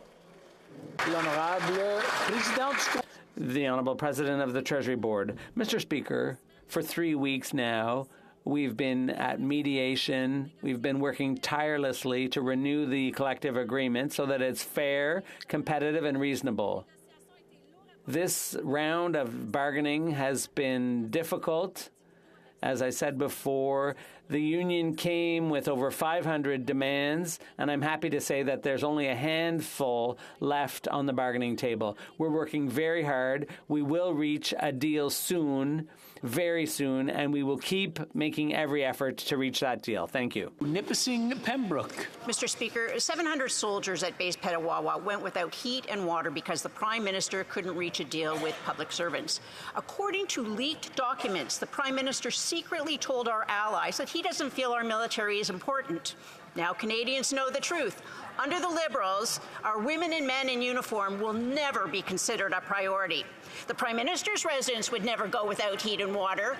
Why weren't heat and water deemed essential services for our Canadian Armed Forces? Here. The Honourable Minister of National Defence. Mr. Speaker, I thank the honourable member for the question. First of all, an agreement has been reached that allows the heating plant to resume operations and provide heating and hot water to those living at the garrison. And in terms of our commitment to the Canadian Armed Forces, Mr. Speaker, our defence spending is increasing, unlike the Conservatives who let defence spending dip below 1% when they were in power, Mr. Speaker. We invested $40 billion in NORAD modernization. Our defence spending is increasing by 70% under our current defence policy, and in our last budget, Mr. Speaker, we are increasing defence spending by $8 billion. Thank you, Mr. Speaker. The Honourable Member for Selkirk Interlake Eastman. That's called creative accounting. The Prime Minister's economy has caused the worst public service strike in decades and disproportionately hurting national defence. Our troops aren't being fed, have heat or hot water, or getting reimbursed for out-of-pocket meal expenses in places like Poland. It's said that an army marches on beans and bullets, and this incompetent Liberal government can't even get that right. Mr. Speaker, the Prime Minister doesn't consider the basic needs of our forces essential. He is literally leaving our troops in the cold and hungry. Why is that, Mr. Speaker?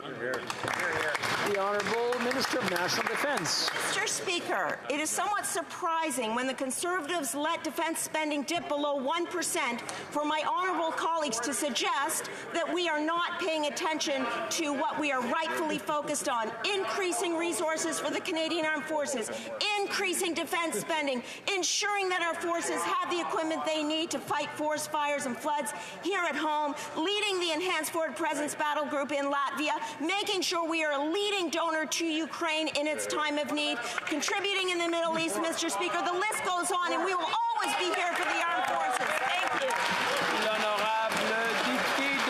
you. The Honourable Member for Chicoutimi-Le-Fjord. Mr. Speaker, the Prime Minister is showing quite an incredible amount of incompetence, and once again, Canadians will pay the price. In 8 years, the cost of the public service has gone up by 50%, and all at the same time, they were unable to prevent this unprecedented strike. And there are soldiers on a base with no hot water and heating because of this government. Does the Prime Minister think that our soldiers deserve better for everything they do for our country? The Honourable Minister of the Environment. Mr. Speaker, I think a lot of Canadians would like to know what the Conservative members from Quebec what their position is on their leader's decision to cut funding to CBC Radio-Canada, because last week no Quebec Conservative would defend their leader's position. Where do they stand on this issue of cuts to the CBC? The Honourable Member for Châteauguay-Lacolle. Mr. Speaker, this week marks National Organ and Tissue Donor Awareness Week, which aims to raise awareness of the vital need to increase the number of donors across the country. Every year, hundreds of Canadians die while waiting for an organ transplant. Data from the Canadian Institute for Health Information shows that deceased donor rates in Canada went up by 42% from 2009 to 2018. Mr. Speaker, can the Minister of Health tell this House what our government is doing to improve organ donation and transplantation in Canada? The Honourable Minister of Health. Thank you, Mr. Speaker, and I'd like to thank my colleague from Châteauguay-Lacolle for her hard work and for her important question. Our government recognizes the value of organ and tissue donation and transplantation, and we have an important role to play in protecting the health and safety of Canadians in need of transplants and living donors. In cooperation with the provinces and territories and the various organizations working in the field, our government has improved the situation in Canada through the Organ Donation and Transplantation Collaboration Initiative. Today and every day this week, we encourage people to consider the possibility of choosing to become a living donor to help save a life. Thank you. Quinty. Mr. Speaker, Canadians pay the highest cell phone rates in the world, and in fact, Rogers customers pay the highest cell phone rates in Canada. The minister has stated that the Rogers-Shaw deal would alleviate those prices, but instead, in typical Liberal fashion, we're seeing it's only benefiting Liberal friends and donors while Canadians pay. Days after the announcement of the Rogers-Shaw merger, the former industry minister was appointed, and remember, he was responsible for reducing cell phone bills by 25% to the Rogers Board of Directors. Why is it always that Liberal friends and insiders benefit while Canadians have to pay? The Honourable Minister of Innovation. Mr. Speaker, I think my colleague is somehow missing the point, actually, Mr. Speaker. Who are winning are Canadians, Mr. Speaker. I so wish that for those who are watching at home, they should listen to people. Canadians have asked us to do one thing, Mr. Speaker, is to bring prices down in telcos. The way to do that in Canada, Mr. Speaker, is to more competition. The way to do that is to have a fourth national player. Mr. Speaker, we have imposed the longest series of conditions in Canada's history to make sure that the telcos will deliver for Canadians as Canadians expect in their everyday life. Member for Bay of Quinte. Well, Mr. Speaker, if you believe that I actually have a Rogers cell phone plan to sell you. This Prime Minister promised in 2015 to reduce cell phone bills by 25%. In fact, last year announced in this House that they reduced cell phone bills by 25%, when the reality is that Canadians have never been cell phone bills so high since these Liberals have been in power. The former industry minister told Canadians he was going to negotiate with Rogers. Canadians didn't know he was just negotiating for a corner office at Rogers. Why are the Liberal insiders and friends always benefiting on the backs of hard-working Canadians? Yeah. The Honourable Minister of Innovation. Mr. Speaker, Canadians who are watching at home know these conservatives, Mr. Speaker. They know exactly that they're good to bring all these conspiracy theories. We've heard an hour of them today, Mr. Speaker. But one thing they know who they can trust to have their back, Mr. Speaker. It's this government. That's exactly what we've done, Mr. Speaker. That's why what they told us is to bring prices down for Canadians. They wanted more competition, Mr. Speaker. And the way to do that is to have a fourth national player. I'm sorry, I'm struggling to hear the answer. If I can ask the minister to start over so I can hear the full response, please. Mr. Speaker, we will take no lessons from these conservatives. Actually, they even asked me from Volkswagen, Mr. Speaker. Those are the conservatives who let the auto sector down in 2011. Those are the conservatives who let the good people of St. Thomas and southwestern Ontario down, Mr. Speaker. Those are the conservatives who let 8,000 workers go down in 2011 in St. Thomas, Mr. Speaker. One thing Canadians have seen last Friday is that we invest in people, we invest in our worker, we invest in Canada. That's what Confident Nation are doing, Mr. Speaker. The honourable member for South Shore St. Margaret's. DFO's Elver science is done on the East River Chester, the only river, and Elver harvesters have been begging DFO to monitor and enforce the law on that river, yet poaching is happening every night. I observed it for the last 3 nights personally during the open legal season, and since the closure, no one from DFO has been on that river. And if you can believe it, DFO enforcement called the license holder this morning proactively to say that they won't be monitoring the river for law enforcement breaches or for science. Why? The Honourable Minister for Fisheries and Oceans. Mr. Speaker. Well, let me be clear about what actually happened here, Mr. Speaker. DFO more than doubled the number of enforcement officers. We worked closely with the RCMP, and we made numerous arrests. We seized gear in unauthorized catches. And, Mr. Speaker, we closed down the fishery to protect public safety and conservation, but enforcement continues for the closed Elver fishery. So we are working to reduce the amount of illegal fishery, and we'll continue to do just that. Here, here. Member for Scarborough Centre. Thank you, Mr. Speaker. 10 years ago today, on April 24, 2013, the Rana Plaza factory in Bangladesh collapsed, killing 1,134 people and injuring even more. That incident, which brought to light the inhumane conditions in which many workers around the world still work in today, reminds us that we have a responsibility as world leaders to fight for the rights of workers everywhere, regardless of borders and distance. Can the Minister of Labour update us on the work that our government is doing to protect workers around the world on this sober anniversary? The Honourable Minister of Labour. Speaker, I want to thank the member for Scarborough Centre for the question. The Rana Plaza incident 10 years ago is a painful reminder about the absolute necessity for workers around the world to have fair pay and safe working conditions. Canada is working with the International Labour Organization and unions to champion the rights of workers. We've built labour conditions into our trade agreements because workers make trade possible, and they should reap the benefits of it. I went to Washington last year to launch Empower, a global initiative with the U.S. and other like-minded countries to support unions, to support workers' rights, and to eradicate forced labour in our supply chains. Thank you, Mr. Speaker. The Honourable Member for Courtenay Alberni. Mr. Speaker, the Liberals have given more than $200 million to Deloitte for contracts within a single department in the last year alone. Wow. Now, we've learned that former Liberal and Conservative cabinet ministers are currently working for Deloitte. Oh. Public service workers have been left out in the rain asking for fair pay. Meanwhile, the Liberals have no problem giving massive multi-million-dollar contracts to their friends. People are fed up with the hypocrisy.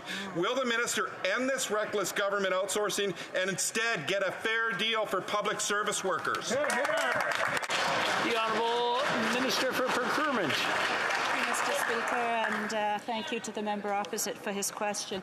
As was clearly established at the Government Operations Committee earlier this year, there was absolutely no political interference in the contracts awarded, particularly to McKinsey.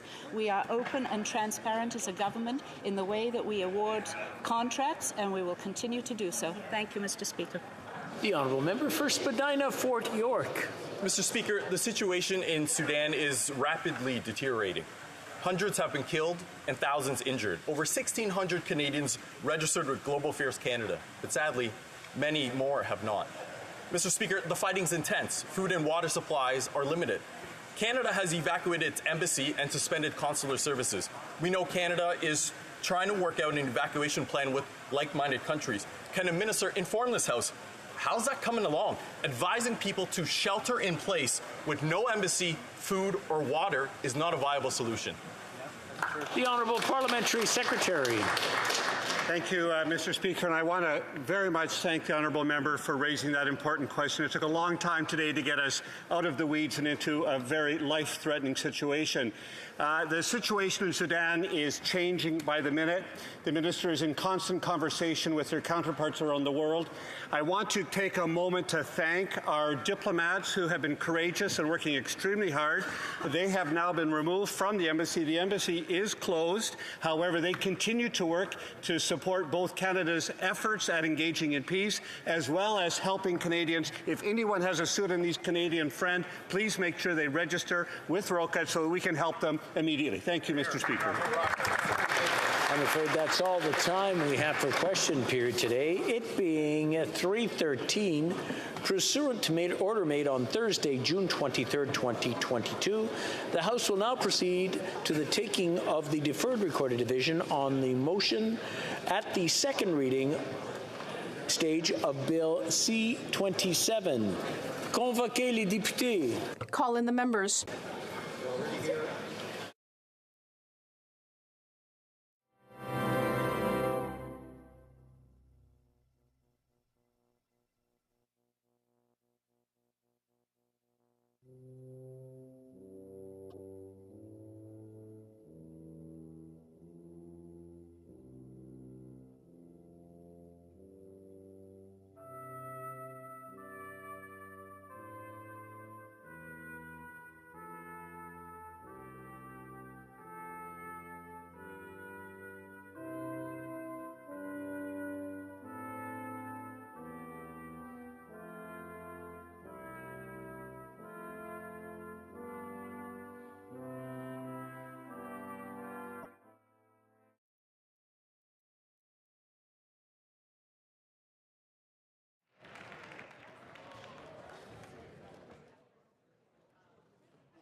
The question is as follows. Monsieur Champagne. Mr. Champagne, seconded by Mrs. Fortier, moved that Bill C-27, an act to enact the Consumer Privacy Protection Act, the Personal Information and Data Protection Tribunal Act, and the Artificial Intelligence and Data Act, and to make consequential and related amendments to other acts, be now read a second time and referred to the Standing Committee on Industry and Technology. 69.1. The first question is on parts 1 and 2, including the schedule to clause 2 of the bill. La période de 10 minutes pour. The 10-minute period for members voting electronically has started. And the House will now proceed to the vote for members participating in person. All those in favor of parts 1 and 2, including the schedule to clause 2 of the bill, will please rise. Mr. Holland. Mr. Holland. Mr. Blair. Mr. Blair. Mr. O'Regan. Mr. O'Regan. Ms. Bennett. Ms. Bennett. Mr. Champagne. Monsieur Champagne. Mr. Guilbeault. Monsieur Guilbeault. Ms. Tassi. Ms. Tassi. Ms. Jazek. Ms. Jazek. Ms. Chagger. Ms. Chagger. Mr. McKay. Mr. McKay. Ms. Scrow. Ms. Scrow. Mr. Scarpaleggia. Mr. Scarpaleggia. Madame Saint-Onge. Madame Saint-Onge. Ms. Cara. Ms. Cara. Monsieur Vandal. Monsieur Vandal. Madame Fortier. Madame Fortier. Ms. Murray. Ms. Murray. Ms. Gould. Ms. Gould. Monsieur McKinnon-Gatineau. Monsieur McKinnon-Gatineau. Ms. Ing. Ms. Ing. Ms. Zarowitz. Ms. Zarowitz. Ms. Ian. Ms. Ian. Monsieur Miller. Monsieur Miller. Mr. Mendocino. Mr. Mendocino. Madame Le Boutillier. Madame Le Boutillier. Madame Bendayan. Madame Bendayan. Mr. Dollywall. Mr. Dollywall. Monsieur Serré. Monsieur Serré. Monsieur Arsenault. Monsieur Arsenault. Ms. Vandenveld. Ms. Vandenveld. Mr. Sheehan. Mr. Sheehan. Monsieur Sanson. Monsieur Sanson. Madame Brière. Madame Brière. Mr. Biddle. Mr. Biddle. Mr. Fillmore. Mr. Fillmore. Mr. Garrettson. Mr. Garrettson. Mrs. Romanato. Mrs. Romanato. Mr. Lamoureux. Mr. Lamoureux. Ms. Sahota. Ms. Sahota. Mr. Varani. Mr. Varani. Mr. Ananda Sangari. Mr. Ananda Sangari. Monsieur Lauzon. Monsieur Lauzon. Madame Lalonde. Madame Lalonde. Ms. Dillon. Dillon. Monsieur Elkoury. Monsieur Elkoury. Mr. Jauhari, Mr. Johari, Mr. Vancouverden, Mr. Vancouverden, Mr. Fisher, Mr. Fisher, Mr. Kuzmierczuk, Mr. Kuzmierczuk, Ms. O'Connell, Ms. O'Connell, Mr. Kellaway, Mr. Kellaway, Mr. Beach, Mr. Beach, Mr. May Cambridge, Mr. May Cambridge, Mr. Sidhu Brampton East, Mr. Cedar Brampton East, Mr. Badaway, Mr. Badaway, Mr. Batiste, Mr. Batiste, Mr. Fragascados, Mr. Franciscato, Mr. Chang, Mr. Chang, Monsieur Lightbound, Monsieur Lightbound, Mr. Longfield, Mr. Longfield, Mr. McKinnon, Coquitlam, Port Coquitlam, Mr. McKinnon, Coquitlam, Port Coquitlam, Mr. McLeod, Mr. McLeod, Mr. Morrissey, Mr. Morrissey, Madame Shanahan, Madam Shanahan, Ms. Sidhu Brampton South, Ms. Cedar Brampton South, Mrs. Zaid, Mrs. Zayed, Ms. Yip, Ms. Yip, Mrs. Atwin, Mrs. Atwin, Mr. Nur Mohammed, Mr. Nur Muhammad, Mr. Lewis Kitchener-Conestoga, Mr. Lewis Kitchener-Conestoga, Mr. Pulowski, Mr. Pulowski, Mr. Turnbull, Mr. Turnbull, Mr. Van Bynen, Mr. Van Bynen, Mr. Weiler, Mr. Weiler, Monsieur Zuberi, Mr. Zuberi, Mr. Ali, Mr. Ali, Mr. Chahal, Mr. Shahal, Madame Diab, Madame Diab, Mr. Gahir, Mr. Gahir, Mr. Hanley, Mr. Hanley, Ms. Hefner, Ms. Hefner, Madame Lapointe, Madame Lapointe, Mr. McDonald Malpeck, Mr. McDonald Malpeck, Mr. Miao, Mr. Meow, Mrs. Valdez, Mrs. Valdez, Mr. Sousa, Mr. Sousa,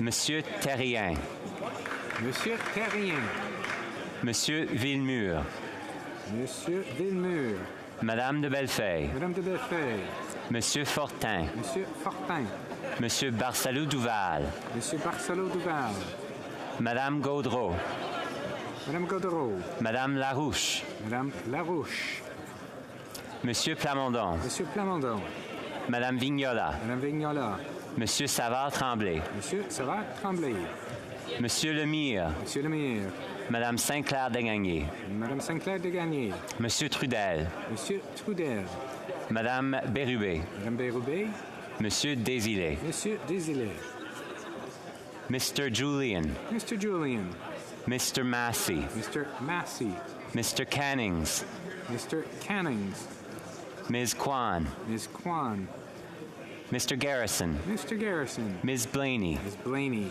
Ms. Idlout, Ms. Idlout, Mr. Johns, Mr. Johns, Mr. McGregor, Mr. McGregor, Ms. Gazan, Ms. Gazan, Ms. Barron, Ms. Barron, Madame Hughes, Madame Hughes, Ms. Zarillo, Ms. Zarillo, Monsieur Bouleris, Monsieur Boleris, Mr. Angus, Mr. Angus, Mr. Davies, Mr. Davies, Ms. Matheson, Ms. Matheson, Mr. Desjardins, Mr. Desjardins, Ms. McPherson, Ms. McPherson, Mr. Blakey, Mr. Blakey, Ms. May, Saanich Gulf Islands, Ms. May, Saanich Gulf Islands, Mr. Morris, Mr. Morris, Mr. Vong, Mr. Ong,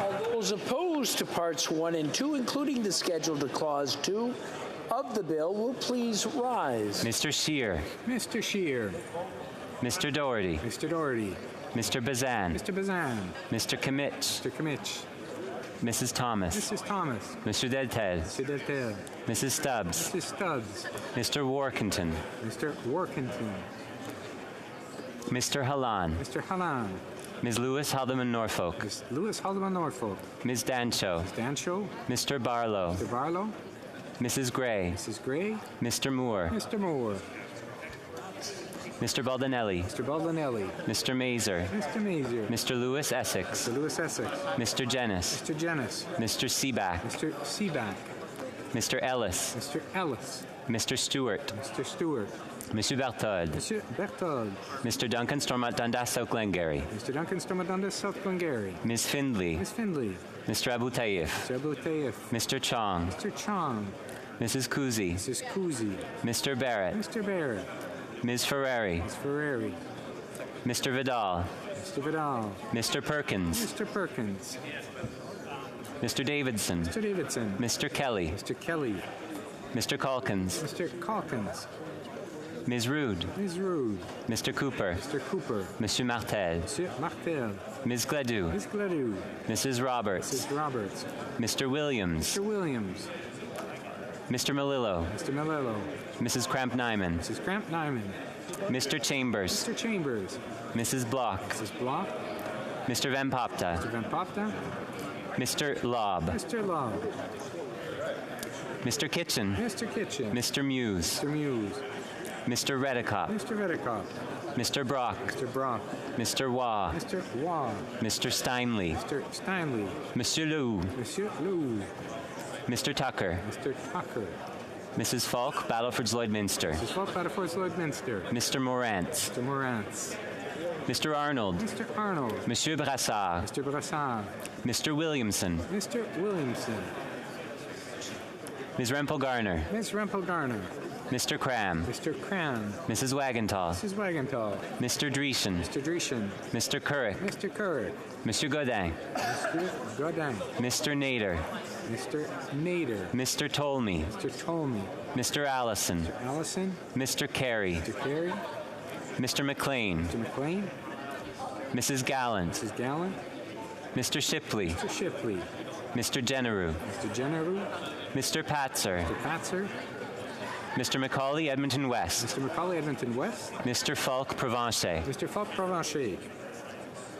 Mr. Lake. Mr. Lake. Monsieur d'Entremont. Mr. d'Entremont.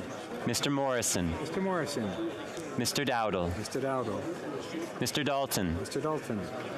Mr. Bragdon. Bragdon. Mr. Bragdon. Mr. Epp. Mr. Epp. Mr. Motts. Mr. Motts. Mr. Weber. Mr. Weber. Mr. Soroka. Mr. Soroka. Mr. Ruff. Mr. Ruff. Mr. Shields. Mr. Shields. Mr. Fast. Mr. Fast.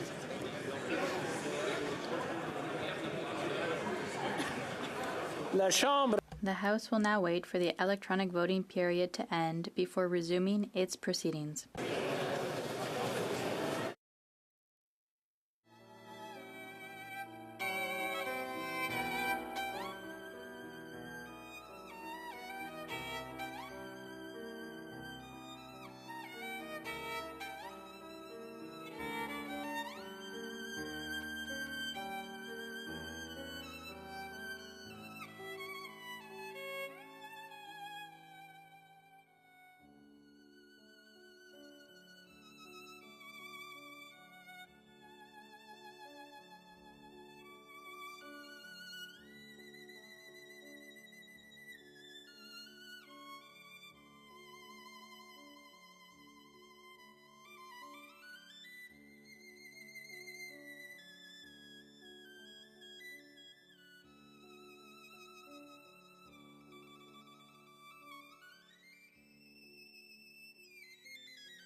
I wish to inform the House that the electronic voting period has ended.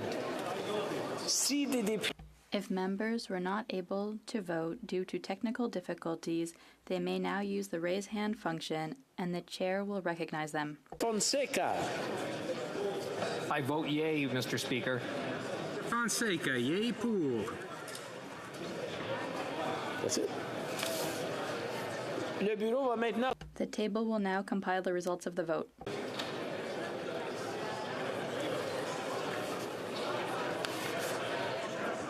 Yeas pour 205, 205. Nays contre 109, 109. I declare parts 1 and 2, including the schedule to clause 2 of the bill, carried. The next question is on part 3 of the bill. La période de 10 minutes. The 10-minute period. Not much to dispense. La période de 10 minutes. The 10-minute period for members voting electronically has started, and the House will now proceed to the vote for members participating in person. All those in favor of Part 3 of the bill will please rise. Mr. Holland. Mr. Holland. Mr. Blair. Mr. Blair. Mr. O'Regan. Mr. O'Regan. Ms. Bennett. Ms. Bennett. Monsieur Champagne. Monsieur Champagne. Monsieur Guilbeault. Monsieur Guilbeault. Ms. Tassi. Ms. Tassi. Ms. Jazik. Ms. Jazik. Mr. McKay. Mr. McKay. Ms. Scrow. Ms. Scrow. Mr. Scarpalegia. Mr. Scarpalegia. Mr. Casey. Mr. Casey. Madame Saint-Onge. Saint-Onge. Ms. Cara. Ms. Cara. Monsieur Vandal. Monsieur Vandal. Madame Fortier. Madame Fortier. Ms. Murray. Ms. Murray. Ms. Gould. Ms. Gould. Monsieur McKinnon-Gatineau. Monsieur McKinnon-Gatineau. Ms. Ing. Ms. Ing. Ms. Zarowitz. Ms. Zarowitz. Monsieur Miller. Monsieur Miller. Mr. Mendocino. Mr. Mendocino. Madame Le Boutillier. Madame Le Boutillier. Madame Bendayan. Madame Bendayan. Mr. Dollywall. Mr. Dollywall. Monsieur Serré. Monsieur Serré. Monsieur Arsenault. Monsieur Arsenault. Ms. Vandenbeld. Ms. Vandenbeld. Mr. Sheehan. Mr. Sheehan. Monsieur Sanson. Monsieur Sanson. Madame Brière. Madame Brière. Mr. Biddle. Mr. Biddle. Mr. Fillmore. Mr. Fillmore. Mr. Garrettson. Mr. Garrettson. Mrs. Romanato. Mrs. Romanato. Mr. Lamoureux. Mr. Lamoureux. Ms. Sahota. Ms. Sahota. Mr. Varani. Mr. Varani. Mr. Ananda Sangari. Mr. Ananda Sangari. Monsieur Lauzon. Monsieur Lauzon. Madame Lalonde. Madame Lalonde. Ms. Dillon. Ms. Dillon.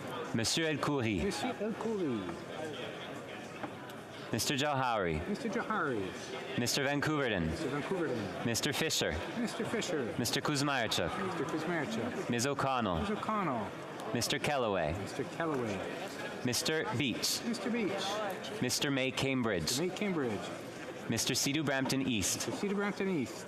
Mr. Badaway. Mr. Badaway. Mr. Batiste. Mr. Batiste. Mr. Fragiscatos. Mr. Fragascatos. Mr. Chang. Mr. Chang. Monsieur Lightbound. Monsieur Lightbound. Mr. Longfield. Mr. Longfield. Mr. McKinnon Coquitlam Port Coquitlam. Mr. McKinnon Coquitlam Port Coquitlam. Mr. McLeod. Mr. McLeod. Mr. Morrissey. Mr. Morrissey.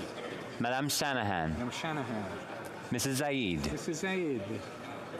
Ms. Yip. Ms. Yip.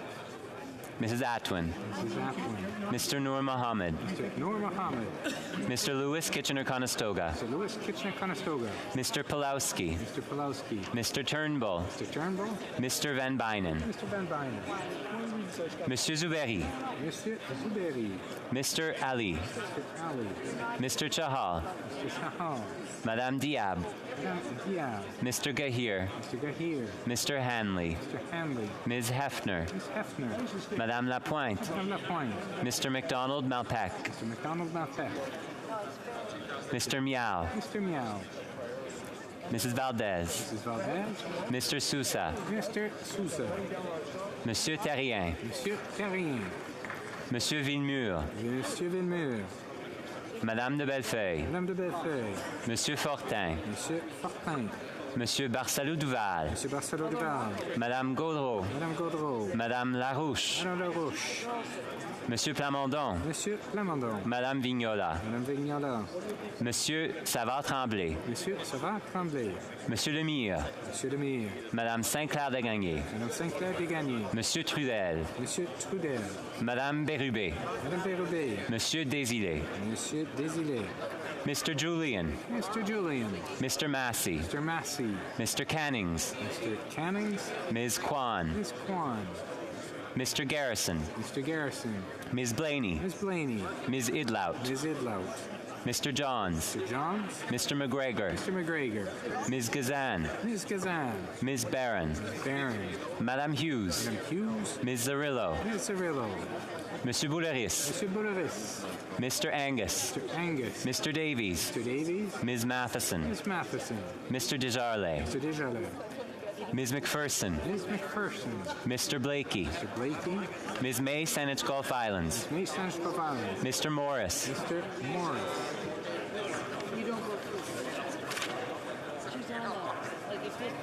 All those opposed to Part 3 of the bill will please rise. Mr. Scheer. Mr. Scheer.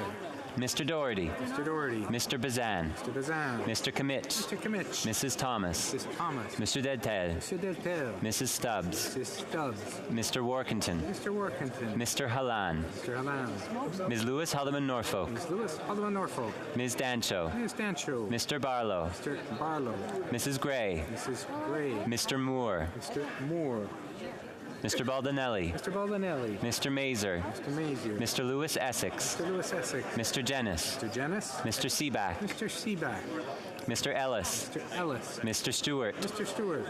Mr. Berthold. Monsieur Berthold. Mr. Duncan Stormont Dundas, South Glengarry. Mr. Duncan Stormont Dundas, South Glengarry. Ms. Findley. Ms. Findley. Mr. Abu Taif. Mr. Abu Taif. Mr. Chong. Mr. Chong. Mrs. Kuzi. Mrs. Kuzi. Mr. Barrett. Mr. Barrett. Ms. Ferrari. Ms. Ferrari. Mr. Vidal. Mr. Vidal. Mr. Perkins. Mr. Perkins. Mr. Davidson. Mr. Davidson. Mr. Kelly. Mr. Kelly. Mr. Calkins. Mr. Calkins. Ms. Rude. Ms. Rude. Mr. Cooper. Mr. Cooper. Monsieur Martel.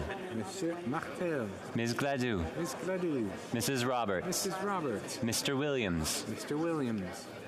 Mr. Melillo. Mr. Melillo. Mrs. Cramp-Nyman. Mrs. Cramp-Nyman. Mrs. Block. Mrs. Block. Mr. Van Popta. Mr. Van Popta. Mr. Lobb. Mr. Lobb.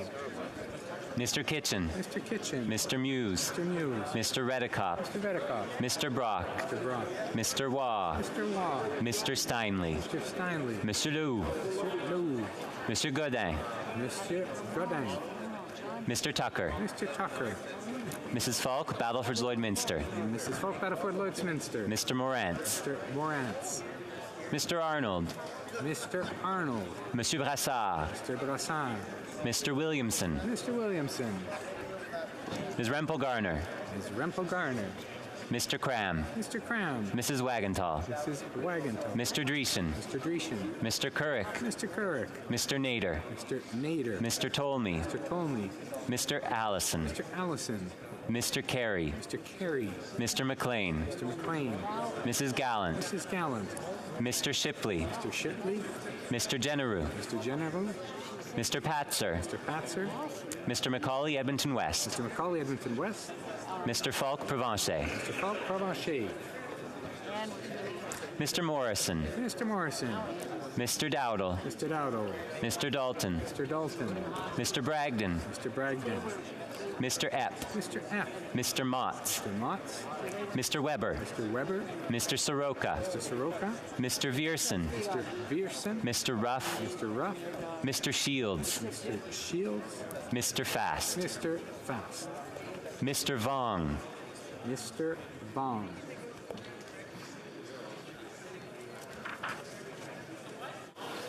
La Chambre.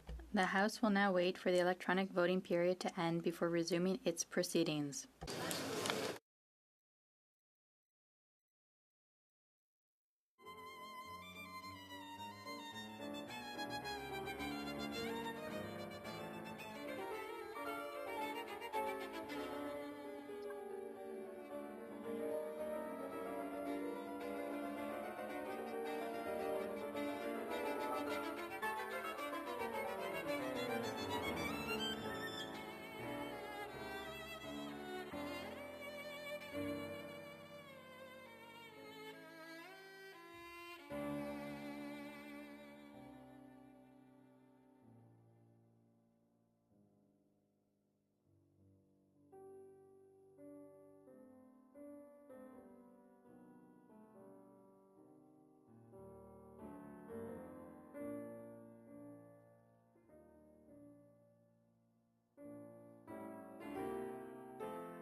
I wish to inform the House that electronic voting period has ended.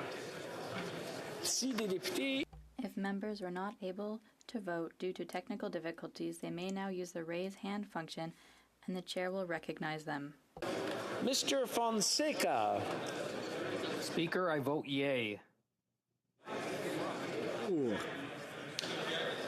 The table will now compile the results of the vote. Yeas pour, 203, 203. Nays contre, 112, 112. I declare Part 3 of the bill carried.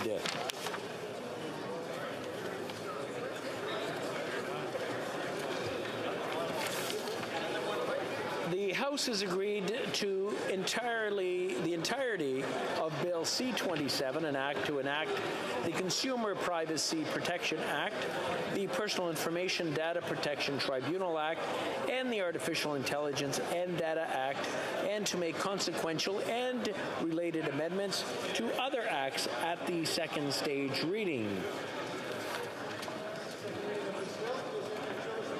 En conséquence, ce projet de loi. Accordingly, the bill stands referred to the Standing Committee on Industry and Technology. Je désire informer la Chambre qu'en I would like to inform the House that due to the recorded division, government orders will be extended by 25 minutes. If you can hear my voice, please say shh. There we go. Tabling of documents, the Honourable Parliamentary Secretary to the Government House Leader. Yes, thank you, Mr. Speaker. Pursuant to Standing Order 36-8A, I have the honour to table in both official languages the government's responses to 8 petitions. These returns will be tabled in an electronic format.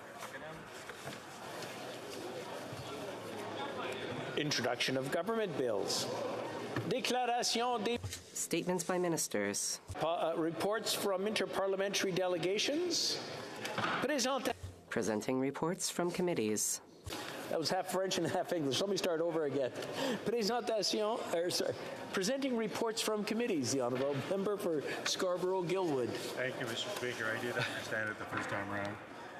Mr. Speaker, I have the honour to present in both official languages the third report of the Standing Committee on National Defence entitled A Secure and Sovereign Arctic. And prior to asking for that the government respond, I want to compliment the committee on how well it worked together to arrive at this report.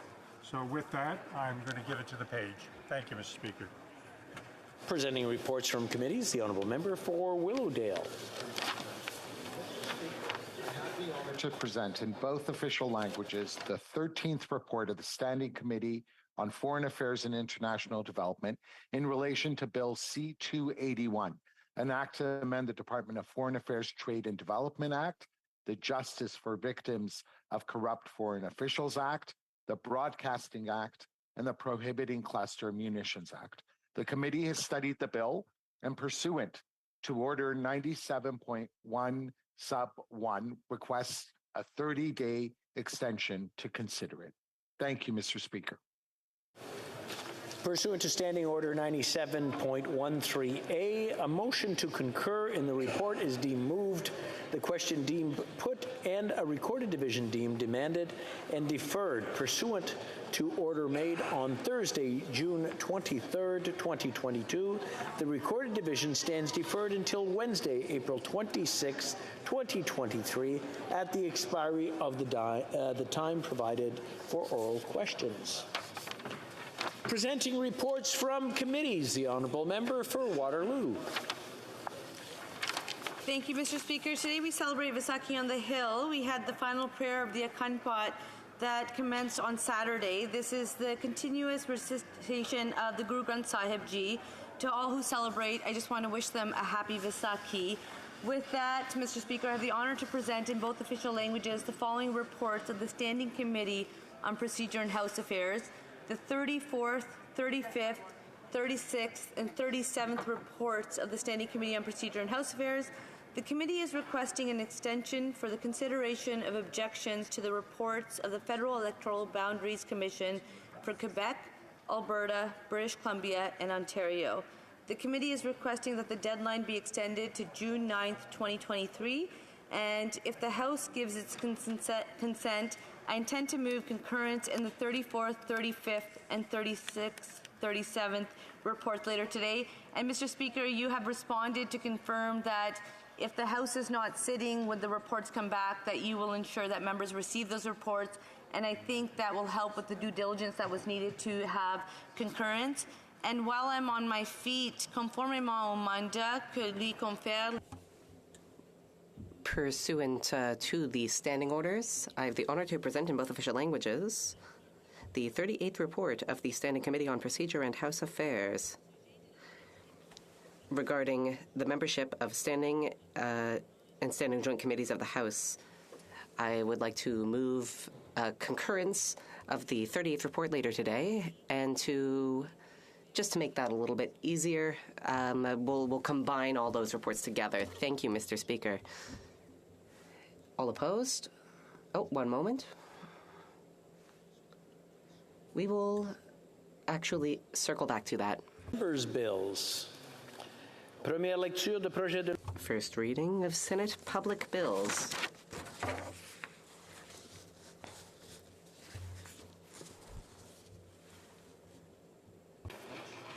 Where is this?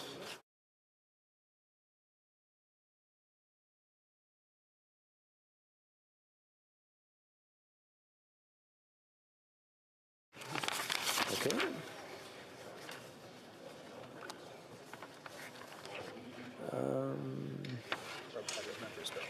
I'm sorry?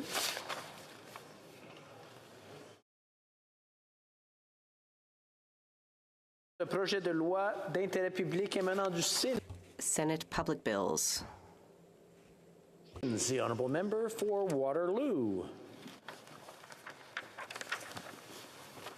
Mr. Speaker, if the House gives its consent, I move that the 34th, 35th, 36th, 37th, and 38th reports of the Standing Committee on Procedure and House Affairs presented to the House earlier this day be concurred. All those opposed to the honourable member moving the motion will please say nay. Agreed. The House has heard the terms of the motion. All those opposed to the motion will please say nay. Carried.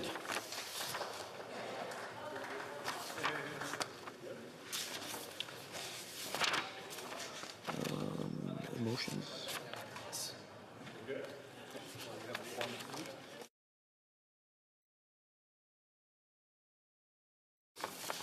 Motions. Ms. Kwan, seconded by Ms. Matheson, moves that the 15th report of the Standing Committee on Citizenship and Immigration, presented on Tuesday, April 18th, 2023, be concurred in. Debate. The honourable member for Vancouver, that's not Vancouver East, is it? Vancouver East. Thank you very much, Mr. Speaker. Yes, I rise to speak to this important motion before the House, the concurrence motion. What we're dealing with, essentially, Mr. Speaker, is seeking authority from the House to expand the scope on Bill S-245. What is Bill S-245? S-245 is a Senate bill, and that is before the House to address the situation of what is commonly known as lost Canadians. S-245 amends the Citizenship Act to allow Canadians who previously lost their citizenship due to the age 28-year rule to regain their citizenship. The age 28 rule means that the second-generation Canadians born abroad were subject to the loss of citizenship under the former Section 8 of the Citizenship Act, which require them to apply to certain their citizenship before they turn 28 years old. In 2009, the Conservatives repealed this section through Bill C-37. However, the legislation did not restore citizenship to those who lost their citizenship prior to 2009.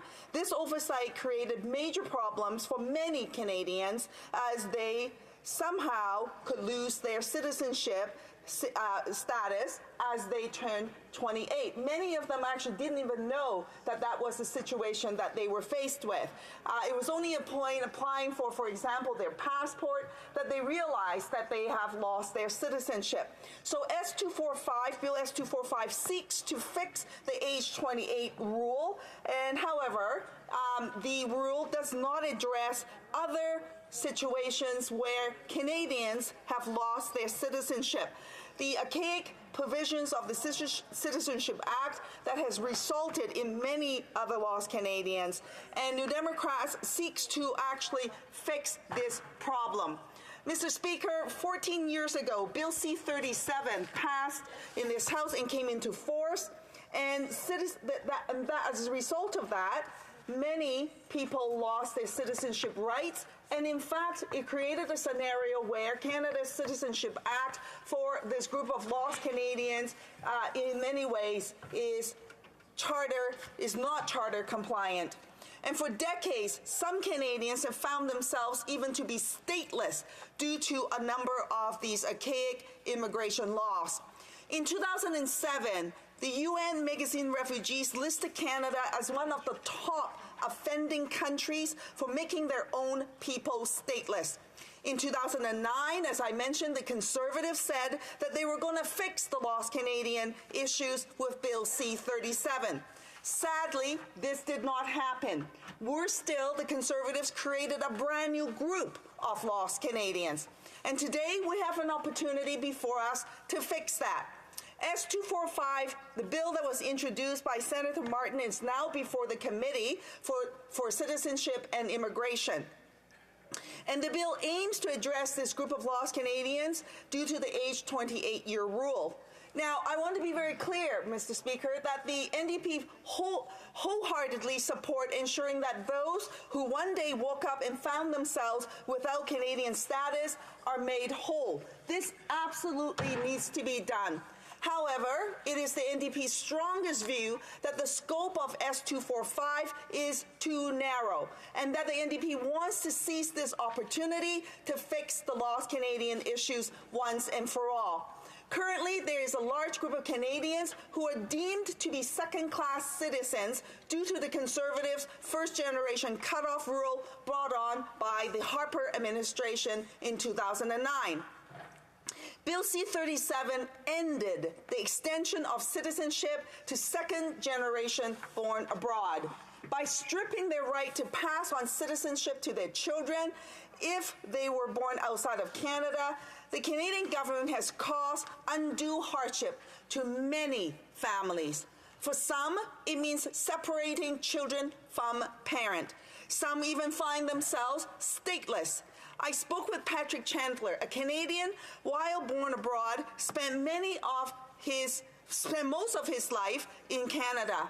And as an adult, he worked abroad and married someone from another country and had children. He was later offered a job in British Columbia, and when he moved back to Canada, he had to leave his wife and his children behind because he could not pass on citizenship to his children.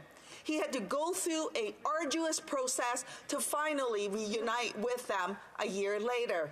There are many families who are being impacted in this way, Mr. Speaker, and it is wrong. We should not put Canadians in those kinds of situations. But yet, here we are, and that's what they have to suffer through. Now, there are many families who are being impacted, and another family who's faced with this situation is a family with Emma Kenyon. She is also caught out in this situation. And in fact, Emma lived here in Canada as her husband. However, they worked abroad and they met abroad. And then they had a child abroad. But that child is stateless because neither Emma nor her husband have status in that country. And so now they're in a situation where they have a stateless child born to a Canadian.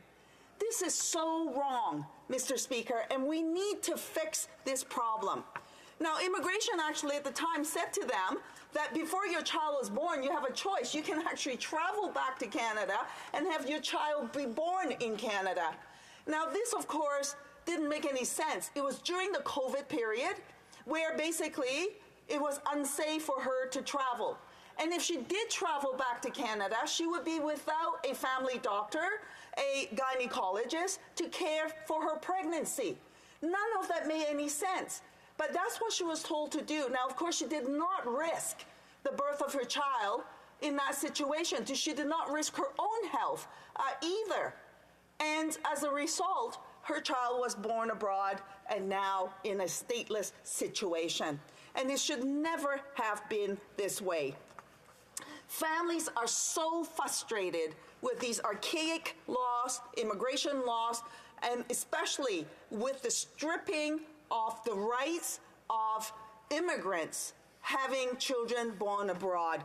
Those rights were stripped because of the Conservatives' Bill C-37. And so families are now taking the government to court to address this inequity. The Conservatives deem that first-generation born abroad are less worthy and less Canadian, even though many had grew up in Canada. The implications are so serious that people are taking the government to court. So at the Immigration and Citizenship Committee, Mr. Speaker, when the opportunity arises, I will be moving amendments to ensure that this does not happen to anyone else. And the NDP amendments will ensure that first-generation born abroad Canadians will have the right to pass on their citizenship rights to their children based on a connections test. It will also retroactively restore citizenship to persons who have not been recognized as citizens since the second-generation cutoff rule was enacted in 2009. The same principles will also apply to adoptees as well. We need to make sure that individuals and families who adopt children, that they're not going to be caught out in this bad situation. And for those who do not wish to have citizenship conferred to them, upon notification to the Minister of Immigration, these changes will not apply to them. And this will mean people like Patrick that I mentioned, people like Emma and her family, would not have to suffer the challenges that they face as a result of the Bill C-37's stripping of their rights, Mr. Speaker. In addition to the amendments related to the first-generation cutoff rule, I will also be moving amendments to symbolically recognize those who died before citizenship was conferred to them. For example, many of Canada's war heroes fought and died for Canada. However, they were never recognized as Canadians. And so the NDP amendments will also honor them and recognize them as citizens retroactive to birth. Mr. Speaker, the situation with what I call war heroes is this. The first Governor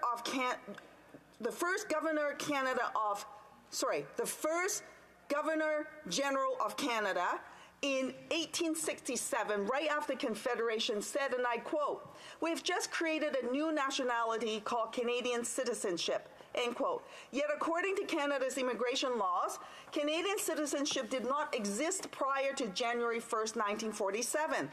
So that means no soldiers who fought and died for Canada in battles like Vimy Ridge or D-Day are deemed as Canadians. Now, Bill C-37 was supposed to fix this, but it didn't happen. And in reference to Bill C-37, quote, "And the government has confirmed that they're leaving out all the war dead," so those pre-1947. So the war dead in Canada were really just British. We may as well just scratch the maple leaf off of their headstones. This is what Don Chapman had said, an individual who's fought for so long on the issues of lost Canadians and to trying to rectify those concerns had indicated that. And so, Mr. Speaker, in symbolically recognizing those who fought for Canada and to ensure that they're recognized as citizens, has zero implications, no legal consequence or whatsoever, or liability for the government. And so it is really just a strictly symbolic gesture, and it is an important one, especially for family members who have loved ones who fought and died for Canada. I see some of these family members on Remembrance Day every year. Many veterans went to war and fought for Canada and never came back, and we should remember them as Canadians. Now, beyond this, Mr. Speaker, there are a couple of other categories of lost Canadians that, due to one of the discriminatory rules, such as the gender discrimination rule that had existed in Canada, that they were not recognized as citizens, and that the NDP's amendments would also aim to fix that as well. Mr. Speaker, suffice to say, there are a long list of people who's been hurt by this set of rules.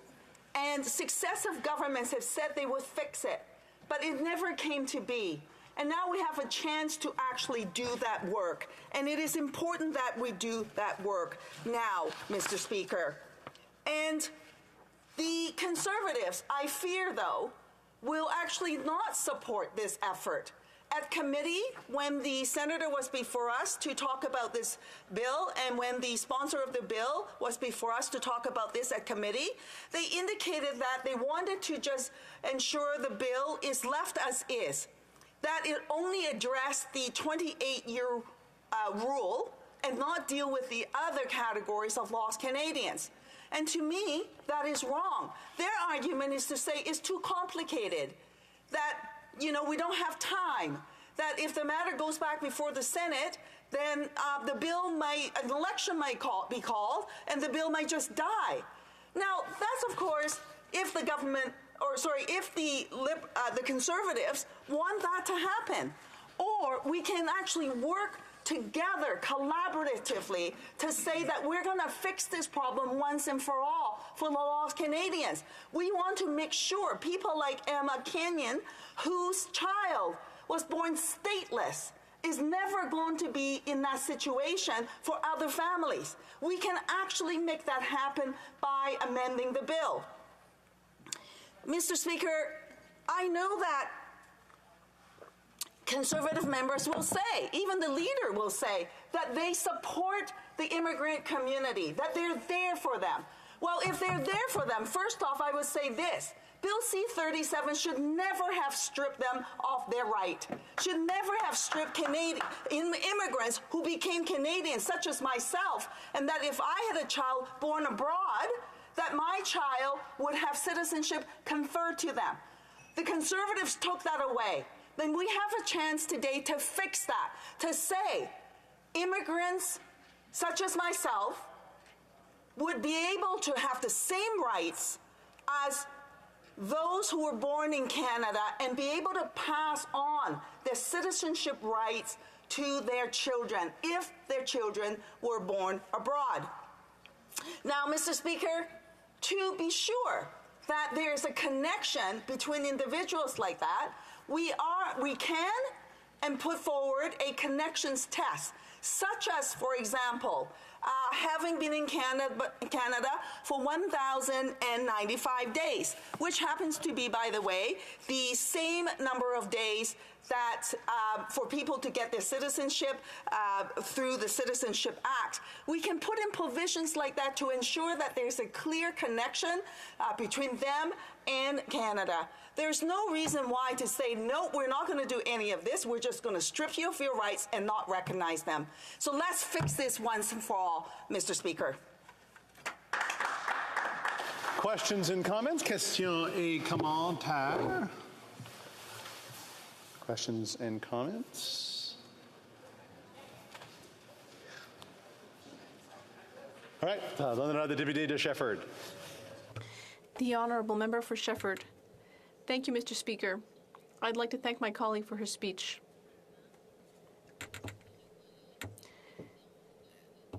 We see that this bill is a matter of dignity. And it has to do with measures taken in 2005, 2009, and 2015. And it seems perfectly logical that out of humanity, these people should receive their immigrant status. For Vancouver East. Thank you very much, Mr. Speaker, and I thank the Bloc for their kindness and understanding on the issue, because they're exactly right. Stripping immigrants of their right to pass on citizenship to their children born abroad is wrong. It creates a second class of citizens and is wrong. And by doing that, we're breaking up families, where families are being separated, where children, can you imagine that your child, a Canadian's child born abroad, is stateless? That is the reality that people are faced with, and it should not be that way. Questions and comments? Question commentaire. The Honourable Member for Calgary-Shepherd. Thank you, Mr. Speaker. So I'd like to thank the member for moving concurrence report during Immigration Committee that was meeting right now to discuss a draft report on a different matter. The question I want to ask the member is, at committee, when there was a discussion on this on the public record, I had moved a motion, an amendment, that would have suggested that we give ourselves more time to consider new amendments, to give the clerk enough time to provide us these amendments in both official languages so we could consider the expansion of the scope and what that would involve. I'd like to ask the member why she voted against it and why she didn't want to have all of the amendments presented that would be out of scope beyond the original intent of the bill. Honourable Member Vancouver East. Because, Mr. Speaker, committee members had the time to do exactly that. That's exactly what I did. I actually tabled a bunch of amendments that I wanted to see adjusted and amended in this bill, and worked with the Ledge Council and table them to the committee's clerk in time with the deadline that was established for all committee members. The Conservatives, of course, could have done that, but they didn't. They chose not to, but that's their choice, not my choice. And so I did that work and met the deadline. Committee members, all committee members could have done the same. Questions and comments? Question commentaire. The Honourable Member for Calgary-Shepherd. Of course, Mr. Speaker, that would be a response that would make sense if the amendments were all in scope. And of course, some amendments had turned out to not be in scope, and that's what members of the Conservative Party saw. This, of course, was a Senate bill coming from Senator Yona Martin, a Conservative senator that had discussed this matter with members of the Conservative caucus, and so therefore we didn't need to make amendments to the bill because we agreed with the intent of Senator Yona Martin for a very fixed group of lost Canadians to quickly expedite a bill through the Senate and through the House of Commons. The Senate was kind enough to do it without committee review, and what is happening right now at committee and with this concurrence report is we're going far beyond what the senator intended with the original bill. So I'm going to ask the member, why did she want to abridge the process and basically vandalize Senator Yona Martin's original intent of the bill that would have expedited fixing a problem for a certain group of lost Canadians? There was always the opportunity to present new legislation, whether it be government legislation, a new Senate bill, or even a private member's bill that could have come from that member. Why weren't those options considered? The Honourable Member for Vancouver East. Actually, when Senator Yona Martin intended to table this bill on addressing the age 28-year rule, I did actually have conversations with the senator and indicated that it would be really important to actually address other lost Canadians as well. I know that the Conservative members, including this current member, has had conversations with people like Don Chapman and others to talk about the implication of leaving out the lost Canadians, such as Emma that I had indicated, and others like her, whose family's been broken apart because of this situation, that they have to, families have to leave their children behind because they don't have Canadian status, and how wrong it is and how we need to fix this. So certainly I have raised this issue with the senator. I've raised it with the Conservative members too, by the way, Mr. Speaker, and they seem to be okay with it, and all of a sudden they're not okay with it. Now, I am of course reminded of the fact that it was the Conservatives who actually took away those rights to begin with, and maybe they're sensitive to that. But let me just say this. We should actually fix this problem and put the people's issue before us, and to make sure that those families who are having to break up and be separated no longer have to face that situation. We should not do that, Mr. Speaker. And so that's why I'm moving these motions, these amendments that would be out of scope. That's why I'm seeking the House for authority so that the committee can move forward in addressing amendments out of scope. Questions and comments? Question commentaire. The Honourable Parliamentary Secretary to the Government House Leader. Yes, thank you, Mr. Speaker. I do want to be consistent in regards to the issue of concurrence reports that come up when we could be debating, in this case, budgetary measures. And it's not to take away from the importance of the issue, but I do have a question more so of the principle of when a member wants to be able to move forward amendments. So, for example, when you bring forward legislation, whether it's private members or resolution or a government piece of legislation, there is rules in place dealing with ensuring that the intent, the initial intent and the scope is not being changed, in good part because there's a great deal of consultation that has been done in advance from the department and different stakeholders. And I'm wondering if my friend can just provide her thoughts in regards to when you do look at changing the scope of things, that it really does dictate a different perspective that does need to be explored before any sort of a quick decision, and her thoughts on that.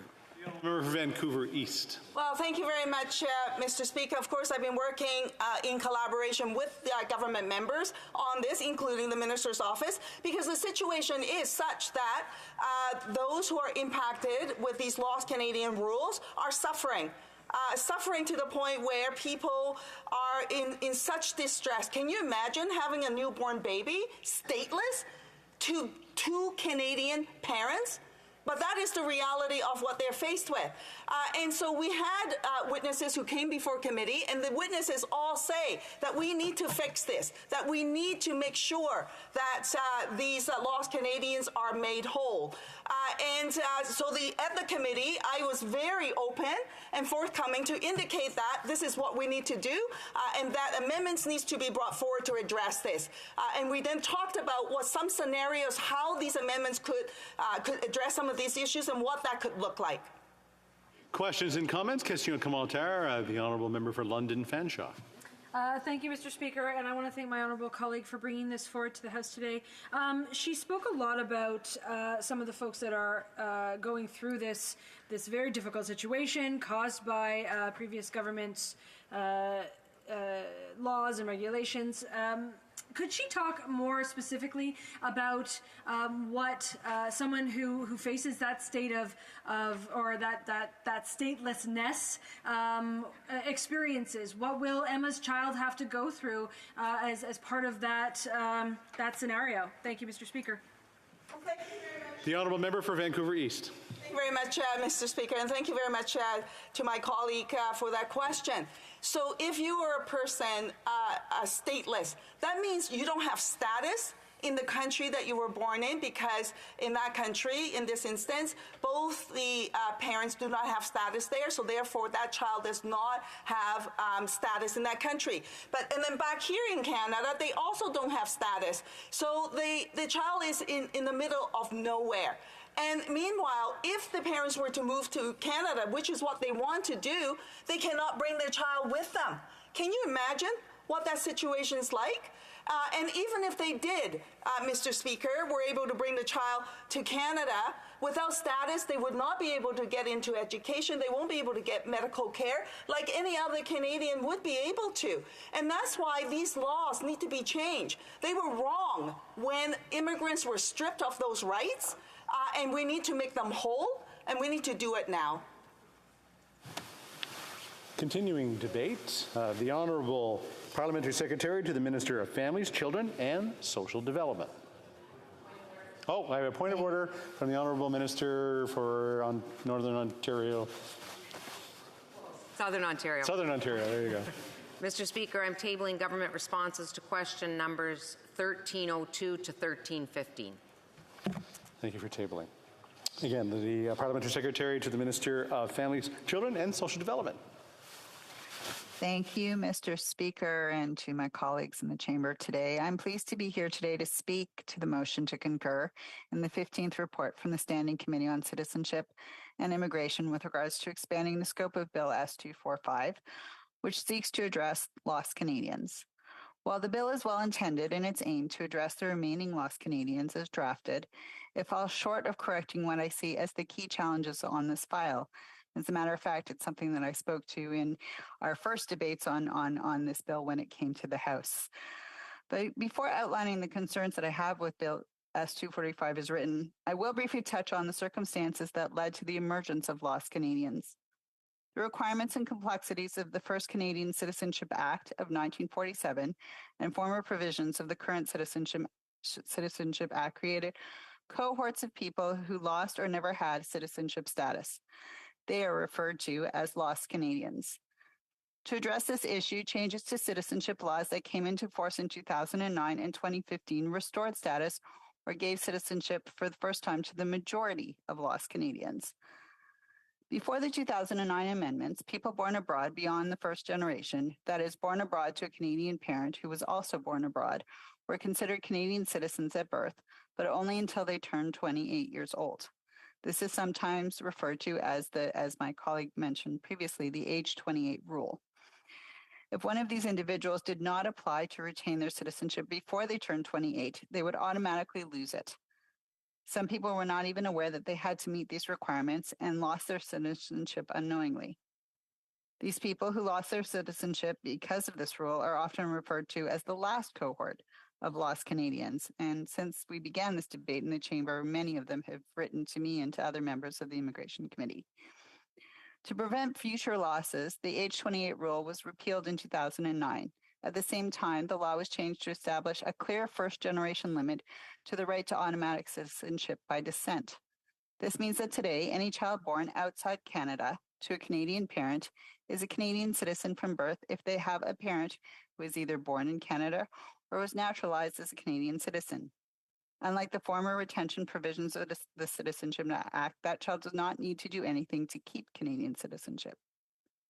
Those born in the second or subsequent generation abroad do not become automatic Canadians at birth. This first generation limit is firm on who does or does not have a claim to citizenship by descent. And Mr. Speaker, I'd like to lean into this on the it's actually the personal experience that I have with this with my own two daughters. I am, as it is well known, a citizen of two countries, both born Canadian but raised in Israel. And I chose at a certain point in my early adulthood to return to Israel to be with my family there, got married, and had my eldest daughter. She was born there, and upon birth, I applied her for her Canadian citizenship. Subsequently, we returned to Canada in approximately 2008, where my second daughter was born, here in Toronto, where we live today in York Centre. And she also obviously has Canadian citizenship, being born here.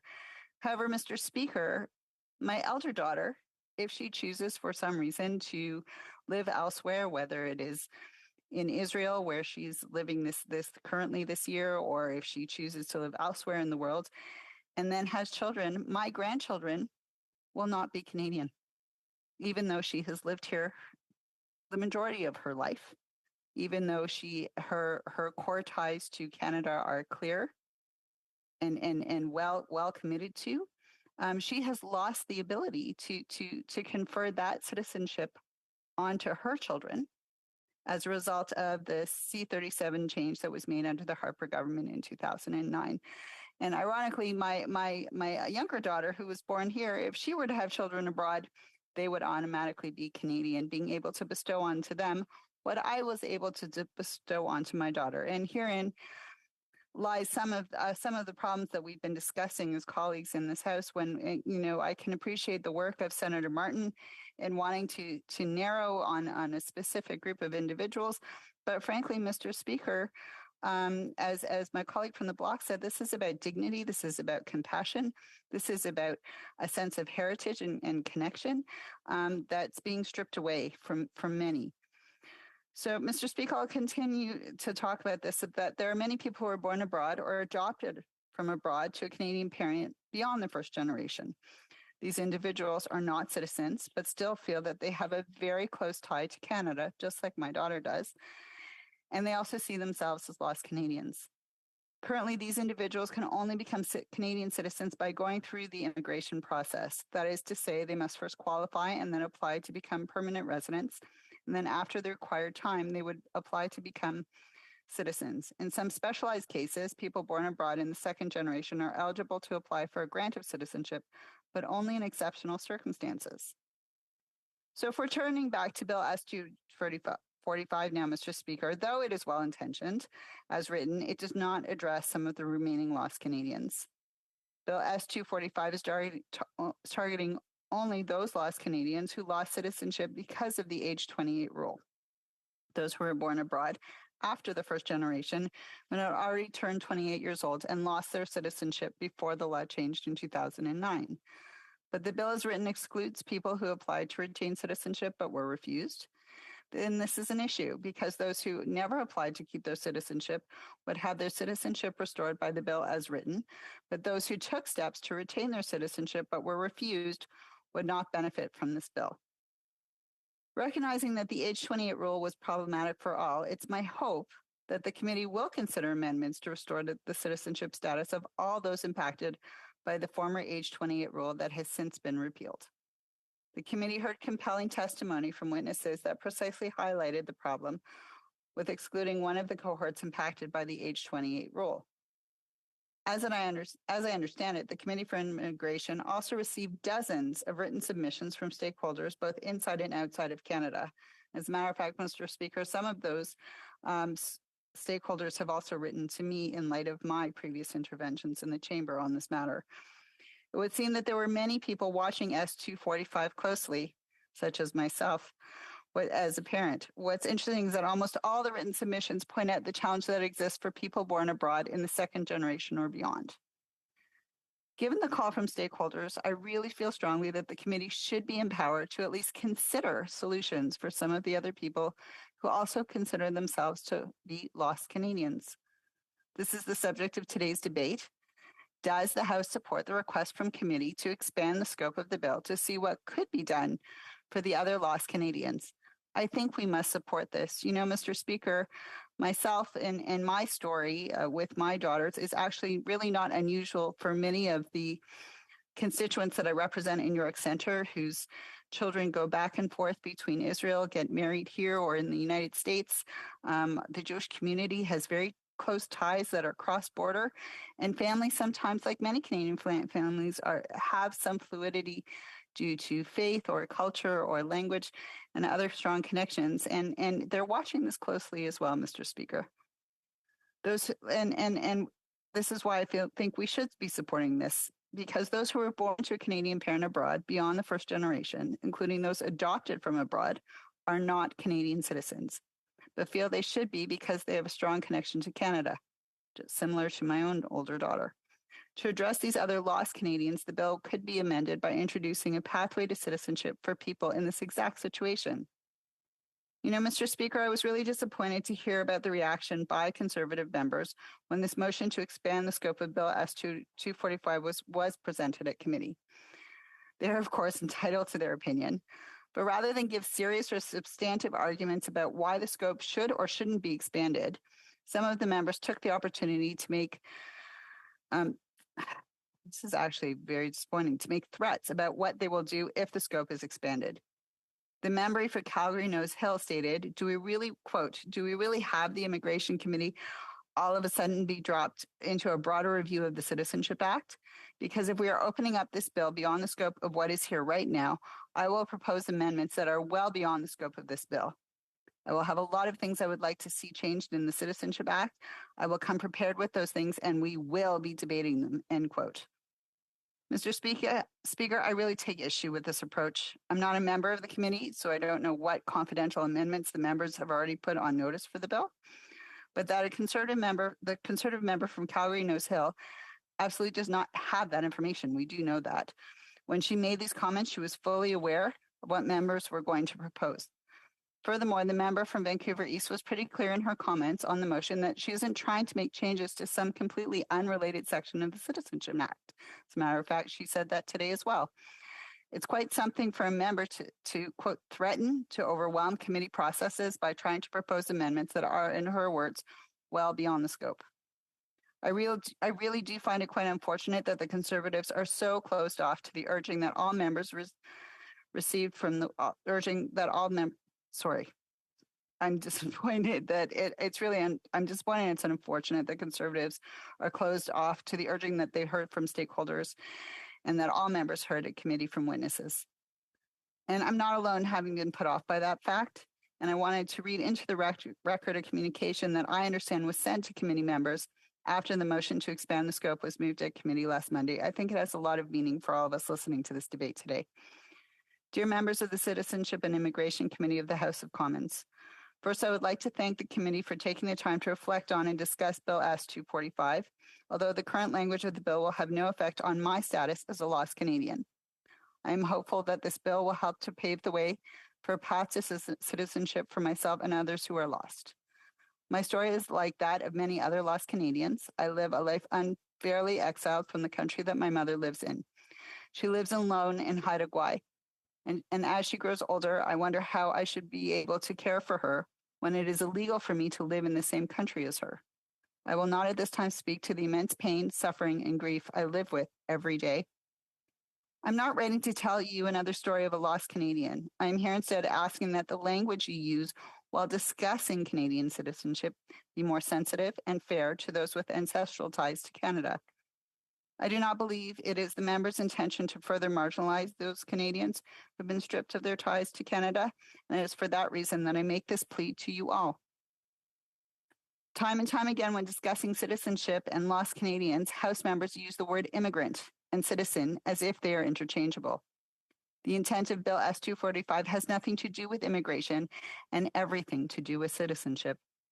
As a lost Canadian, when I am referred to in the same sentence as someone looking to immigrate, I am astounded. I'm heartbroken. Above all, I fear that if we are constantly grouped together with those individuals looking to immigrate to Canada, that we will never be seen for who we really are. Individuals who have been unjustly stripped of our birthright to Canadian citizenship. From an outside perspective, it seems that the members' inability to separate these two concepts, citizenship versus immigration, while trying to address the issue being studied in Bill S-245, is creating divisiveness over expanding the bill to make it fair and just for those of us who have been unfairly stripped of or denied our birthright to Canadian citizenship. It is disingenuous to speak of citizenship and an immigrant as if it were only an immigration issue. Such language damages and causes emotional trauma that we experience daily living in exile. The intent of Bill S-245 is to extend Canadian citizenship, to threaten amendments to Bill S-245, such as mandating in-person citizenship ceremonies, is not only ridiculously out of scope for this bill, it is insulting to the masses of lost Canadians simply looking to return home. I understand that the complexities surrounding this issue of lost Canadians and second-generation born-abroad Canadians makes the situation difficult to understand. But until the members of this committee, those with the most influence on legislation regarding citizenship, can themselves make the distinction between citizenship and immigration, there will be no clear path forward for those of us who are lost. So I beg of you, lost Canadians are not immigrants. We are Canadians. The language used by the members should reflect that. The words spoken in this moment have much weight for those of us who are suffering. Please see us for who we are so that you may more fully open your minds and hearts to let us in. If you can see us as the Canadians we are, then I believe this issue can be dealt with more clearly. This cannot be an issue where members let their views, beliefs, or desires regarding immigration. I believe we have a point of order. Perth Wellington. I believe quorum has been lost. Want to start counting? Unfortunately, no.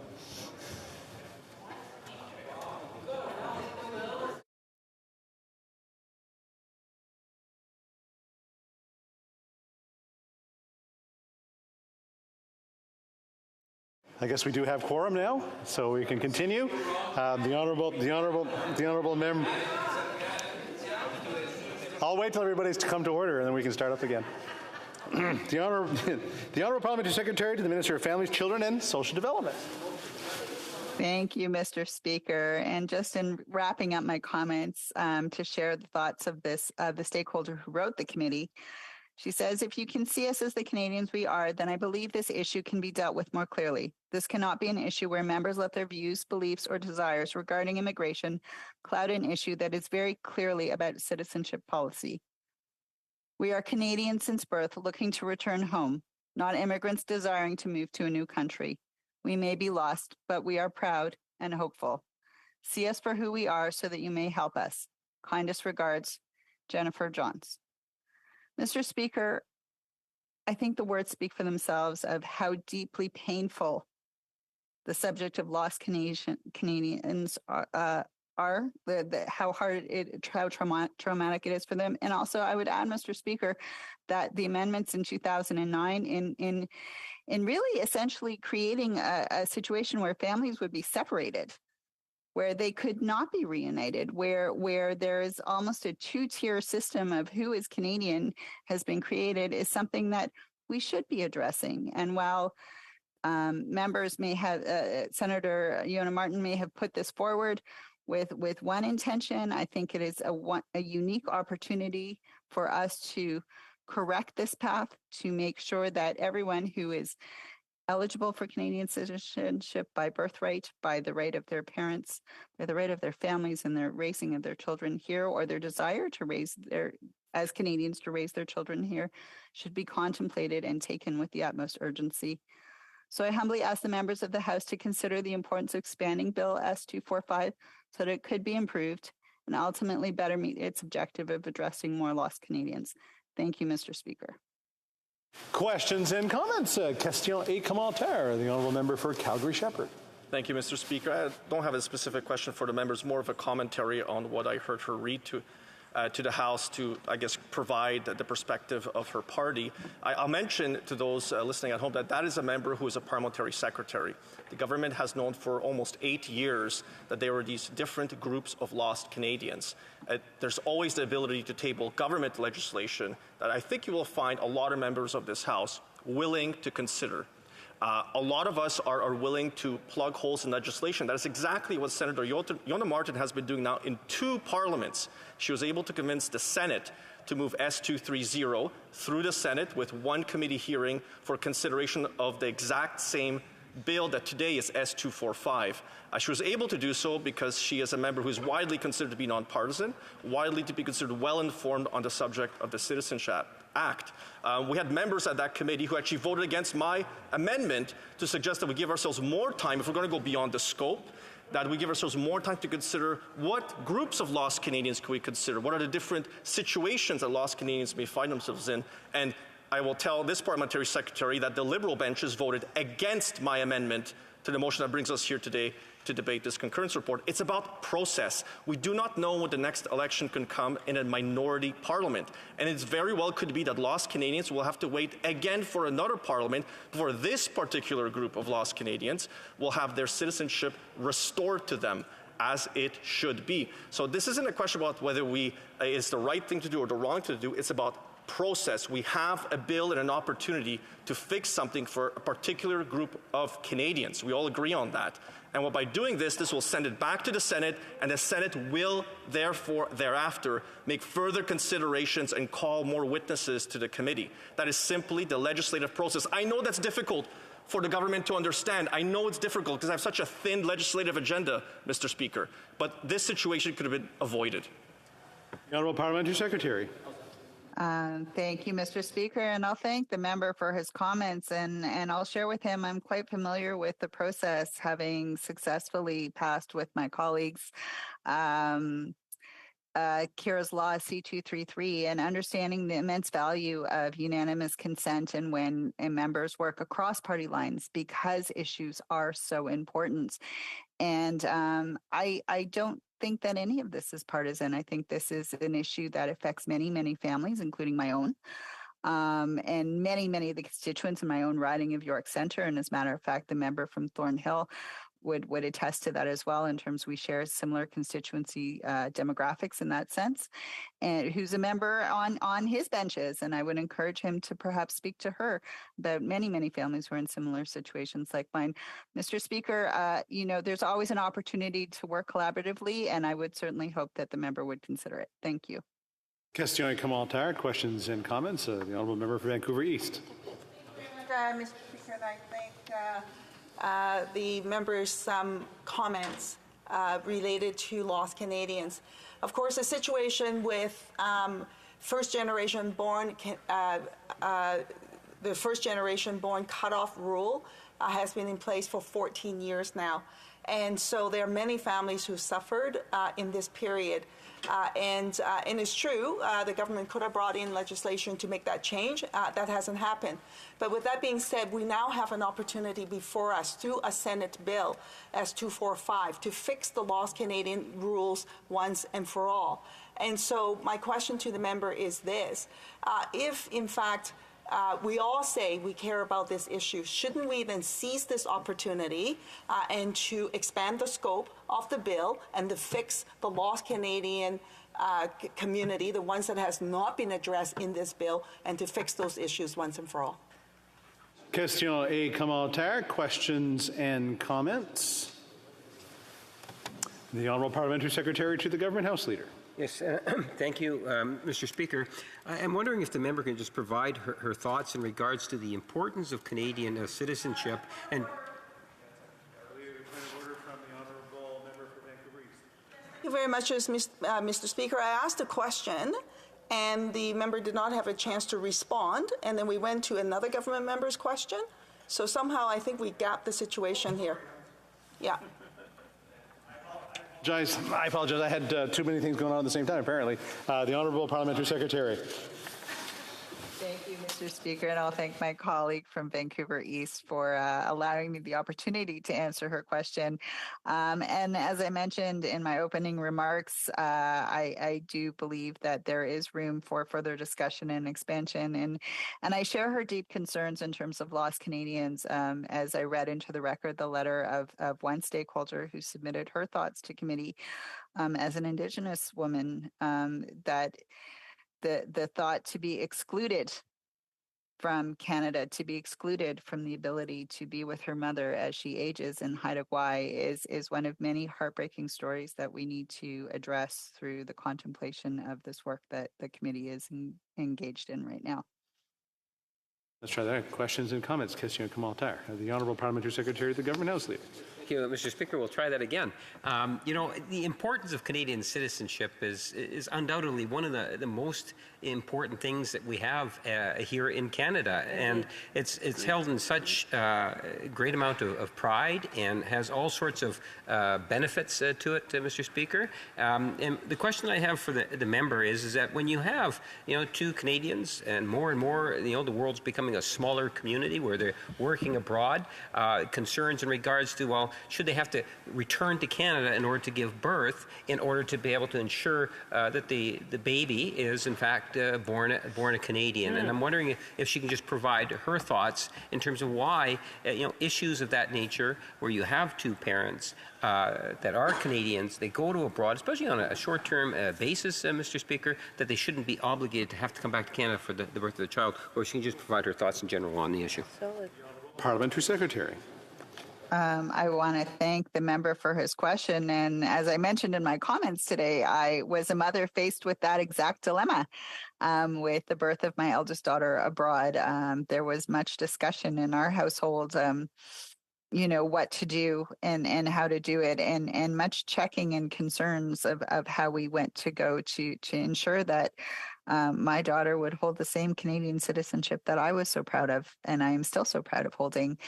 And I to expect that a woman should have to travel, you can only travel after a certain number of weeks, especially on flights, and to put both the mother and potentially the pregnancy at risk for such things in order to hold on to something that is your right as a Canadian citizen to have and to pass on to your children.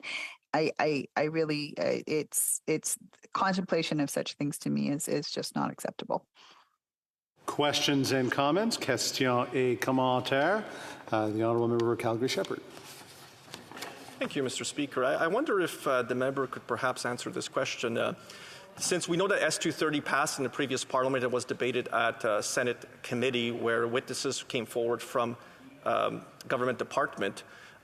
Why has the government not acted on this? It has been over 2 years that they've known there are several groups of lost Canadians who are affected, on why the government hasn't tabled government legislation through the House of Commons or starting in the Senate that would have closed all of these different situations for them? And why did the government not act when it should have? Why did they wait for a senator on the Conservative benches to fix a problem that they themselves admit exists? The Honourable Parliamentary Secretary to the Minister of Families, Children and Social Development. Thank you, Mr. Speaker. And I will say to the member simply this. There's a lot of whys and whys, but I don't see a lot of talk about working collaboratively on the sake of lost Canadians. And that's really what we're engaged with here today. And, you know, we could do a lot of whataboutisms, but we are engaged in the issue right now. We are being asked to do this work on behalf of lost Canadians. So I would simply say to the member, why is he or his benches unwilling to do that work right now? Questions and comments? Question commentaire, and just time for one more quick exchange. The Honourable Member Vancouver East.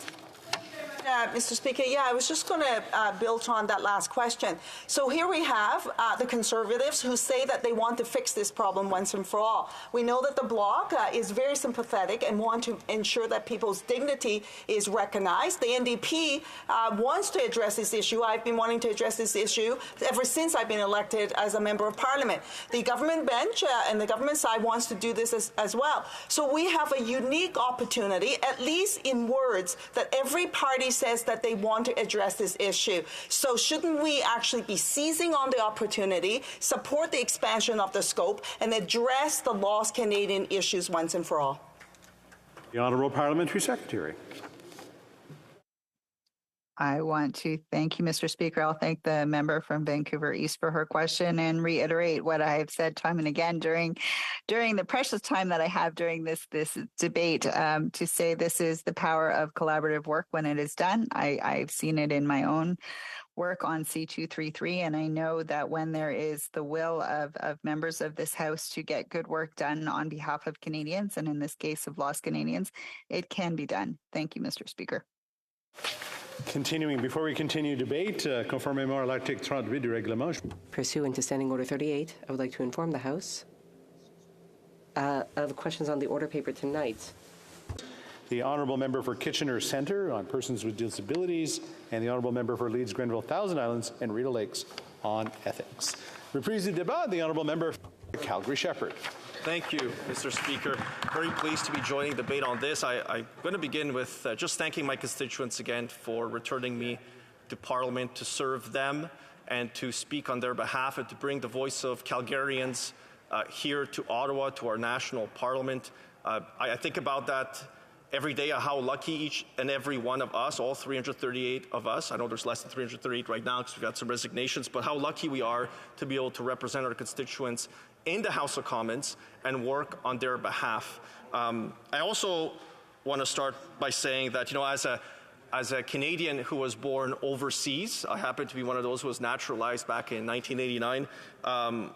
I was able to bring that story when I was doing outreach activities on the island of Montreal, in Dollard-des-Ormeaux, Côte-Saint-Luc, and to talk to many, many new Canadians about their experience of coming to Canada. And I reminded them all the time that anyone can become a member of Parliament with work ethic, the effort, the dedication, the truth-telling, and, you know, representing people in this country in a legislative body is a great privilege, and we should never forget that.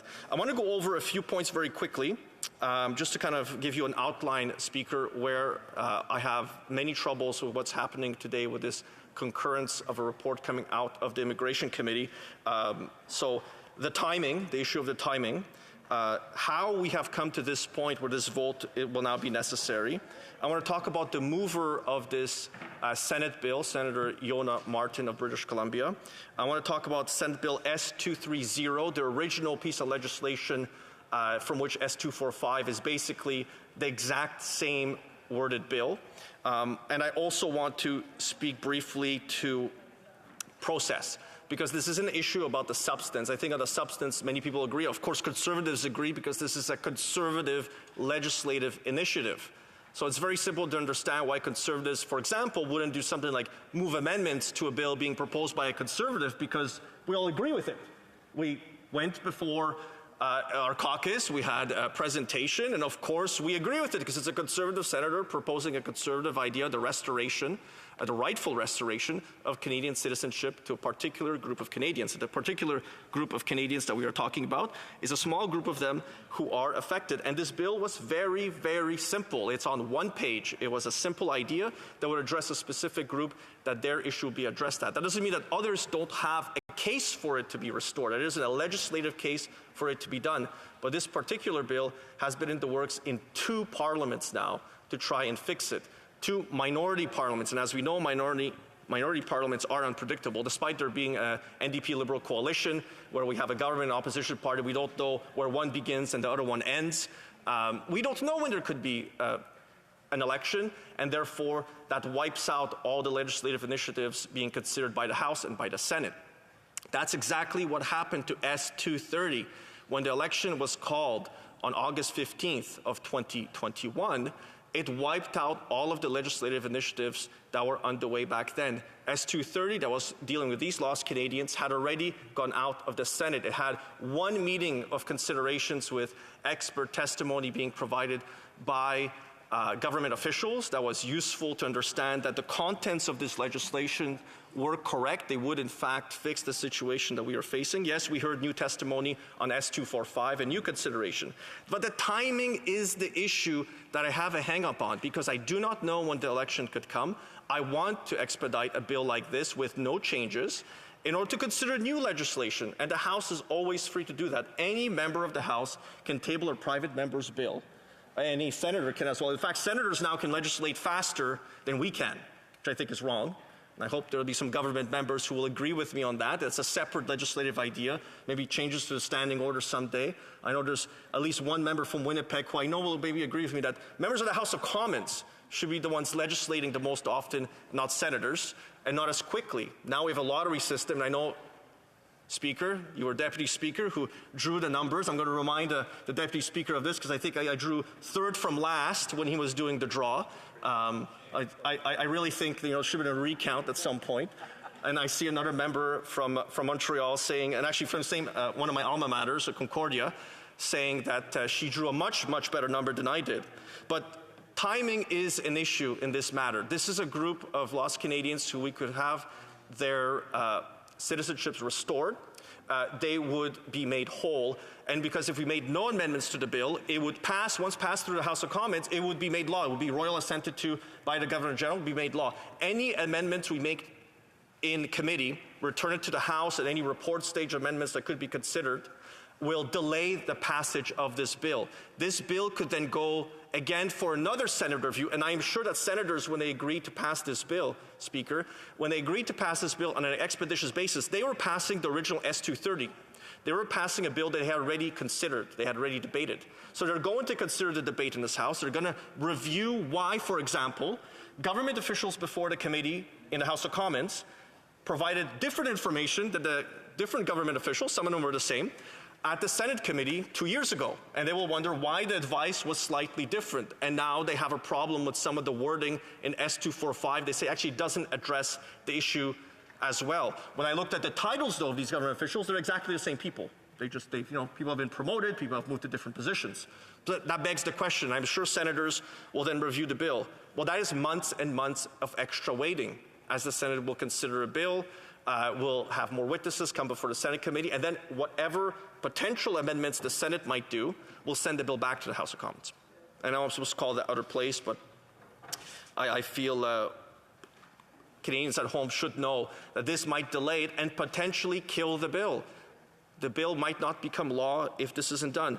So how we came here to this particular situation is because, we have a terrific vice chair on the Immigration Committee, one of the members from Saskatoon, who has been negotiating with the other parties in good faith, kind of like what I hope the government is doing during this public service strike with the different, with PSAC and others, with the negotiators at the table. Negotiating in good faith, providing information to other parties, what our voting position is, what our concerns are, what types of amendments we would consider. And actually, we were considering some amendments that would, I think, strengthen some of the ideas we had heard and talked about before the committee. The motion that was passed at the committee over our objections broadens the scope beyond Section 8 amendments to S245. That would mean anything inside S245, the Citizenship Act, is the way I interpret the motion that was passed. That would be now concurred in on a vote in the House of Commons.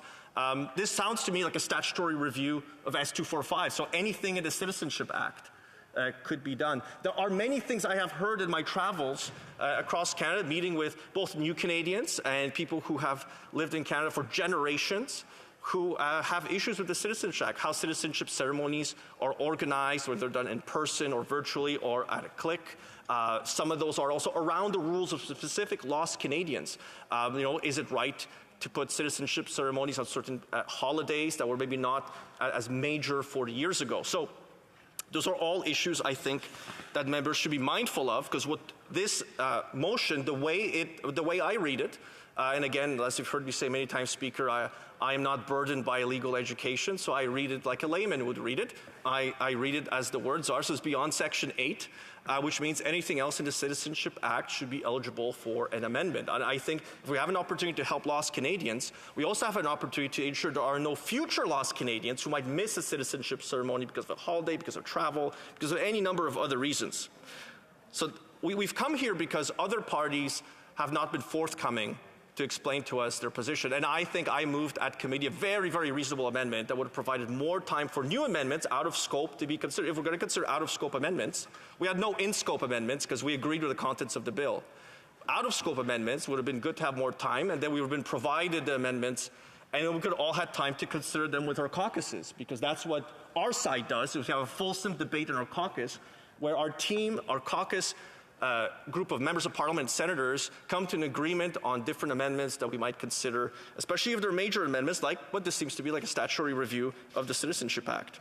And let me now take a moment to talk about the mover of this bill, Senator Yonah Martin.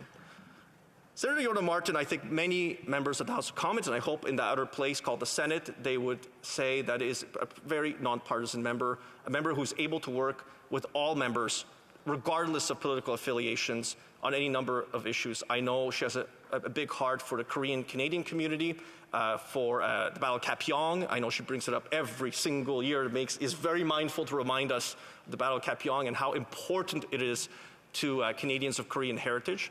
I know she's been a huge assistance to Conservatives, but also to Canadians of Korean heritage all over Canada, in connecting with their civic officials, in connecting into Canadian political and civic life, and connecting with community organizations. So she had a bill that she has successfully negotiated through the Senate with no amendments. That is unusual, I would say. I think many of us, when we put together private members' bills, put together motions, there's always that potential for amendments to come forward that we're not aware of or that we're not considering. This is a member who at committee specifically asked that we not make amendments because of the timing issue I mentioned right at the beginning. This is why I want to bring it up. See, she specifically said when asked that she did not want an expansion of the scope of the bill if it would delay the bill. That's what will happen here. There'll be a delay of the bill. And she offered a solution, which was new pieces of legislation. The government can always table government legislation to help these Canadians that they have identified, through our witness process, through the submissions the committee has received. That would be entirely okay. We could consider that merits. The House of Commons has expedited bills in the past. We just did it last week. Portions of the budget were expedited through the House of Commons. It is possible to do these things, especially when you get consensus, when we work collaboratively, which I heard the parliamentary secretary talk about. I think many members on that committee will agree that our vice chair and the Conservatives, we work collaboratively. We were just doing that right now when this was moved. We were working on a draft report in a committee, and an immigration committee, no less. And we're more than happy to do that. I think the Immigration Committee has done a lot of work exactly in that manner, collaboratively, by everybody being upfront about the positions that we're going to be taking, and then the concerns that we have with amendments, concerns we have with different policy issues, where we're coming from as well. That's another one. So the S230, considered in the previous Parliament, I wanted to make sure I brought that up again, because I want to highlight the fact that at that committee on S230, which was the original version of the bill in the previous Parliament in the Senate, had one meeting to consider the details of the bill. If you're going to be adding on as basically new sections, new lost Canadians, what I found with the Citizenship Act, and I know many members will agree, especially those on the Immigration Committee, is how complicated it is, how easy it is to make a mistake just by dates, years, months, days, and specific words, where you could have individuals lose their ability to pass on their citizenship to their children or grandchildren, or not be able to retain it in cases of marriage.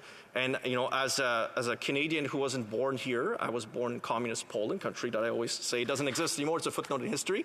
It's something to be mindful of. All my kids though are born in Calgary, and so they're not affected directly for things like the first generation rule. But others are, and I absolutely recognize that. But there is an opportunity to legislate. Another senator could put forward another Senate bill that addresses individuals, and we could have, again, this expedited debate to push it through the House if we can get to the terms and the words that we all agree on. But like I said in S245, we had government officials come before the committee in a previous parliament say this wording is the exact wording to address the issue the senator is concerned about. And the same government officials with the same titles from the same department now said actually needs to be changed because it might not actually do what you say it would do. So now we're left with not knowing what types of amendments are going to be brought forward at the committee if this concurrence report passes of this motion that came out of Immigration Committee. So we just don't know. Nobody knows now what amendments will be brought forward, except for the mover of the amendment who will be at table behind closed doors in camera, potentially considering these amendments, or we'll do it hopefully all in public. And I think it's important to remember that none of the parties now be obliged to provide any new amendments that are out of scope to be considered. And like I said, there's lots of different situations we could look at. I always have a Yiddish proverb. I was in Montreal at a synagogue on Saturday, a very observant one. Hope for miracles, but don't rely on one is a great Yiddish proverb. It's unpronounceable for me in Yiddish, but it is indeed one. I always hope for miracles, Mr. Speaker. I hope that we can come to some type of consensus that this bill should be expedited in its current form.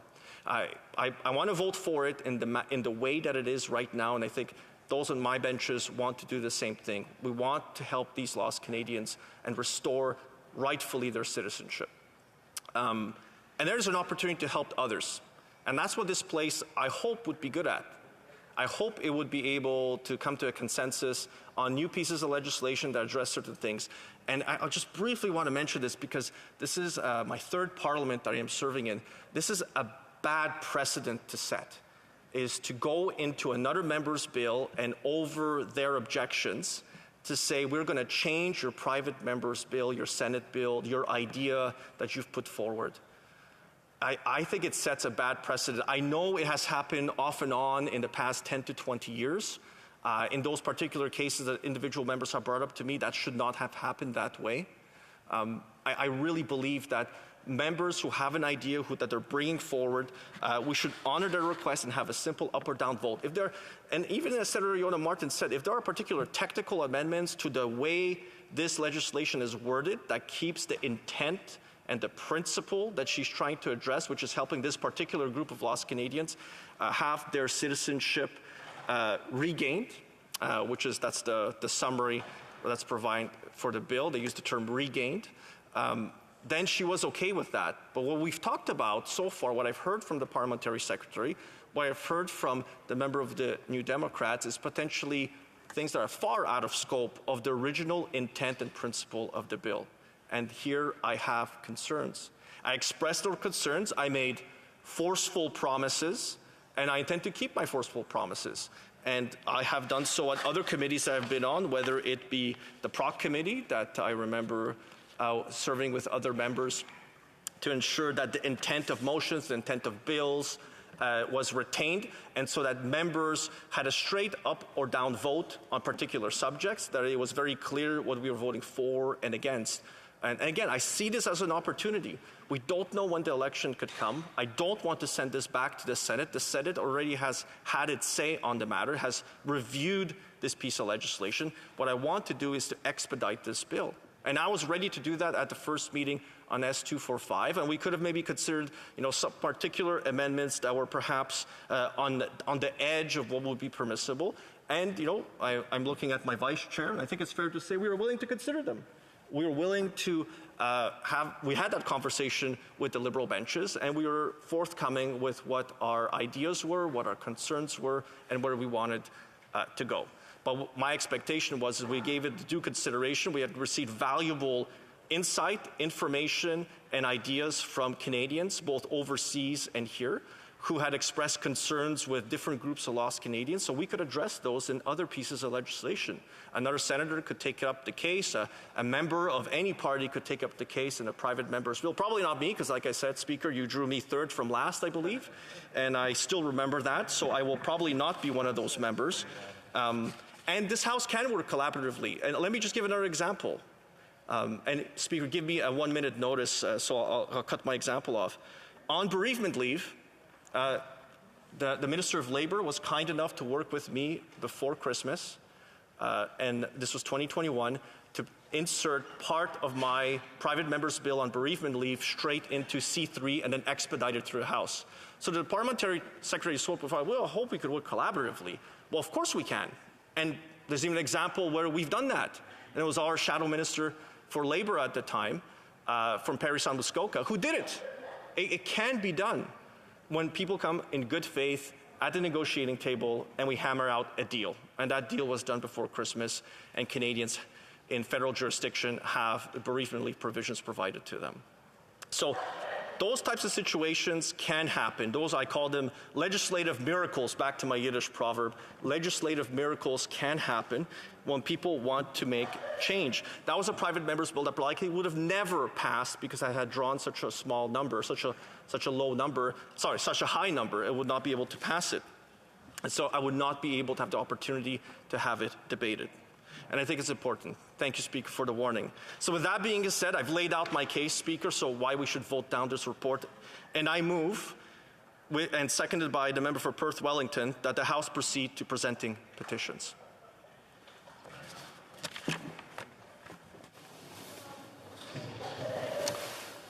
To wait for the motion.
On the motion, Mr. Kimmich, seconded by Mr. Nader, that the House proceed to presenting of petitions. The amendment is in order.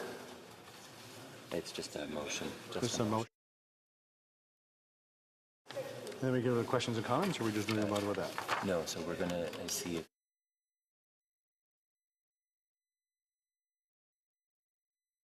Okay, sure. All right, if a member of a recognized party present in the House wishes that the motion be carried or carried on division, or wishes to request a recorded division, I would invite them to rise and indicate it to the chair. The Honourable Parliamentary Secretary to the Government House Leader, Senate. On division. I believe you'll find unanimous consent to defeat this on division. The honourable member for Calgary Shepherd. Thank you, Speaker. Unfortunately, I have to ask for recorded division then. Okay, so we're going to. Members.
The motion by Mr. Kmiec, seconded by Mr. Nader, that the House proceed to presenting of petitions. The 10-minute period for members voting electronically has started, and the House will now proceed to the vote for members participating in person. All those in favor will please rise.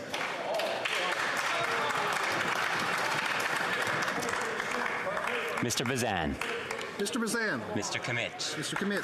Mr. Deltel. Monsieur Deltel. Mrs. Stubbs. Mrs. Stubbs. Mr. Paulus. Monsieur Paulus. Ms. Dancho. Ms. Dancho. Mrs. Gray. Mrs. Gray. Mr. Moore. Mr. Moore. Mr. Baldinelli. Mr. Baldinelli. Mr. Mazer. Mr. Mazer. Mr. Seaback. Mr. Seaback. Mr. Richards. Mr. Richards. Mr. Ellis. Mr. Ellis. Mr. Bertod. Monsieur Bertod. Mr. Duncan Stormont Dundas, South Glengarry. Mr. Duncan Stormont Dundas, South Glengarry. Mr. Workington. Mr. Workington. Ms. Findley. Ms. Findley. Mr. Abultayev. Mr. Abultayev. Mr. Chong. Mr. Chong. Mr. Barrett. Mr. Barrett. Ms. Ferrari. Ms. Ferrari. Mr. Perkins. Mr. Perkins. Mr. Kelly. Mr. Kelly. Mr. Cooper. Mr. Cooper. Mr. Vierson. Mr. Vierson. Ms. Gladue. Ms. Gladue. Mr. Williams. Mr. Williams. Mrs. Cramp-Nyman. Mrs. Cramp-Nyman. Mr. Chambers. Mr. Chambers. Mrs. Block. Mrs. Block. Mr. Van Popta. Mr. Van Popta. Mr. Kitchen.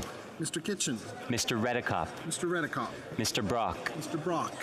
Monsieur Liu. Monsieur Liu. Mr. Tucker. Mr. Tucker. Mrs. Falk, Battleford Lloydminster. Mrs. Falk, Battleford Lloydminster. Mr. Morantz. Mr. Morantz. Mr. Arnold. Mr. Arnold. Monsieur Brassard. Monsieur Brassard. Ms. Rempel-Garner. Ms. Rempel-Garner. Mrs. Wagenthal. Mrs. Wagenthal. Mr. Couric. Mr. Couric. Mr. Nader. Mr. Nader. Mr. Tolney. Mr. Tolney. Mrs. Gallant. Mrs. Gallant. Mr. Generou. Mr. Generou. Mr. Patzer. Mr. Patzer. Mr. Macaulay, Edmonton West. Mr. Macaulay, Edmonton West. Mr. Falk, Provencher. Mr. Falk, Provencher. Mr. Lake. Mr. Lake. Mr. Dowdle. Mr. Dowdle. Mr. Epp. Mr. Epp. Mr. Motz. Mr. Motz. Mr. Soroka. Mr. Soroka. Mr. Shields. Mr. Shields.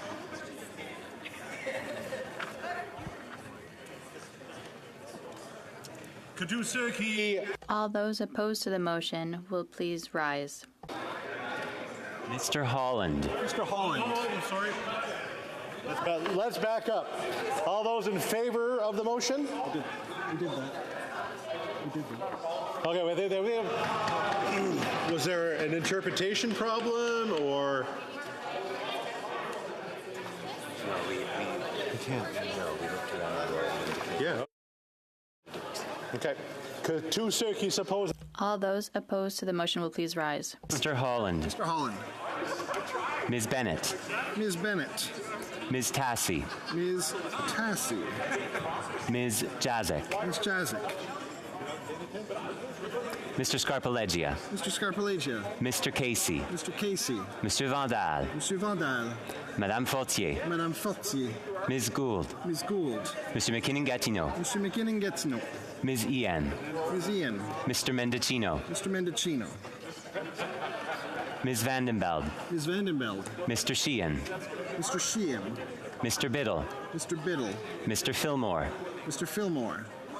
Mr. Gerritsen. Mr. Gerritsen. Mrs. Romanato. Mrs. Romanato. Mr. Lamoureux. Mr. Lamoureux. Ms. Sahota. Ms. Sahota. Mr. Duguid. Mr. Duguid. Ms. DeBrusen. Ms. DeBrusen. Ms. Dillon. Ms. Dillon. Mr. Johari. Mr. Johari. Mr. Kuzmierczuk. Mr. Kuzmierczuk. Mr. Kellaway. Mr. Kellaway. Mr. Beach. Mr. Beach. Mr. May Cambridge. Mr. May Cambridge. Mr. Sidhu Brampton East. Mr. Sidhu Brampton East. Mr. Badaway. Mr. Badaway. Mr. Fragascatos. Mr. Fragascatos. Mr. Chang. Mr. Chang. Mr. Longfield. Mr. Longfield. Mr. McLeod. Mr. McLeod. Mr. Lewis Kitchener-Conestoga. Mr. Lewis Kitchener-Conestoga. Mr. Chahal. Mr. Chahal. Mr. Collins, Hamilton Mountain, Stony Creek. Hamilton East, Stony Creek. Mr. Collins, Hamilton East, Stony Creek. Ms. Hefner. Ms. Hefner. Madame Lapointe. Madame Lapointe. Mr. Sousa. Mr. Sousa. Monsieur Desilets. Monsieur Desilets. Madame de Bellefeuille. Madame de Bellefeuille. Madame Larouche. Madame Larouche. Monsieur Plamondon. Monsieur Plamondon. Monsieur Savard-Tremblay. Monsieur Savard-Tremblay. Madame Sinclair-Desgagnés. Madame Sinclair-Desgagnés. Monsieur Trudel. Monsieur Trudel. Mr. Julian. Mr. Julian. Mr. Massey. Mr. Massey. Ms. Kwan. Ms. Kwan. Ms. Blaney. Ms. Blaney. Mr. Cannings. Mr. Cannings. Mr. Johns. Mr. Johns. Mr. McGregor. Mr. McGregor. Ms. Barron. Ms. Barron. Mr. Backrack. Mr. Backrack. Madame Hughes. Madame Hughes. Ms. Zarillo. Ms. Zarillo. Ms. Matheson. Ms. Matheson. Mr. Desjarlais. Mr. Desjarlais.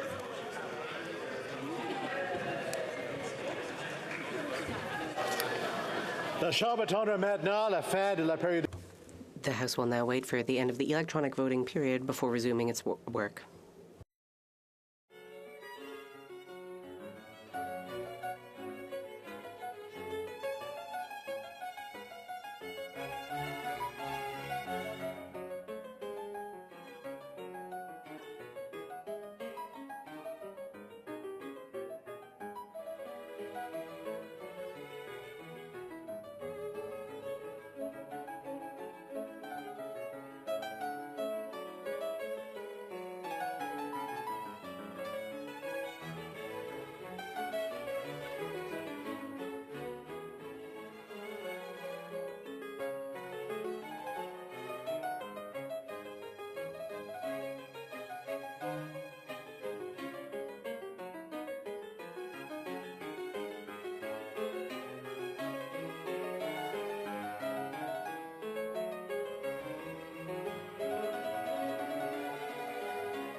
I wish to inform the House that the electronic voting period has ended.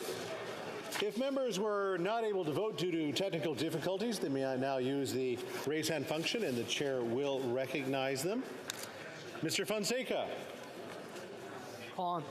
Monsieur Président. Mr. Fonseca, nay, contre. Mr. Gahir. Thank you, Mr. Speaker. I vote against. Here, nay, contre. Mr. Dhaliwal. Thank you, Mr. Speaker. I will also be voting nay on this one. Mr. Dhaliwal, nay, contre. And those are the three sets of hands that we had up. So the table will now compile the results of the vote.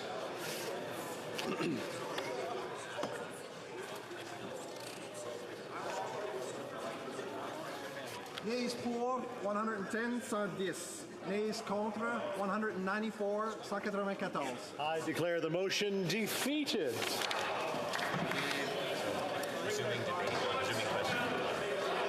So we're resuming questions and comments of the previous discussion. So the honourable member for, if I remember correctly, the member Calgary-Shepherd was the question and answer. So we'll go to questions and comments.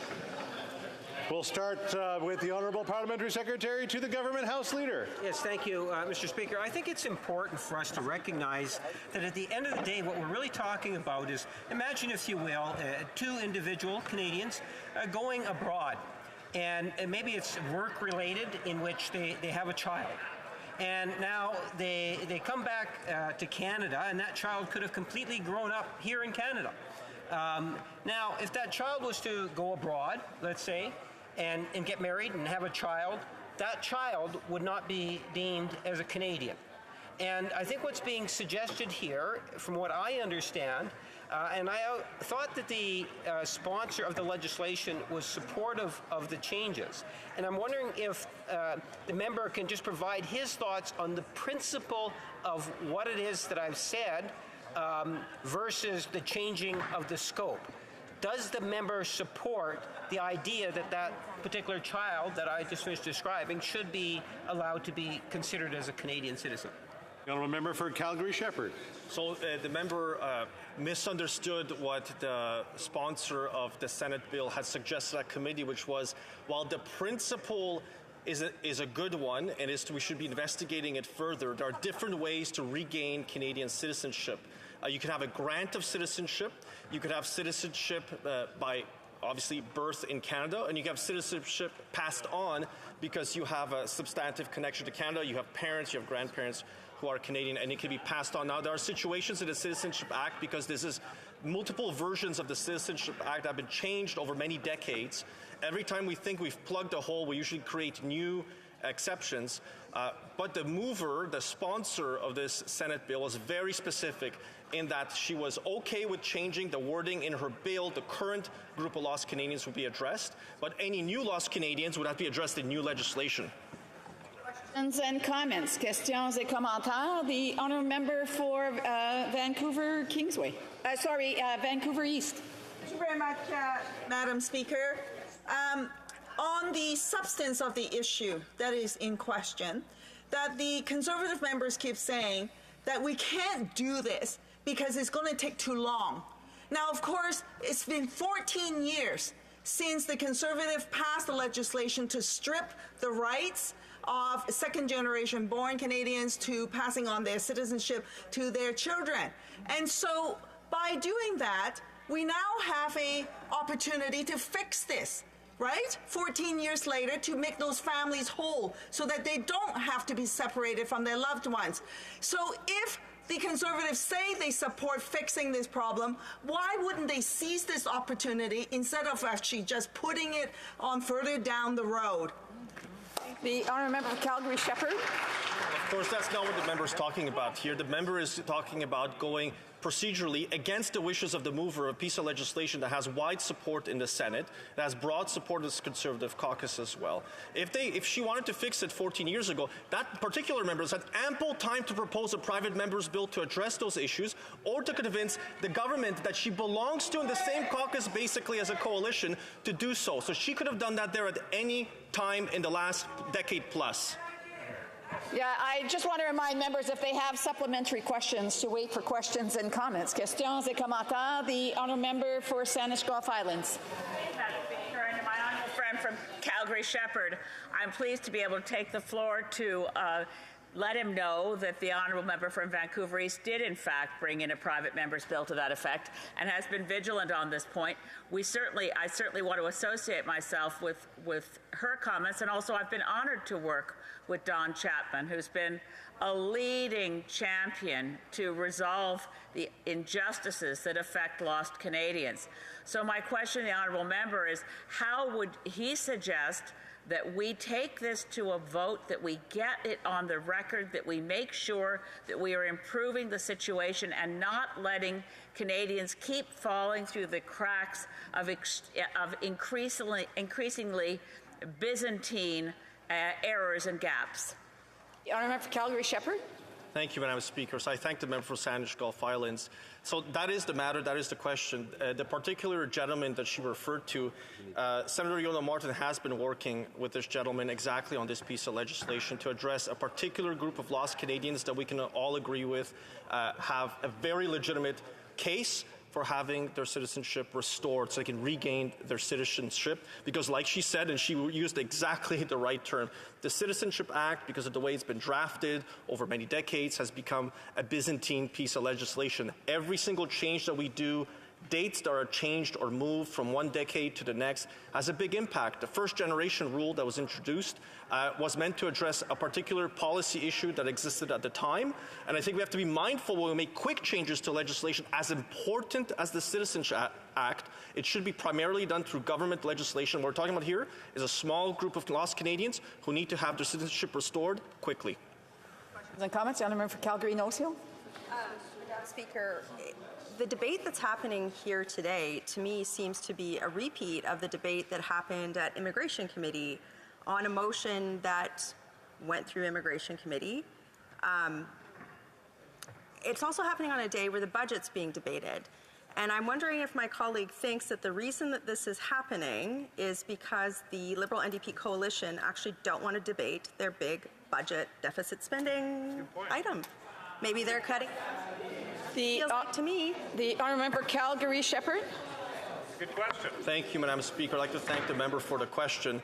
And of course, I entirely agree with her. They're delaying debate on the Budget Implementation Act, which is supposed to be the keynote piece of legislation of any government. It has all of their spending measures and policy measures inside it. I would be embarrassed, too, if I was tabling a $40 billion deficit after promising $30 billion, which should be embarrassing as well. But it's now $40 billion more deficits as far as the eye can see. And now we have this concurrence debate that was started just as the Immigration Committee was sitting down to consider a report that is now going to be delaying further the debate of the Budget Implementation Act. Of course, the situation could have been avoided. As one parliamentary secretary spoke in the House before me, who mentioned that we should work collaboratively, and that's what we're looking forward to doing. It did not happen because of the governing party. Comments? The honourable member of Vancouver East. Madam Speaker, I want to actually go back to the comment about Don Chapman.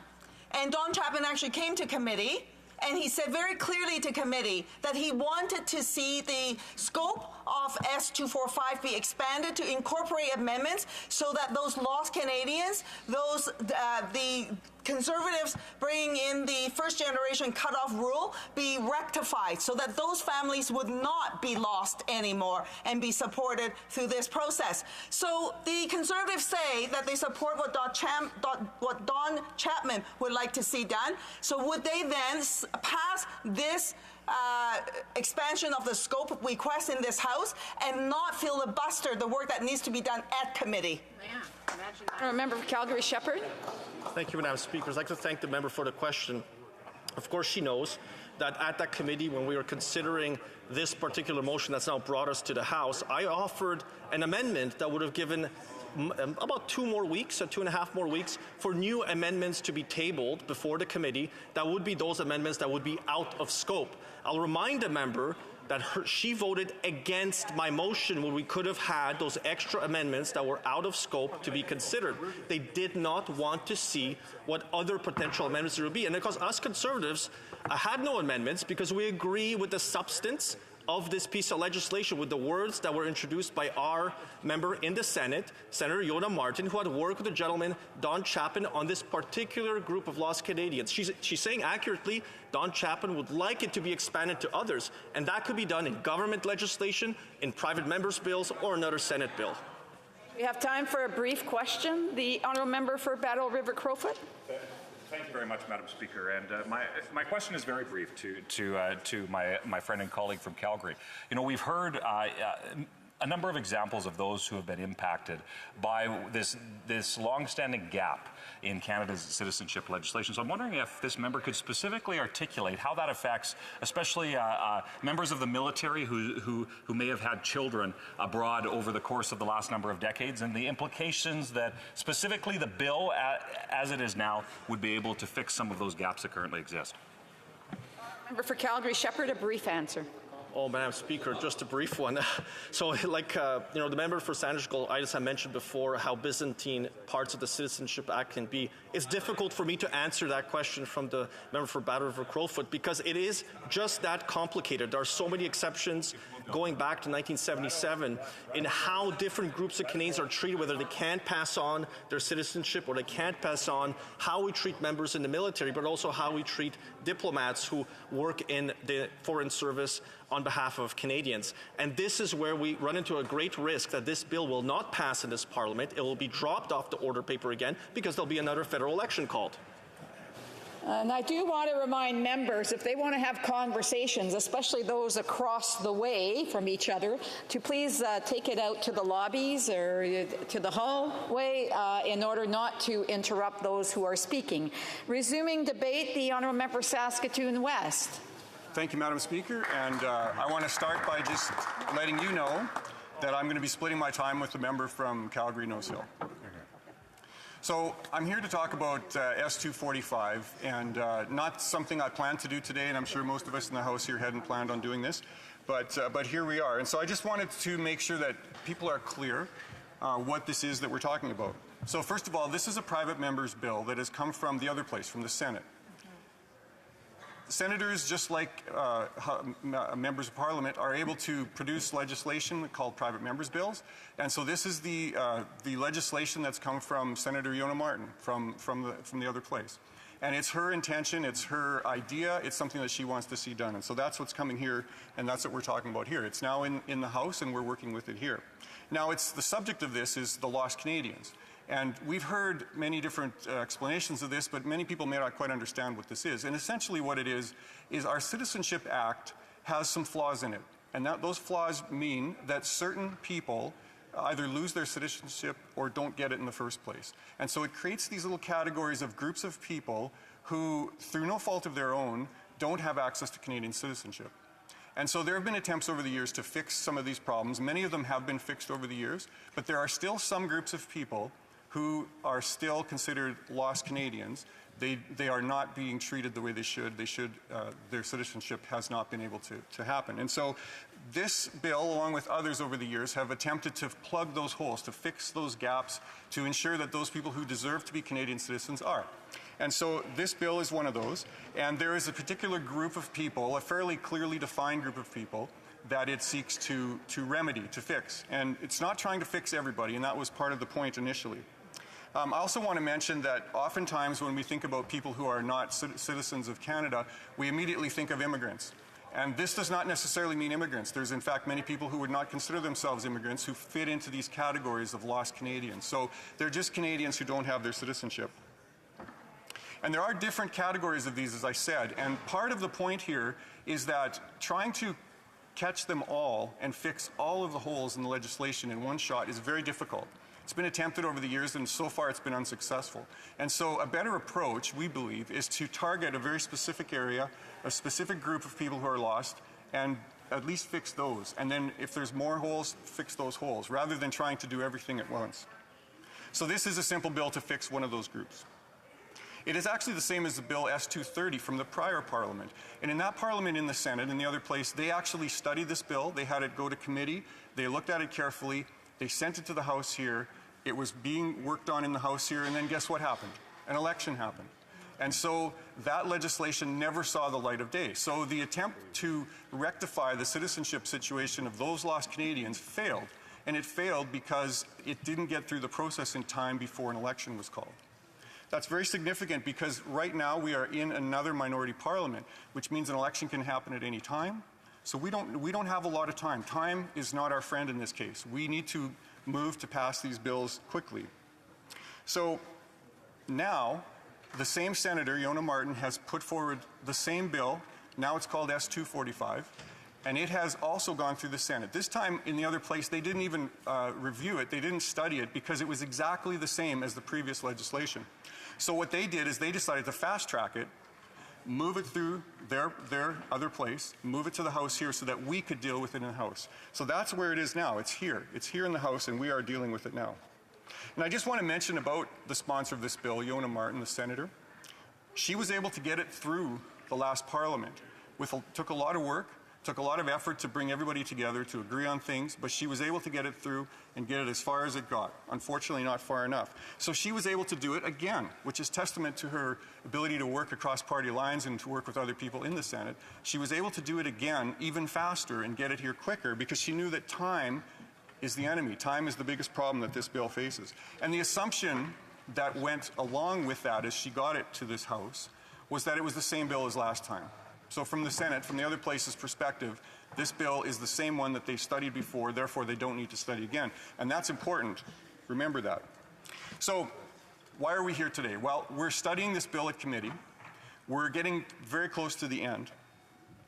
There's been a lot of debate about it, a lot of talk. We've heard many witnesses speak to this bill, and indeed there are many groups of people who represent these groups that I was speaking of, these groups of lost Canadians, because there are numerous groups of lost Canadians, and everybody wants to solve this problem. Conservatives want to fix this problem, Liberals do, all the other parties want to fix this as well. But we want to actually fix it. We just don't want to talk about it. We don't want to study it to death. We actually want to fix it. So we were able to get a lot of testimony, hear a lot of things, and understand what the scope of things were and how this was going to work. Now, what happened kind of towards the end of this process, just so people understand, is with a private member's bill, you have to be within the scope of the bill. You can't add things that go beyond the original intent of what, in this case, Yona Martin had. And so there must be some ideas out there to actually do that, to go beyond the scope of this bill, because the government and the NDP teamed up together to bring this to the House now so that the House can actually authorize the committee to go beyond the scope of this bill. And that's what we're here talking about today. Now, this is really significant because as the originator of the bill, in this case Yona Martin, she had an intent for this bill. She came to committee, she spoke about this bill, she spoke about what her intent was, and she was specifically asked if she would allow for amendments to the bill that would expand the scope of the bill. And she was very, very clear on that. She was very clear, and she said that she was willing to accept amendments that clarified the bill, but she was not willing to accept amendments that would expand the bill. Now, the reason she said that was very simple, and it makes a lot of sense. Why would she accept amendments to clarify the bill? Well, she wants the bill to be successful. She wants to plug that hole for this group of lost Canadians once and for all. And so in her mind, if her words weren't quite correct and somebody had a better idea to make those words a bit better, she was all ears and willing to do that. And it only makes sense because we want to get the wording correct. And so we have an army of lawyers in this place that are able to interpret our laws and our statutes. And I'm sure the lawyers had ideas and suggestions to clarify those things. But why didn't she want to expand the scope? Well, Madam Speaker, it's very clear. She knows that if the scope gets expanded, it creates a whole new pathway for this bill. So first of all, it goes beyond what she had intended, which makes it more complicated, which means more work is required, more understanding is required. It goes from a simple one-page bill to a multi-page bill that has implications on all kinds of things. But most significantly, should it come through the House here, amended and expanded in scope, then it ends up back in the other place. And remember what I said at the beginning? It passed through the other place very quickly. Why? Because they knew that it was the same bill that they had studied in the previous Parliament. So they knew, they had studied it, they'd looked at it, they'd had their chance to talk about it and to tweak it, and that had all been done. And so the only reason they expedited it through this time was because it was exactly the same as last time. So, put 2 and 2 together. If it goes back to the other place changed, what's going to happen? The other place is going to say, okay, whoa, whoa, whoa. This isn't the same bill. What happened? And Senator Martin's going to have to explain to them that, yeah, it's changed, it's grown in scope, and senators are going to say, we need to study this bill. It's going to go to committee. It's going to be studied. With the way that timelines work around here, we're adding months and months and months, literally, to the process. And remember what I said early on. The enemy of this bill is time. So we're clearly doing exactly the opposite of what we should be doing. We're adding time to this bill. We're adding complexity to it, which means it's going to have to be studied at committee. It's going to have to be looked at again. And at the end of the day, there could be an election. We all know that an election could happen at any time. It could happen over this issue today. And I heard members speaking that might actually happen. So you never know what happens. You never know what the day is going to bring. So time is the enemy of this bill, and this process is adding a lot of time to this bill. And so that is the whole point at which Senator Martin was wanting this to be done. So, Madam Speaker, as I close, I just want to highlight one thing, 2 things actually. First of all, as I said originally, we are all in support of fixing these problems for lost Canadians. There isn't anybody on either side of the House who doesn't want to fix this law to correct this problem that's there. So that's a given. But number 2, we actually oppose the idea of the government taking a private member's bill and expanding it, putting things in there that were never intended to be there by the member who raised this bill. And so that is something that we are very concerned about. We do not want to set a precedent. We do not want to allow the government to come in and co-opt someone's bill and do that. So thank you, Madam Speaker, and it was great to speak in the House today. Questions and comments? Questions et commentaires? The honourable member for Vancouver East. Thank you very much, Madam Speaker. I just heard the member say again that the Conservatives, that he is in support of ensuring that the Lost Canadians issues addressed. Now, the Conservatives say that, and, you know, I hope that is actually true, because if that's true, we actually have an opportunity to do it. A rare moment where all the parties in this House say that they want to do this, and we can seize on this opportunity to make those necessary amendments through S245, and then also indicate to the Senate that this is the direction that we want to go as well. Now, I believe that Senator Yona Martin, who's put this work who's done this work and put this bill before us, would actually support that if the Conservative members would actually join the NDP, the Bloc, and the Liberals to say we need to go out of scope to address the lost Canadian issues once and for all, and particularly because of the first-generation rule cutoff that the Conservatives have brought in that hurts so many families that we need to get rid of it. Member for Saskatoon West. Thank you, Madam Speaker, and I thank the member for her question and for her. We have a good relationship at Immigration Committee, and I enjoy working with her. The problem, I agree with her, but the problem in what she's saying right now is that I don't believe it's possible. I don't believe it's possible to achieve what she's talking about. We don't have enough time to deal with this. What she's talking about is wishful thinking, and I have wishes and hopes and dreams too. I wish that Canadians could afford groceries. I wish that we didn't have a strike going on right now, but these aren't realities of our life today. And so we want to be the most pragmatic that we can be. We have the opportunity to at least solve this problem for a group, for a subset of these lost Canadians. And so we see the opportunity to push it forward and solve that part of the problem. And I might just mention also that the government and that member have had many opportunities to present legislation on this subject before. So there's no reason why we couldn't see other legislation on this. There's no reason why the government couldn't put forward legislation to plug the rest of the holes that are here. Questions and comments. Questions et commentaires. The Honourable Parliamentary Secretary, the Government House Leader. Yes, Madam Speaker, I want to bring it back to the simplicity of what it is that we're actually talking about by using an example of saying, imagine, if you will, a couple living in Canada. One of the couples is requested for the company to go and live, let's say, in France. They're in France, they have a child, that child's not a problem. They come back a couple of years later, and that child grows up, 19, joins the military, goes abroad, and he marries someone. The child of that individual would not be classified as a citizen as a direct result. My question to the member is, in the principle of allowing that child to be a Canadian citizen, is that something he or the Conservative Party would actually support? Saskatoon West. Thank you, Madam Chair. As I said before, Conservatives are committed to solving this problem, to fixing these gaps. But I want to just jump off on his explanation, because it was actually a very good explanation. I appreciate it from him. Because what he was giving was one example. And so let's just assume that that's the one that we're trying to fix with this legislation. We want to get it through, pass it, and good, that person is a Canadian, that problem is solved. But imagine that example, and now add family number 2 with a slightly different situation, family number 3 with a slightly different situation, family number 4, etc. It complicates everything, and all of a sudden this simplistic solution becomes a very complex solution.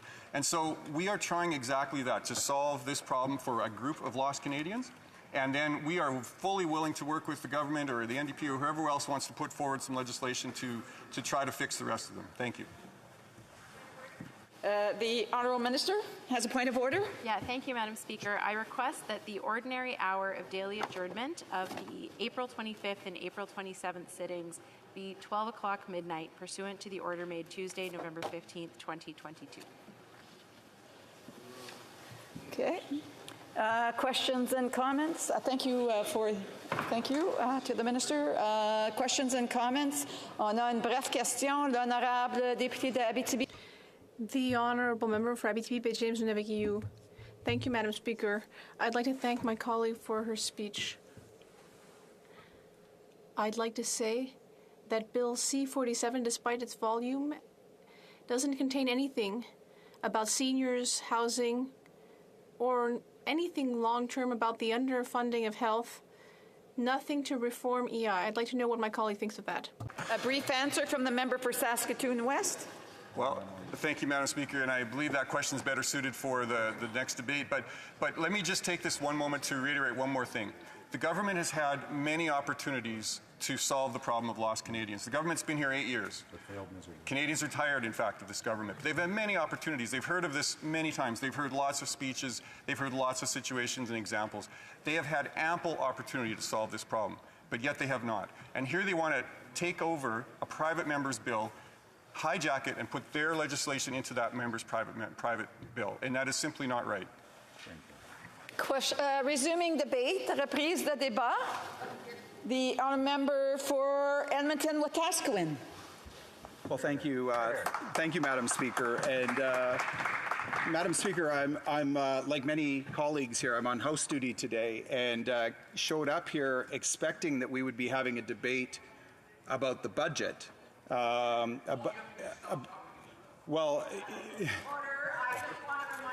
They're not to answer questions when it's not question and comment time. And I would just ask, and I know that the Honourable Parliamentary Secretary knows the rules of the House here, so I would ask him to hold off. The Honourable Member for Edmonton-Wetaskiwin. Madam Speaker, it's a regular occurrence for me when I'm speaking to have the two members across the way who remind me of the old guys from the Muppets chirping from the gallery as I'm... I just want to remind members, it's not good to use those types of descriptions to refer to members in the House. It doesn't add to the conversation at all. So the Honourable Member for Edmonton-Wetaskiwin, I would ask him to have a bit of respect for his colleagues here in the House. Sorry, Madam Speaker. I'm not sure whether the offensive reference was old or Muppets, but Madam Speaker, usually it's they get their backup when I start talking about the Trudeau legacy, and we've had this happen on multiple occasions as we talk about budgets and disastrous liberal economic policy. We get talking about the Trudeau legacy, and today it's very clear that of course I'm talking about the Trudeau legacy. Point of order, the Honourable Parliamentary Secretary of the Government House Leader. Madam Speaker, I think Kermit was thinking in regards to... Again, I just want to remind members members that it's not proper to be referring to other members by such names or depictions. So I think that the honourable member actually answered the question that the honourable member was going, honourable Prime Minister Secretary was going to ask a question on. So I would just ask to please be respectful in the House and please be mindful as to the references that are being made. The honourable member for Edmonton, est-ce que l'honorable député de Shefford a un point d'ordre? Un rappel au règlement? C'est en appui, si je comprends bien, on parle bien, donc c'est... Well, when it comes to the debates extended to midnight, we're asking ourselves whether the various leaders were consulted and who was consulted. Because that type of motion, well, the leaders of the parties need to be consulted. Excuse. I'm just going to ask the honourable member to repeat because for some reason the sound isn't working.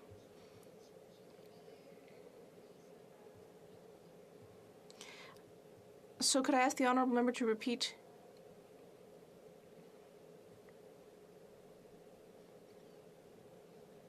Edmonton Wetaskiwin. Well, again, thank you for the opportunity to continue.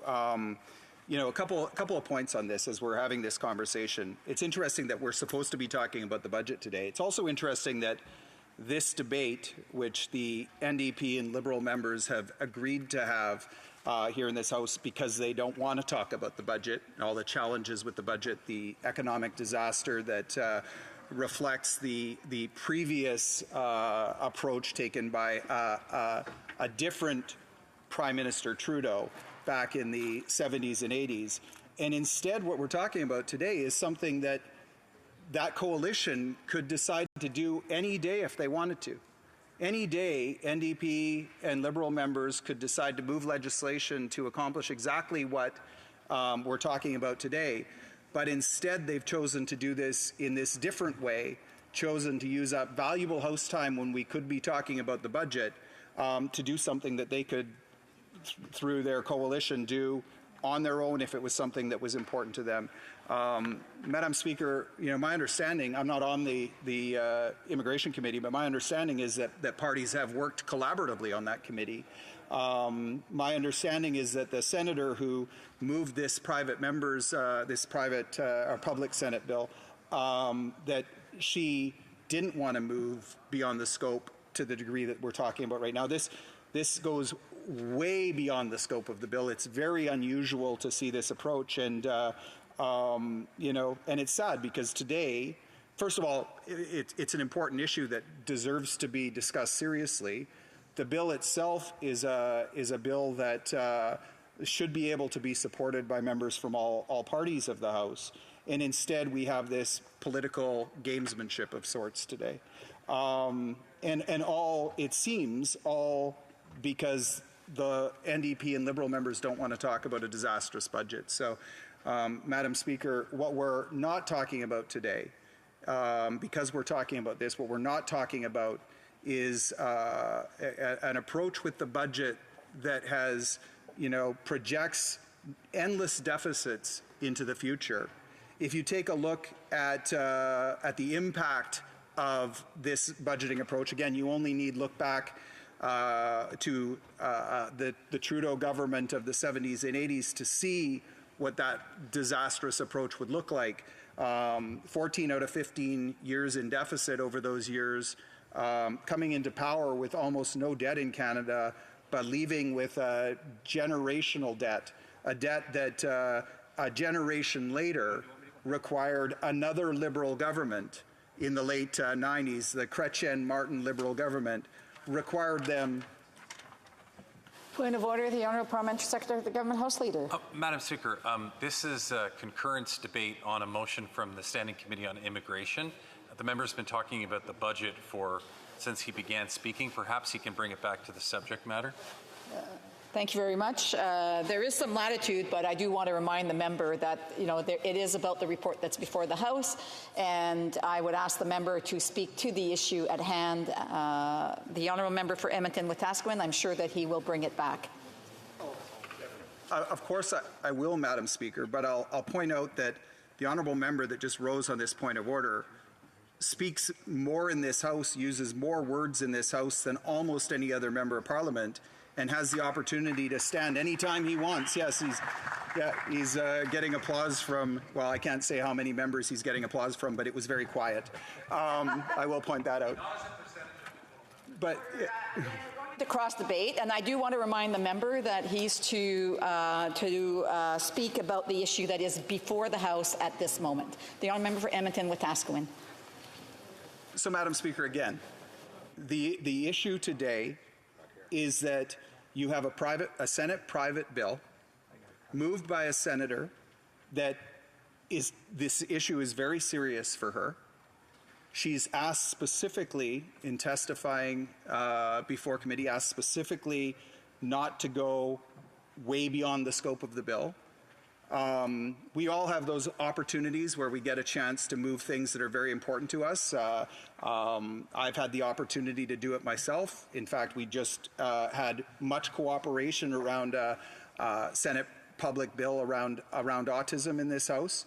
I can't imagine moving something, taking the time to do the research, taking the time to put together a private member's bill, working with stakeholders and kind of fine-tuning it to be something, and then having, you know, members from other parts, and I think any member of the House of Commons can understand this, having members from other parties trying to turn it into a completely different bill than the one that I was moving. I think any member of Parliament who has taken the time to move a private member's bill and do all of that work to prepare it could understand.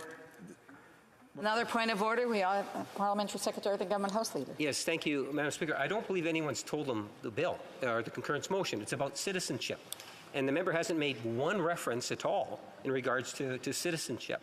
So, again, there is a little bit of attitude. He has referenced the bill, so I would just ask the honourable member to ensure that he speaks to the issue of the bill itself. The report, which is the 15th report of concurrence, so I would just remind the member to focus his speech on there. He's only got 4 minutes and 18 seconds left to get to that. So the honour member for Edmonton-Wetaskiwin, and I would ask members to maybe remind themselves that remember that there is some latitude here. The honourable member for Edmonton-Wetaskiwin. Madam Speaker, there is latitude. I'm talking about process. It's really important here. And the two members that keep rising on points of order have like the highest word counts in the House of Commons. I have listened to many, many speeches where they have not even been in the same area code as the subject being discussed, and I'm actually talking about a process that's important here. I'm talking about something that's critical. We have the senator who moved this bill that has said that she does not want to see the bill go in the direction that opposition members from the Liberals and NDP are taking it. It's very, very clear. I think they're over there strategizing what other point of order that they can raise so that we can avoid moving on and talking about. And I just want to remind members, if they want to have conversations, to take them out and to not make questions and comments to the honourable member while he's speaking. It's very disrespectful. The honourable member for Edmonton-Wetaskiwin, 3.5 minutes left. Well, Madam Speaker, it's kind of funny to see the two members. I won't make any Muppet references here, but to hear them chirping from the gallery. Here we go again. Point of order, the Honourable Parliamentary Secretary at the Government House Leader. You can't do indirectly what you can't do directly, Madam Speaker, and whether or not it was intended to be complimentary or not, he's still making those references that you've already asked him not to make. Yeah, it appears to me that there's some intent to try to prolong the proceedings here to a certain degree on both sides, and I just want to remind the honourable member for Edmonton-Wetaskiwin, and the honourable parliamentary secretary is correct. You shouldn't do indirectly what you can't do directly, and I had already asked members on both sides to not use those references. So the honourable member for Edmonton-Wetaskiwin has 3 minutes left. Madam Speaker, this is the first time I think I've ever spoken where I've had 3 times members stand up and raise points of order to try and delay the speech that I'm making. I will sit down after just making this final point that that this is, again, the same point that I've been making. This is a Senate public bill that is very important to the senator that's moving it. The Liberals and the NDP have very, very clearly tried to change it into something completely different than what it was. That's not acceptable, and I would encourage the Liberals and NDP, if they feel very strongly about the things that they're bringing up and the ways that they want to change this bill, that they move forward with government legislation as quickly as we can. We could have this conversation tomorrow if they so choose to. Comments. The Honourable Parliamentary Secretary to the Government House Leader. Now is the time. Thank you, Madam Speaker. Madam Speaker, the member mentioned on a number of occasions that apparently the NDP and the Liberals are trying to delay discussing the budget in order to, and that's why we're involved in this tactic right now of this motion. But is he aware that the only speakers that are getting up right now are Conservatives? As a matter of fact, if no Conservatives rose right now and just stayed seated, we would be beyond this concurrence motion and we would be talking about the budget. I don't even know, he accused myself and the member from Winnipeg North of sometimes not being in the area code or the postal code of what we're debating. Is he even aware of what's going on in this House right now? Honourable Member for Edmonton-Wetaskiwin. Madam Speaker, we had a vote like half an hour ago to move on, and the Liberals voted against it. Questions and comments. Questions et commentaires. L'honorable. The Honourable Member for Terrebonne. Thank you, Madam Speaker. Bill C-37 would have been adopted unanimously. Could we know why this time the bill that seeks the same goal, which was debated in the House of Commons, is being debated again? The Honourable Member for Edmonton-Wetaskiwin. Again, we are talking about a Senate public bill that could be supported by all parties, and we're having a conversation about some parties in the House taking the bill in a completely different direction than the senator originally intended. Not one member in this House would accept that if it was their own private member's bill, but they're expecting us to move on with it today. The government could do this if they wanted to tomorrow. Questions and comments? The Honourable Vancouver East. Madam Speaker. This has come up numerous times, and I wasn't actually going to get into conversations that I had with the senator, conversations that I had even had with the Conservative members. The truth of the matter is this. When this bill actually came before us, the scope was narrow. I had already mentioned it with the senator to say that the scope is very narrow and that we need to actually look at broadening it to ensure that other lost Canadians are captured. And since that time, I've been working to think about how we can do this to make sure that those families who's been impacted would not continue to be lost Canadians. And we've been working diligently on this. And I was just reviewing Hansard from committee, and the senator was saying that she could be supportive of expanding the scope, although it is not before this committee right now because it's not part of that bill. So conceptually, she is in support of supporting expansion of the bill in terms of the scope. But it's the Conservatives who wants to say, no, we cannot do this. If they really wanted to actually get on with it, they could. So why don't they do what they say they want to do and support the expansion of the scope? Honourable Member for Edmonton-Wetaskiwin. The honourable member's been in this House for a long time. She just said if we wanted to do something, we could do it. She should know that it's very clear that the Liberals have expressed support for what she wants to do. Her party is in a coalition agreement with the Liberals. All she needs to do is walk across the floor to the two Liberal members who have been heckling me the entire time I've been speaking and cut a deal with them to do it tomorrow. I do want to remind the Honourable Member that she's had an opportunity to ask a question, and if she's got other questions, when it comes to questions and comments, she may want to stand for that. Questions and comments. Questions et commentaires. The Honourable Member for Charleswood, Assiniboia, Headingley. Charleswood, St. James, Assiniboia, Headingley, Madam Speaker. Soon to be Winnipeg West, apparently. So, I happened to sub in. I happened to sub in on this committee when Senator Martin was testifying, and she was very clear. She did not want this bill changed. I heard her say it several times during her testimony at the Immigration Committee. Now, she may be open to other legislation to broaden more Canadians being brought into citizenship, but she was definitely not open to changing this legislation. I want to put that on the record. The honourable member for Edmonton-Wetaskiwin, a brief answer, please.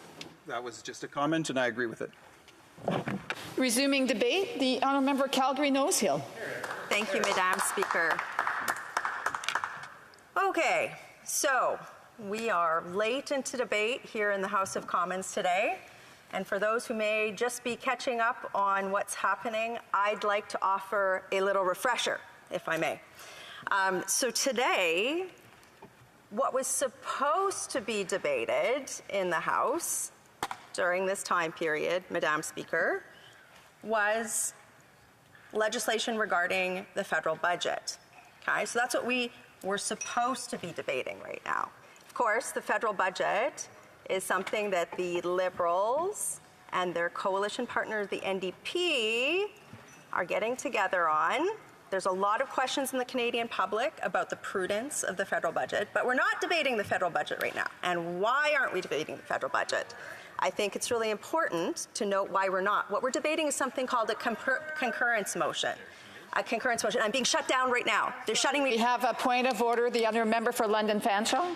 Madam Speaker, I cannot let this pass that there is yet another Conservative speaker who is extending debate on this issue when they don't have to do it. If they're so concerned about debating the budget, all they have to do is stop talking and we could get on with it. I myself have a speech today, and I would like to talk about the budget. What a member is raising is actually debate, but I do want to remind members that we're not talking about the budget at this point. We are talking about this report, that's a concurrence report that's before the House and on immigration. So I just want to remind members to please stay on to the issue at hand. And I know that there is some latitude to a certain degree, but I would ask members to please reference the issue that's before the House.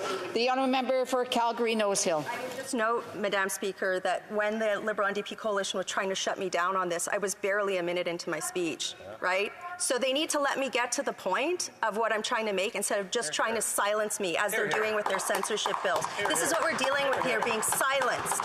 So instead of debating the budget as we're supposed to be, what ended up happening was the NDP and put something forward called a concurrence motion, okay? And that's what we're debating right now. And the concurrence motion is to deal with a very tricky bit of Liberal NDP machinations that is actually really harming and delaying people that Bill S-245 could be helping. So instead of debating the budget, we're debating a concurrence motion on something that happened. I want to break down what happened. So Bill S-245 is an act to amend the Citizenship Act. It went through the Senate. It was introduced by Senator Iona Martin to deal with a very narrow scope, dealing with something called lost Canadians. It was very narrow in scope, and because it was so narrow in scope, it sailed through the Senate on the understanding that it would stay narrow and we would go through Senate. It came to the Immigration Committee, and at the Immigration Committee, what ended up happening was, first of all, before moving this in the Immigration Committee, the member from Vancouver East went and did a press conference pre-positioning that she was going to do this. The Liberal NDP coalition got together and did two things. They moved a motion to extend amendments to the bill by 30 days, which then delayed action for people that would have been impacted by the bill. And then they also moved a motion to extend the scope of the amendments that would be debated well past what was in the bill itself. Now, for those who are watching and may not understand what this does, is what it does is it allows members in a private member's bill, which is supposed to be very narrow in scope, to put forward any amendment that they want. And what that in effect does, and the reason why I don't think we should have done that, is it's going to force the bill to go back to the Senate yet again. And it's going to delay and delay and delay justice for the people who we had nonpartisan, all-party agreement to deal with this. Now, that motion itself to do what the NDP Liberal Coalition wanted to do actually passed Citizenship Committee with their support. But what they did is, even though that passed, they introduced this concurrence motion in the House of Commons today, and it's doing what? Eating up time to debate the deficit budget issue. because they don't want to talk about it, right? Now, they're saying, oh, no, nobody should talk about this, and then we go back to the budget. We actually gave them an opportunity to go back to debate. My colleague from Calgary Shepherd actually rose and moved a motion about half an hour ago, to move on from the debate. And yet they voted, what? Against that. Because that's the agenda here. The agenda here is to curtail debate on the budget while they are supporting the passage of Liberal censorship bills C11 and C18. And these are the types of tactics you are going to see over and over and over again from this Liberal coalition, because they don't want to stand up for what Canadians need, either in the budget or in Bill S245.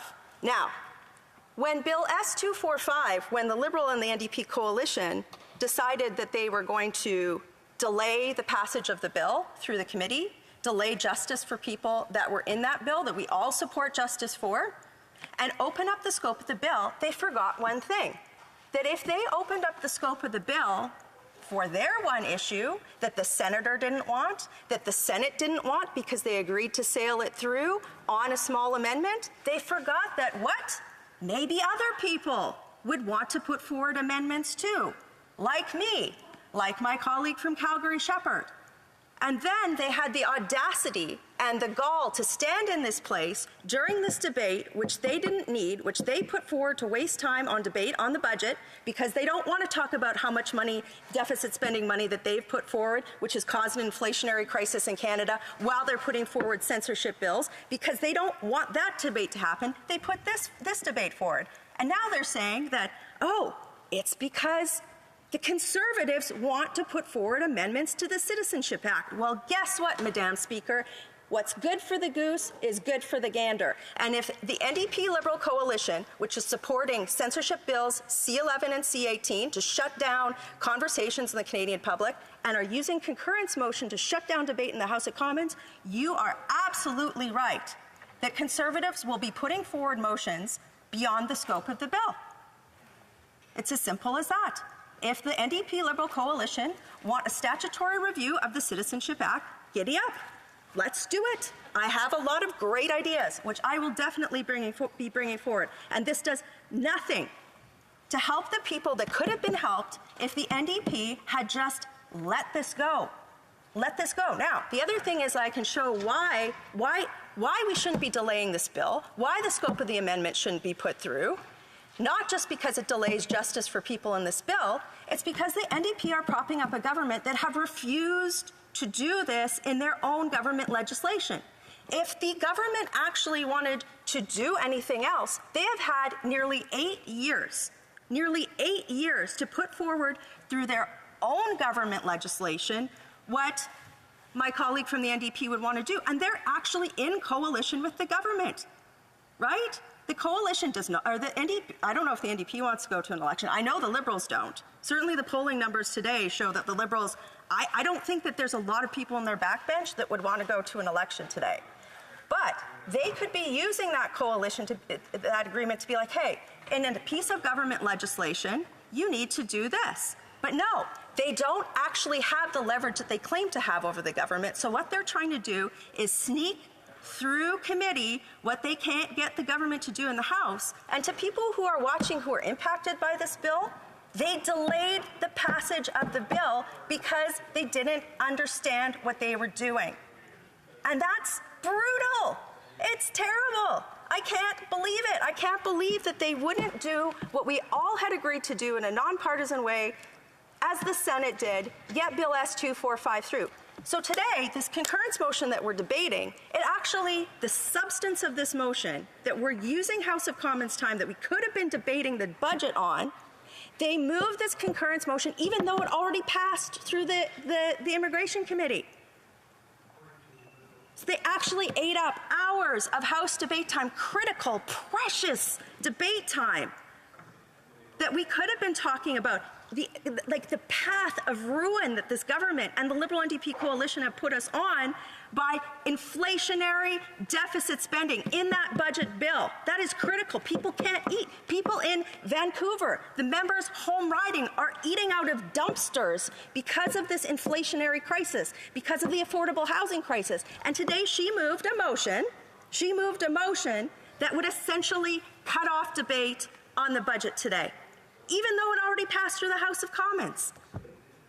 So, Madam Speaker, yes, I will be, if my colleague wants to open up the scope of the bill such that it's going to have to go back to the Senate anyways, through her actions, not mine, not the actions of my colleagues in the Conservatives, then we will be putting forward other amendments as well. One of the amendments that I would like to put forward, given that we are now reviewing the citizenship bill, is the fact that the Liberals said that they were going to essentially do away with the need to have in-person citizenship ceremonies. This is something that has received wide cross-partisan condemnation. I have here a opinion piece that was published in the Toronto Star on April the 10th. The title of it is called, "I'm horrified by the suggestion of canceling in-person citizenship ceremonies." And it goes through quotes from nonpartisan people who, including people like Adrian Clarkson, a former Governor General, a Syrian refugee, others who are saying the government should not be doing away with the requirement for in-person citizenship ceremonies. And I would like to amend the Citizenship Act to ensure that rather than doing away with them because the government can't figure out how to get services to where people want, that the government is actually required to make sure that new Canadians have the right and the ability to go to an in-person ceremony, to take that oath with fellow new Canadians, to be welcomed into the Canadian family in such a glorious way, instead of doing what they're doing now. And so, again, the members in this place who have used precious House time, even after, and I am speaking here because the government and the NDP, the Liberal NDP coalition, voted against a motion to end debate on this and move forward.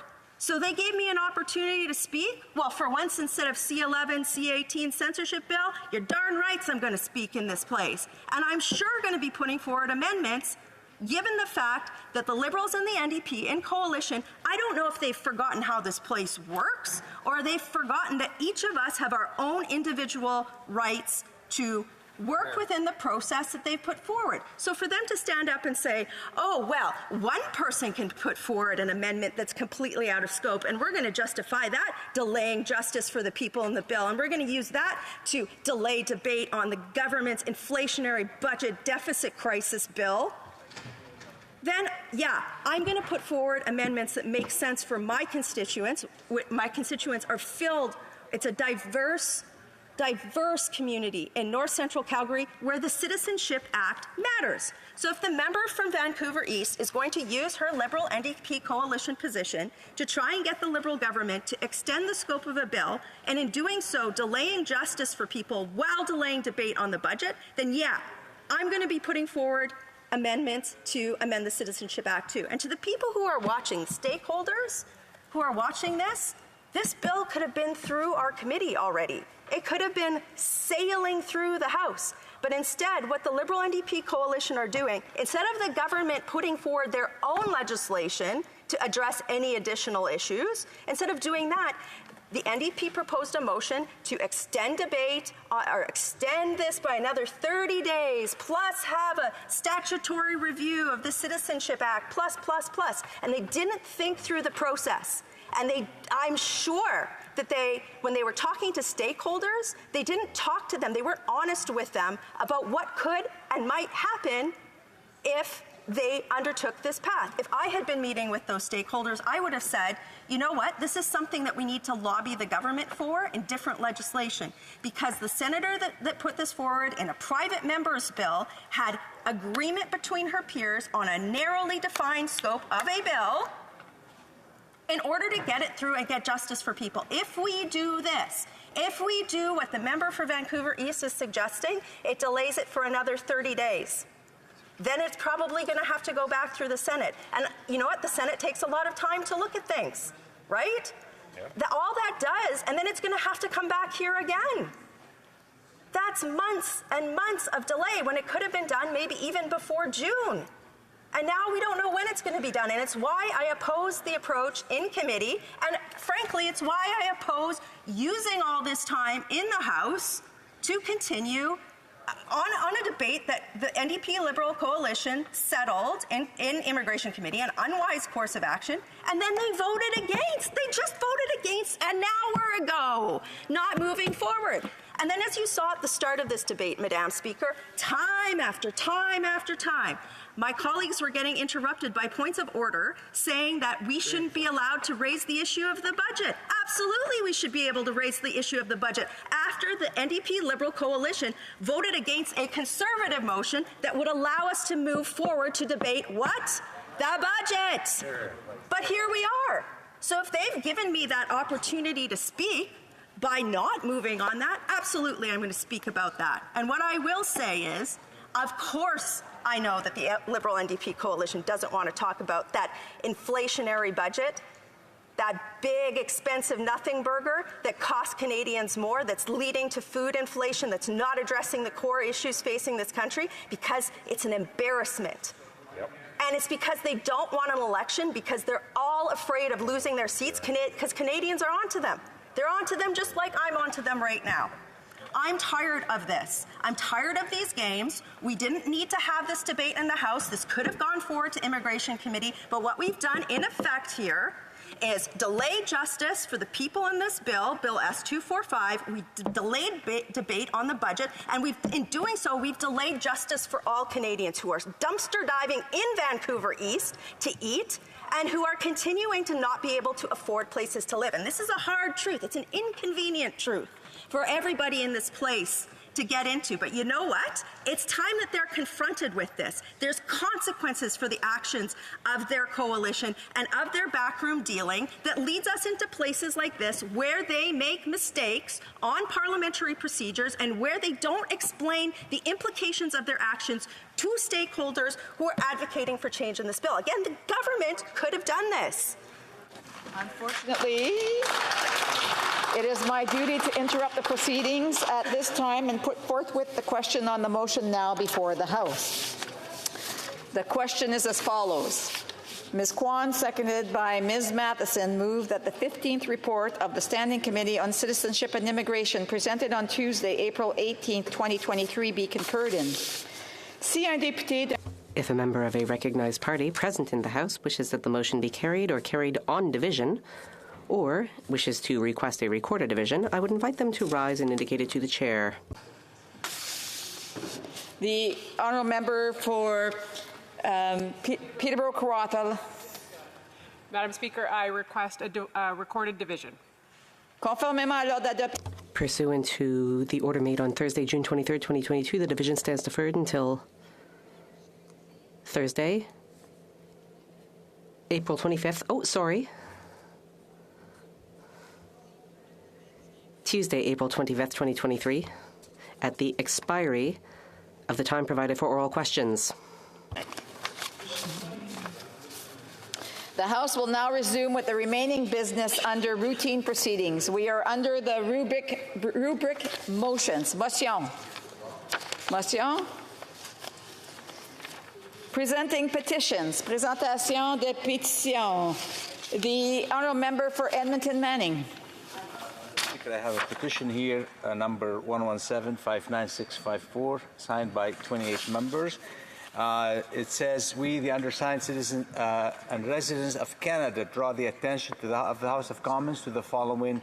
Whereas Canadians have the right to be protected against discrimination, Canadians can add to face political discrimination. It is fundamental Canadian right to be politically active and vocal. It is in the best interest of Canadian democracy to protect public debate and the exchange of different ideas. And Bill C-257 seeks to add protection against political discrimination to the Canadian Human Rights Act. Therefore, we, the undersigned citizens and residents of Canada, call upon the House of Commons to first support Bill 257, which bans discrimination on the basis of political belief or activity, and to defend the rights of Canadians to peacefully express their political opinions. Thank you. Okay. Presenting petitions, the honourable member for Battle River Crowfoot. Thank you very much, Madam Speaker. And as always, it is a true honor to rise in this place and bring to the attention of this House some incredibly important issues that Canadians have signed petitions about. So today, Madam Speaker, I have 3 petitions that I am pleased to be able to, on behalf of many Canadians, table. So the first petition is that there are citizens that would draw attention to the House of Commons the following and ask the government to take these following actions. 1, immediately call for an end to violence and for restraint from all sides and parties involved in the Tigray conflict in Ethiopia. Number 2, immediately call... He's to summarize what's in there and not read directly everything that's in the petition. The honourable member for Battle River Crowfoot. Thank you very much, Madam Speaker. And although I can't show you, certainly I am doing, I think, an admirable job of summarizing what is in a very, very lengthy petition. So thank you for that reminder, Madam Speaker, and I assure you that I am doing so as briefly as I can. And they would also call for humanitarian access to the region and for independent monitoring to be allowed, call for international investigations into the credible reports of war crimes and gross violations of human rights law, engage directly and consistently with the Ethiopian and Eritrean governments on this conflict, and promote short, medium, and long-term elections monitoring in Ethiopia. Madam Speaker, the second petition that I have the honour of tabling here today is that specifically that there are residents from Alberta that draw to the attention of the House a host of details surrounding violence against the Hazara, and I apologize, Madam Speaker, if I'm not quite getting the pronunciation of that, but with the fall of the Afghan government in August of 2021, the Taliban taking over control of Afghanistan, the Hazaras find once again themselves in the situation they faced at the end of the last millennia, beginning of this millennia: massacre, arrest, forced mass displacement, and confiscation of their land. And that the Taliban regime is perpetrating so many of things. Therefore, there are many Canadians that are calling upon the Government of Canada to recognize the ongoing genocide and persecution of the Hazaras and call upon the Government of Canada to prioritize refugees from this persecuted people group within Afghanistan. And Madam Speaker, the third petition that I have the honour of being able to table in this House today is it's something that strikes at an issue that so many Canadians have followed closely, and that's that the Supreme Court of Canada in R versus Bissonnette struck down Section 745.51 of the Criminal Code, which allowed for parole ineligibility periods to be applied consecutively for mass murderers. Therefore, Madam Speaker, we are seeing, as a result of that, there are some of the most notorious and disgusting individuals that are being able to apply for parole after only 25 years in prison,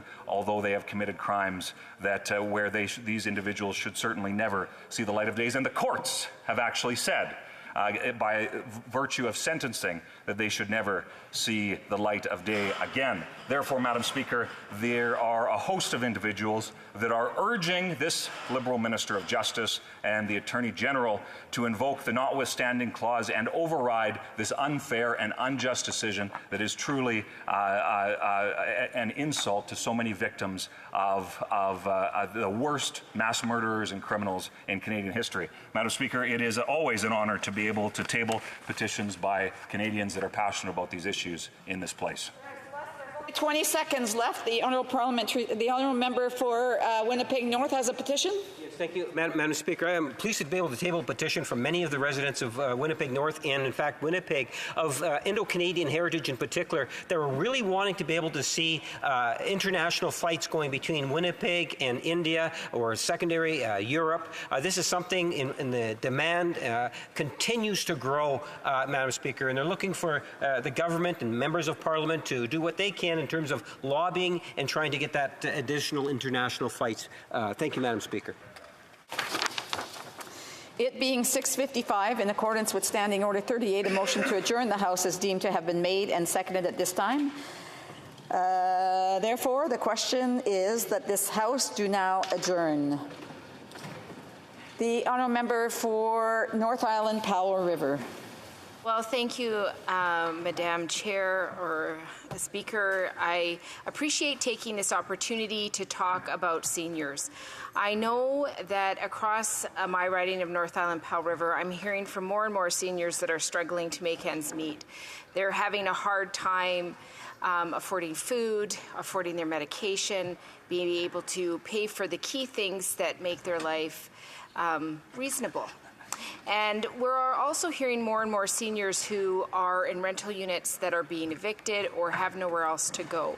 So it's very concerning to listen to the organizations that work so hard to keep people fed and housed in our region and understand how many seniors are falling through the cracks. I was able to ask a question several weeks ago, and I asked about the fact that OAS for seniors is only being increased for seniors 75 and older, which means seniors between the ages of 65 and 74 are really struggling. It was very interesting to me, Madam Speaker. A constituent got a hold of my office and talked about the fact that her neighbor, who is over 75, received a letter informing her that her old age security would be increased by about $200 a month, and that was a huge relief to that senior. However, for the senior who wrote me, she is not near 75 yet. She has a few years till she gets there, and she talked about how hard that was, that she looked it up online trying to figure out why she didn't get the increase, and when she realized it was because of age, it didn't really reflect her needs. And so, my question was simply to the government, why are you telling seniors 65 to 74 that they don't require this, especially for some of our most vulnerable seniors who are struggling with poverty, especially with the reality of inflation? And when I look at the budget, I'm very happy to see finally dental care for seniors added to the budget. Madam Speaker, I have heard from seniors across my riding, some of them waiting outside the door with their information because they heard I was fighting for seniors to get dental care.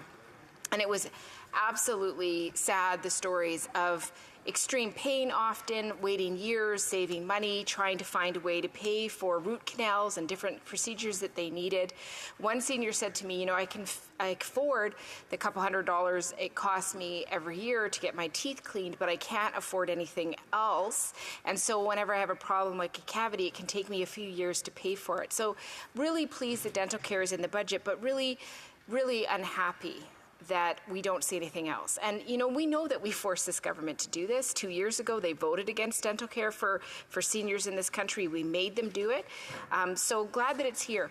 But, Madam Speaker, too many seniors are falling between the cracks, and their suffering is something that we could do something about in this country if this government had the political will to do so. And I want to point out that single seniors are perhaps impacted one of the most impacted seniors. Their cost of living is 2/3 the cost of a couple. So they have to make up that resource for themselves. And we know that a lot of single seniors are renting, and the cost of housing is significantly higher, and it's only increasing.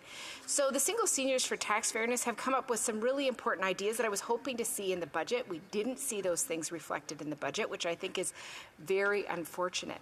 We need to make sure that the seniors of this country are getting the supports that they need so they can live with a bar of dignity. And Madam Speaker, having the OAS increased for those seniors between 65 and 74 would just bring up that bar of dignity. It isn't the only solution, but it is a solution that this government could remedy fairly quickly if they had the political will.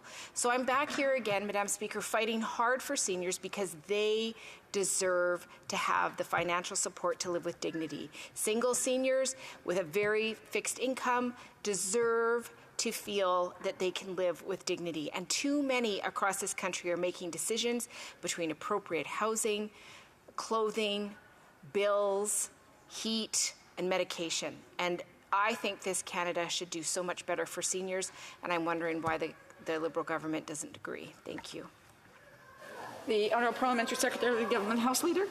Thank you very much, Madam Speaker. I want to thank the member from North Island Powell River for her question. She raises the very important issue of dignity, and I wholeheartedly agree with much of what she said. Seniors do deserve a dignified retirement after a lifetime of hard work. They deserve to live knowing that they have the means to pay for their housing, food, and medications, to name a few.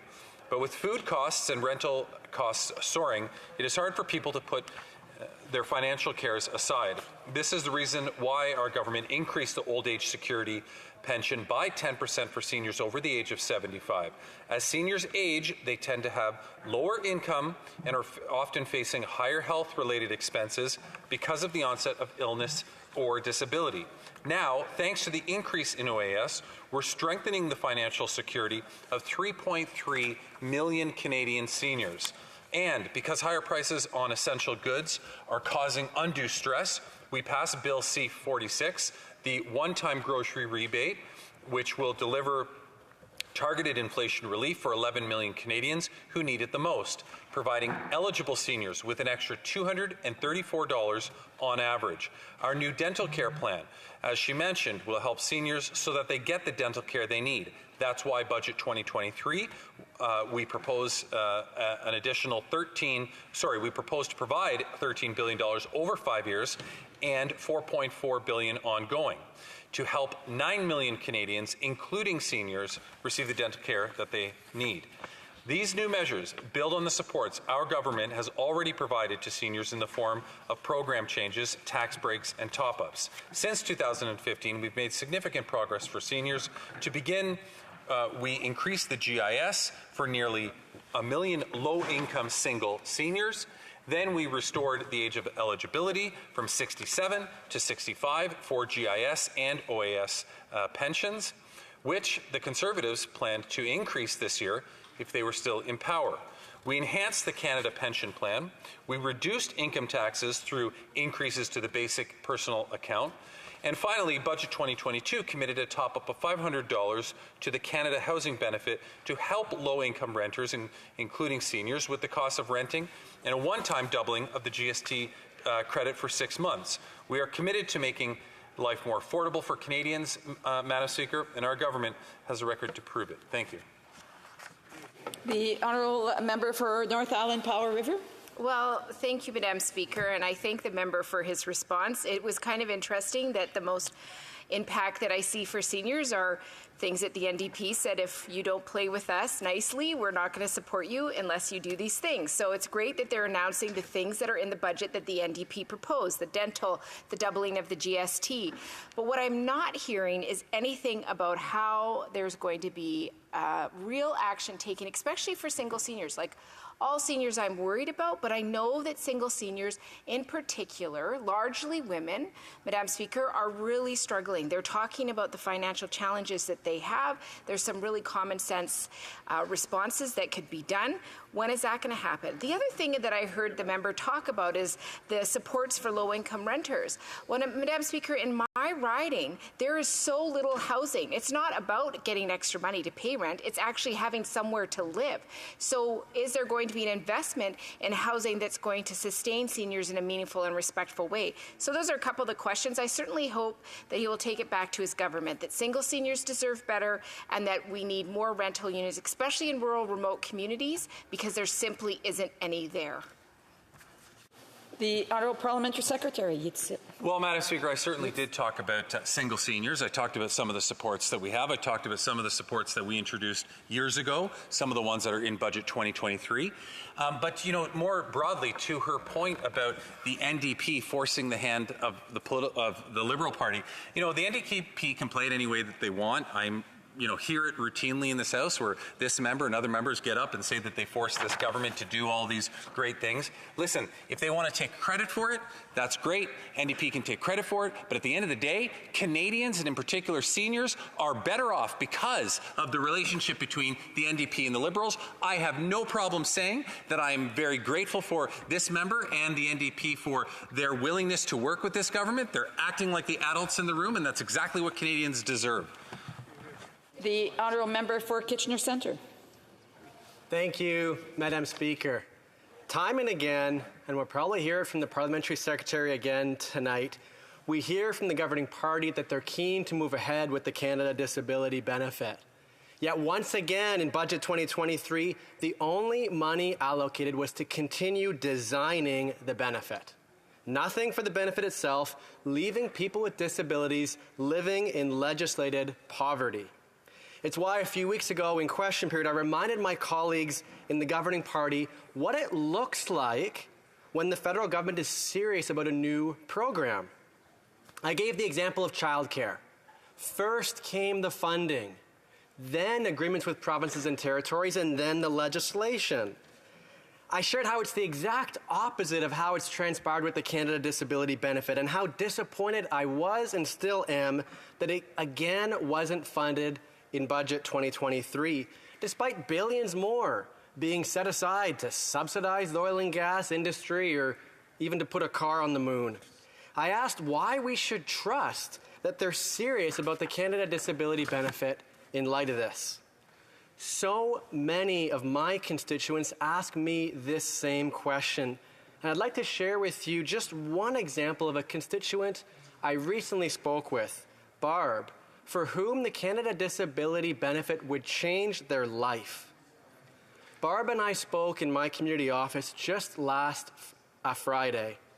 I was told they wanted to discuss their advocacy for expanding medical assistance in dying to include mental health. We ended up talking for almost an hour. And what I learned over the course of our conversation is that first, Barb lives in legislated poverty, accessing the Ontario Disability Support Program, or ODSP for short. I learned that because of this, Barb has been unsheltered before and now is precariously housed.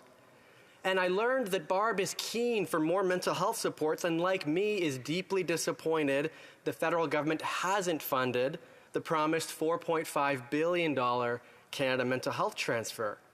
And it's only in light of all of this that they are now advocating to be eligible for medical assistance in dying. Madam Speaker, I'll tell you what I told Barb last Friday afternoon, that I don't support medical assistance in dying for mental health, in part because I believe the federal government must do far more to support people who need it most. People just like them. And it pains me to know that there are so many people like Barb in my community and right across the country. People with disabilities who've been organizing and calling out for years for better. The federal government must listen to them, and they could start by funding the Canada Disability Benefit today.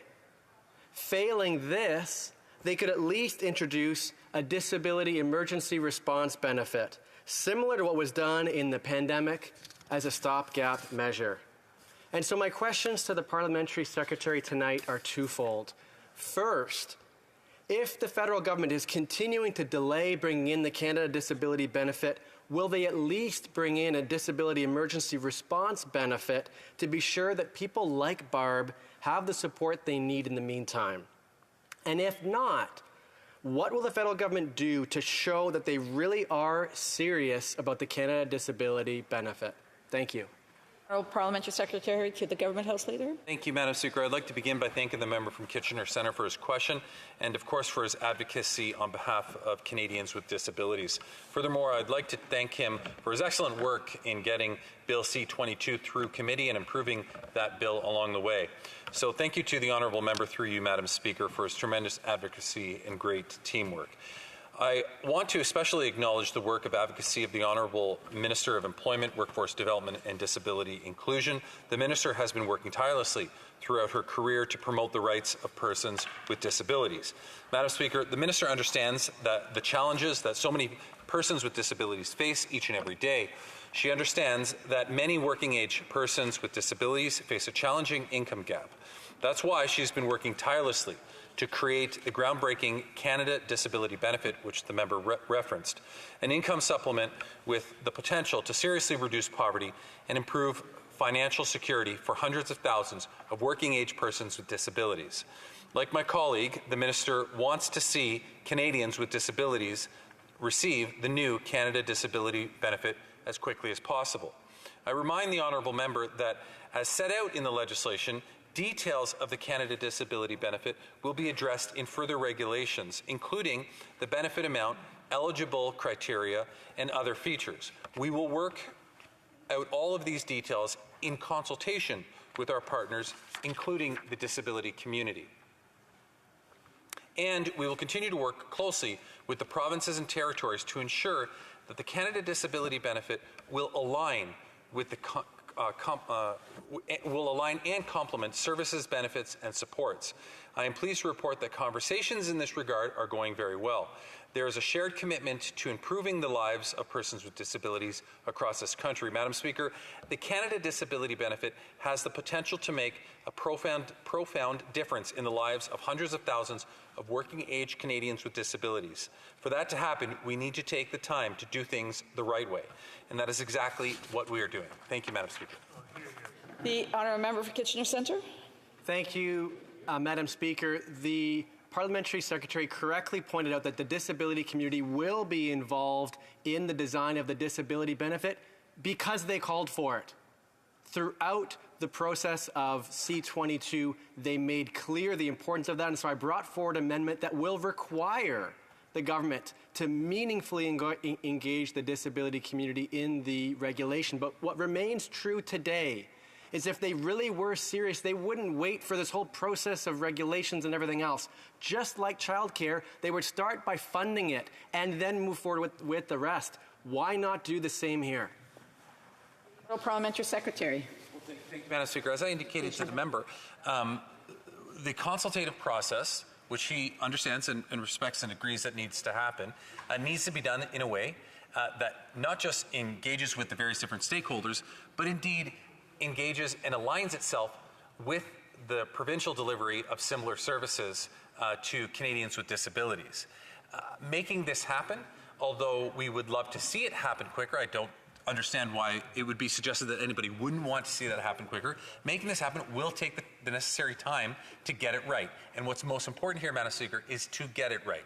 And that's what we plan to do, and that's why we're going through the process we are now, so that we can bring in those regulations and various different stipulations regarding the implementation of this benefit within as quickly as we can. Thank you, Madam Speaker. The honourable member for Leeds, Grenville, Thousand Islands and Rideau Lakes not being present to raise during the adjournment proceedings, the matter for which notice has been given, the notice is deemed withdrawn. La motion portant que la Chambre s'ajourne est maintenant. The motion to adjourn the House is now deemed adopted. The House remains adjourned until tomorrow at 10 a.m. pursuant to Standing Order 24-1.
Thank you.